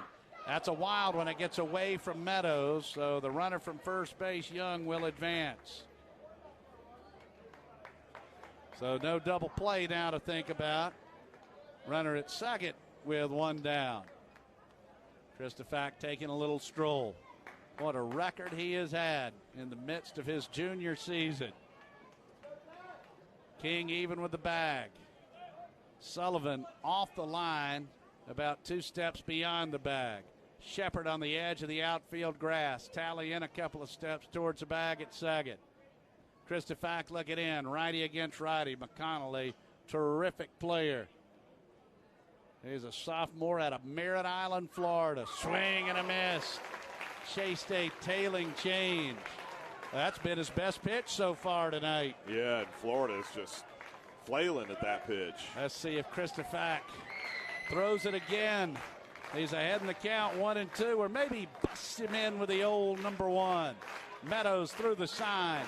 Christofax at the belt. Here's the 1-2. Bouncing ball left side, foul. You mentioned it. He hadn't had King's one yet. going to get one eventually. Oh, man. Such a great athlete. He made a tremendous play, a diving stop from the book of Brooks Robinson and Greg Nettles against the Citadel on Tuesday. Had one of those as he moved from the outfield to third in Starkville last Sunday. Christofax, a ball and 2 strikes to McConnell. Young, the runner at second with 1 out, top of the 9th. 6-3 Dogs leading the Gators. Here's a pitch. Bouncing ball to short. Shepard vacuums it up on to first. 2 away. On the play, Young takes third. You know, if Cam had gone to third there, Young would have been a dead duck. He would have been, but the smart play. Oh, no. Oh, he made the right play. You're exactly right. That's one of those, if it's a 1-run game, he goes to third. That is processing the information quickly. So the lefty Langworthy standing in. I was just surprised Young didn't freeze or go back towards second on that one. I agree with you. Langworthy bouncing to the double play to end the 7th. Takes a strike. It's 0-1. That might be the big play of the game. Oh, Christofax has beaten Tech, Auburn, Mississippi State, Alabama, South Carolina, Vandy, Mizzou, Ole Miss, and Georgia Southern. The 0-1 misses low. It's 1-1. He is trying to add Florida to an incomparable hit list. Zach takes a stroll. King is even with the bag and now off the bag a bit in the hot corner with the left-hander Langworthy standing in. Christofak from the belt. Here's a 1-1. Sent foul straight back and out of play. 1-2 the count. That ought to get this crowd up. Dogs a strike away and an out away. Zach Christofak on the mound. Austin Langworthy at the plate. Jacob Young, the runner at third with 2 outs. Top of the ninth. Georgia leading Florida 6-3. Christofak out of the stretch from the belt. The 1-2 bounces up there. That's going to be a wild pitch to score the run. So that makes it 6-4. Couple of wild pitches in the inning. Well, now you can just concentrate on Langworthy and not worry about anything else right here. Yes, sir. Just tried to make him go fishing. Hey, I'm glad he didn't go fishing.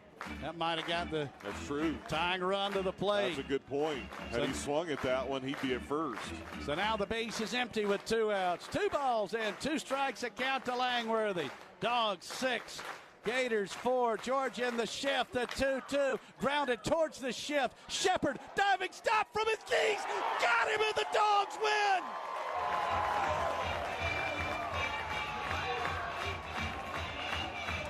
An incredible play by Cam Shepard to win the game.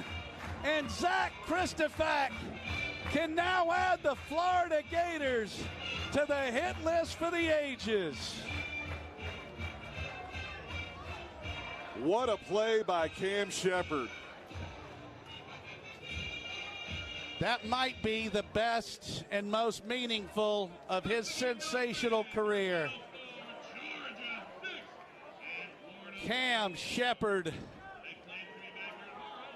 a 5-star play to end it and win it for Georgia. 6-4 the final. Losi the winner. Christofak with the save. And the Dogs take the opener. And you can now add Florida to the hit list. Amazing. And it is going to be fun to do. 6-4 Georgia. We'll come back and check the totals after this timeout on the Georgia Bulldogs Sports Network. Before or after the game, come enjoy a great view of 5 Points from the covered deck at Marker 7 Coastal Grill. Walking distance from Foley Field at the corner of Lumpkin and Millage, you can find some of the best seafood north of St. Simon's. Oysters on the half shell, fish tacos and shrimp baskets with fries and coleslaw will get you started. For the land lovers, we've got you covered with our club, Reuben, and grilled chicken sandwich. Eating healthy? Try one of our numerous salads on the menu. There's something for everyone at Marker 7 in the heart of 5 Points. Plenty of parking available. You couldn't miss that wedding, birthday party, or whatever event you felt obligated to attend. So you missed the game. And more importantly, the game program. Not to worry. IMGProducts.net has got you covered with official programs and yearbooks from many of the nation's top schools, plus conference and NCAA championships. Visit IMGProducts.net to browse the hundreds of publications available. IMGProducts.net. We've got you covered.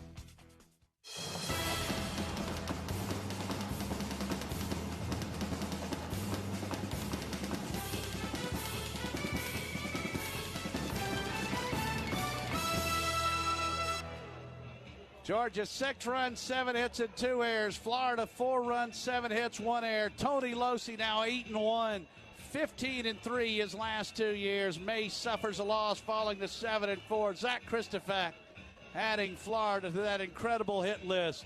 His 12th career save and 6th of the season. The Dogs take the opener 6-4. The Scott Strickland Show is on deck as you listen to Bulldog Baseball on the Georgia Bulldogs Sports Network.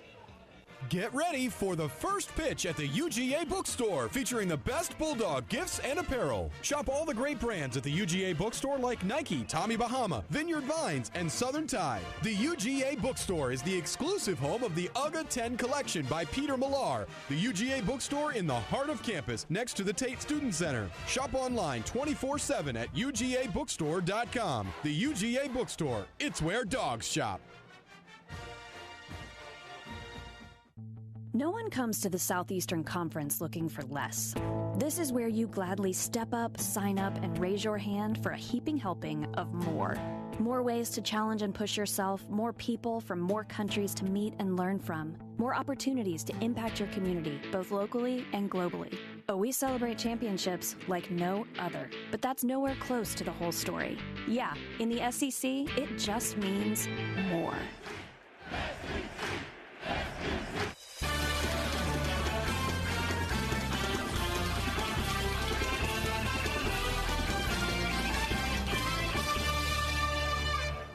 Georgia defeats Florida 6-4. The Dogs now 14-8 in the league, 35-12 overall, and 8-2 at home here in the SEC. It's time for the Scott Strickland Show. Jeff Dancer, Dave Johnson joining the Bulldogs head coach.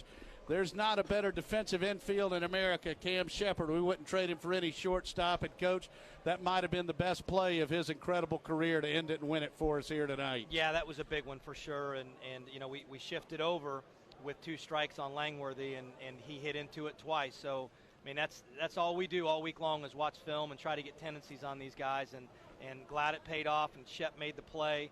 And that was a big one right there because tying run comes to the plate, and Maldonado's swinging it really well. Did not want to see him come up. Yeah, and you know it was one of those where we'd left so many runners on tonight and in scoring position that you just hope something like that doesn't come back to haunt you. But the great pitching you got tonight and the great defense again.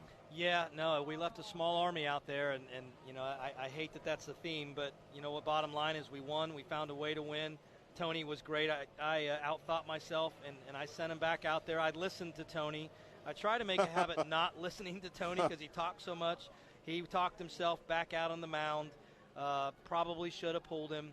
And then we brought Ryan Webb in there with trouble. And we didn't want to do that. But bottom line is we found a way to get out of that. Ryan got a double play ball, and then Zach Christophak toughed it out. Well, Zach Christophak, it is epic, his hit list, the teams he's beaten in his Georgia career with all those wins and saves against Tech and Tennessee and Auburn and Alabama. Florida was the only one missing, and what a time to beat the Gators. Yeah, no, that was a big one. And, you know, it just maybe it was that we left so many guys on base, and, you know, we're a swing away from getting Mace out in the first inning. You know, I did not feel good. I was jittery for whatever reason. I got to be better than that. But, man, I just did not feel comfortable for whatever reason. But our guys got the job done. I should know better than that. I should feel a little bit more comfortable with our guys. Tucker leading off the game with a home run will set a little tone, too. It's like, I know we didn't have a great weekend in Starkville, but had the big 7-run inning there at the end against the Citadel, but like the way he set the tone. Yeah, I mean, Tony strikes out the side in the first, and then Tucker leads off the game with the home run. And, you know, we left the bases loaded and left some runs on the board, and we left 13 on base, and that's too many. It should have been a little bit more comfortable than that, but, hey, win's a win. And we'll take it, and we'll try to win the series tomorrow. Well, we talked about it, too, the importance of this one. We know what the weather's looking like tomorrow and Sunday, and both of these teams really going all in here tonight. So to get that opening win, it's always big, extra huge here tonight. Yeah, no question about it. And Ryan Webb's going to need to be able to bounce back and help us on Sunday. And, you know, you still got Cole Wilcox and Timmy Elliott to start tomorrow if we get it in. We're going to stay on time. Moving it up I don't think does us any good with the weather. We've got a sellout crowd. So we're going to try to start on time, but it's one of those things when you wake up and look at the radar, it might be we're going to sit around and wait a while. Hey, by the way, Coach, Cable got that big RBI single in the fourth there, kind of loosened things up. What is his story and how he came, how you ended up getting him as a grad transfer? You know, it's really funny. Just got a random text message late in the year about a kid that wanted to transfer. And, you know, the bottom line, you can't talk to him at all. So we didn't have any conversations with John. We knew that he was looking to possibly transfer, but as soon as his season was over, he went and talked to his coach, and he called us.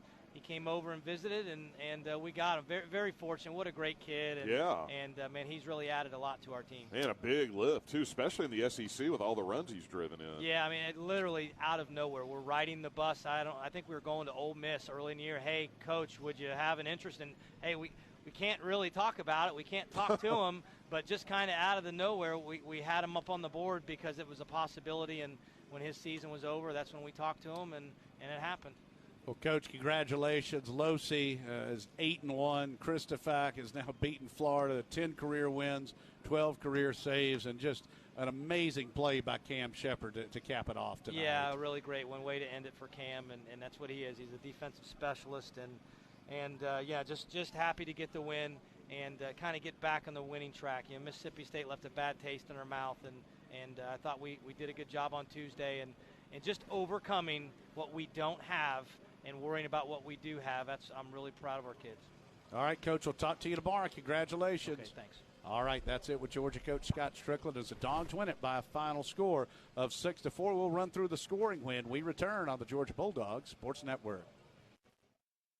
At PT Solutions Physical Therapy, we're proud to be an official partner of UGA. In sports, getting to the next level takes lots of talent and lots of work. At PT Solutions, we believe that every young athlete deserves the opportunity to chase his or her dream. That's why you'll find our therapists and trainers on the fields and sidelines at every level, helping athletes stay healthy and be at their best.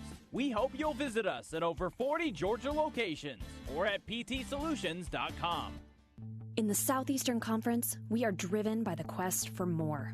More titles, more NCAA records, but also more renewable energy sources for some of the nation's greenest campuses. For more partnerships with NASA, the NSA, and the UN. For more billions pumped into our state economies. Our 14 leading universities know that no matter how much we achieve, we can always do more. Yeah, in the SEC, it just means more.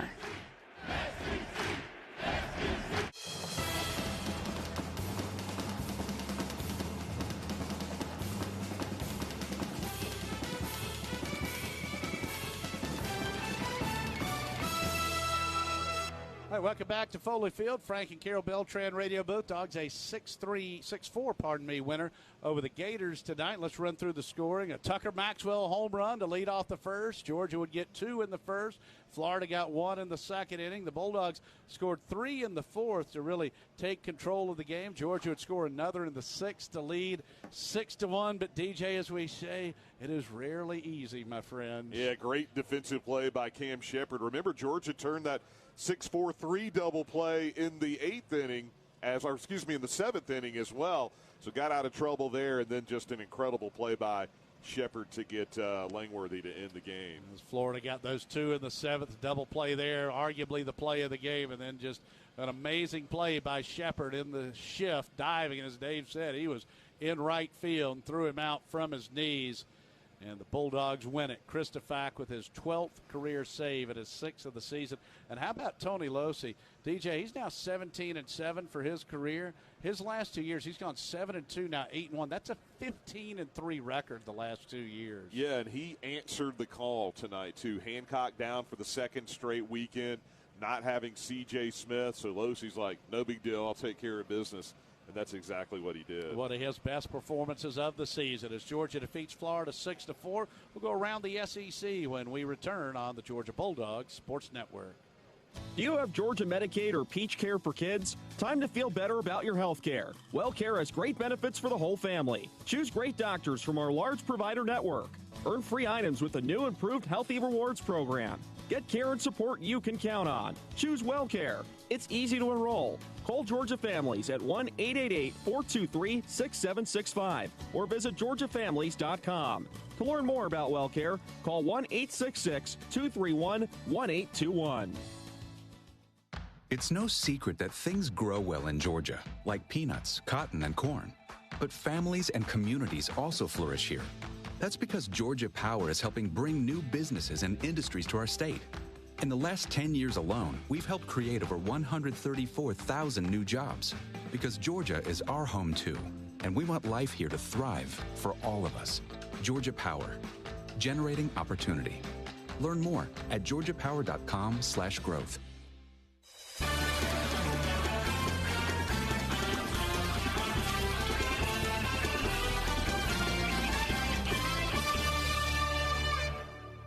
Georgia, a 6-4 winner over Florida. And what this means now for the Dogs at 35-12, 14-8 in the SEC. That means Georgia's 1 win away from clinching a 500 record in the league, which wraps up a bid to an NCAA regionals. If there was any doubt, Florida falls to 28-19, and the Gators now 9-13 in the league. And Florida 1-9 away from home in conference play. Georgia now 8-2 here at Foley Field in the SEC. Dogs have been great at home, and again, great to see Georgia bounce back after what was a tough weekend last weekend in Starkville, although probably wasn't a team in the country that would have won a game there that last weekend, and Georgia just happened to be in the wrong place at the wrong time. By the way, other finals we have besides ours, and we mentioned Mississippi State over Texas A&M 4-0. Arkansas beat Kentucky 5-2. Tennessee beat Missouri 11-5 in Knoxville. Well, how about Tennessee? They're going to the postseason. Yeah, I think they are. Yeah, Auburn a 5-1 win over Alabama in baseball's version of the Iron Bowl. And Vanderbilt's already had a 7-run inning and a 9-run inning. Ooh. And they're only in the 7th inning, leading South Carolina 17-8. I bet there's not a person at Founders Park right now. No, I agree with with that you. place is just a graveyard. Yeah, I mean, I don't think there's anybody there. By the way, LSU leads Ole Miss 4-3. They're in the bottom of the 8th at the box. All right, the final here was Georgia 6 and Florida 4, and we'll have a final word after this final timeout here on the Georgia Bulldogs Sports Network.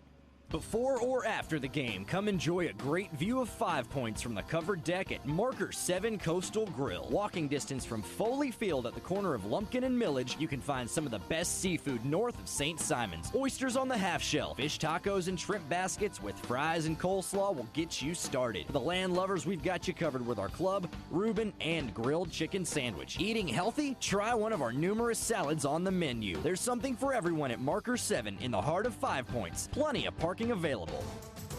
Hear whatever you love, wherever you love to listen.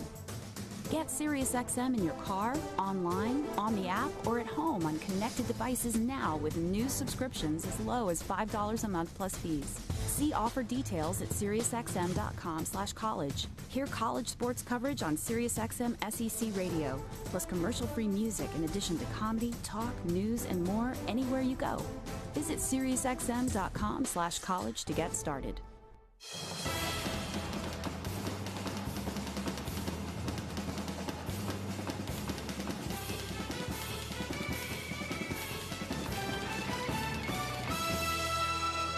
Dogs win it by a final score of 6-4, and DJ just so proud of the performances from both Tony Losi and Zach Christofac tonight. And what a play from Cam Shepard. That was an all-timer, wasn't it? Yeah, I tell you what. And, you talk about defense, even early in the game, that play with Dalton at first where Losi threw over on a pickoff attempt, and Pat Sullivan made a terrific play there, too, that may have potentially saved a run. I mean, just little things like that throughout the game. But Losi getting the win, Christofac the save.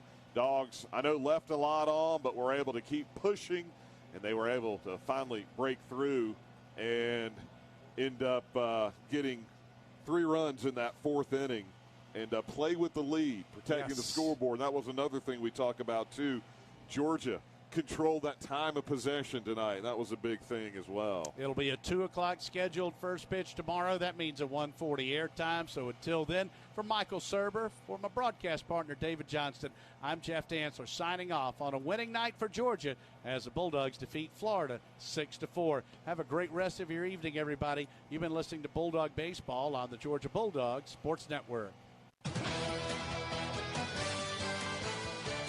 You've been listening to Georgia Baseball on the Georgia Bulldogs Sports Network.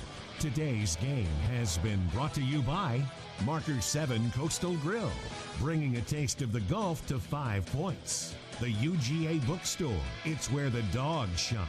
And by Piedmont Healthcare, the official healthcare provider of the Georgia Bulldogs.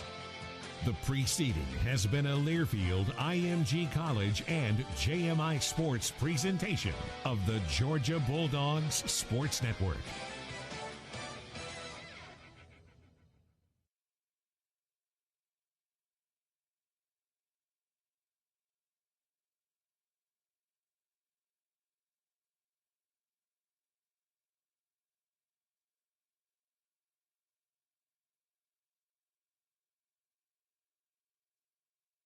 Here's a pitch. Hit high and deep out into right center field. It's got a chance. Tucker Maxwell with his 10th home run.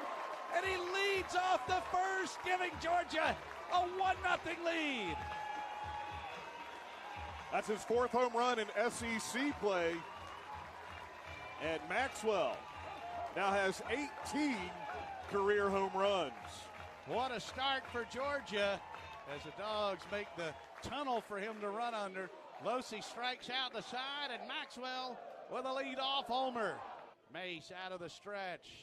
Comes set at the belt. Here's the pitch. Shep ground ball towards second base. Young only played a first in time, but a run scores. Cam Shepard picks up his 21st RBI of the year, and the Dogs extend the lead to 2-0. Dogs with a 2-1 lead, trying to get some more. Boy, John really loads up with his lower body. Yes, he does. Here's the 2-2. This one's hit back up the middle. Through for a base hit.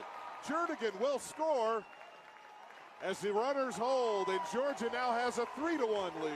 Another 2-2 coming up to Shep. This one is hit high out to left field. Langworthy going back. He will make the catch. Tagging from third is King. He'll score. Sack fly for Shepard, and Georgia extends the lead to 4-1. Grinding right along. Here's the pitch. This one's hit out into right field. That's a base hit for Rogers. Coming around third to score is Talley. On his way to third is Cable. An RBI single for Shady Rogers. And Georgia now leads it 5-1. 3-1 coming up. The pitch. This one is hit high down the right field line in foul territory. And the first baseman, Kalalau, makes the play. Tagging and scoring from third is Talley.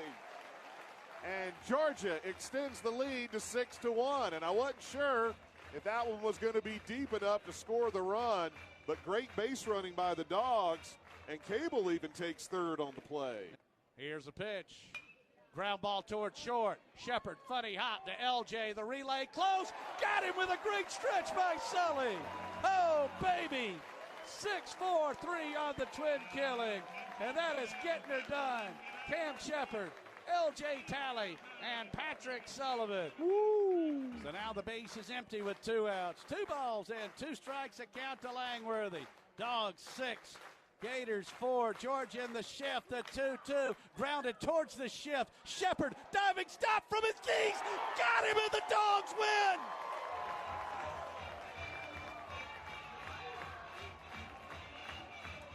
An incredible play by Cam Shepard to win the game. And Zach Christopher can now add the Florida Gators to the hit list for the ages.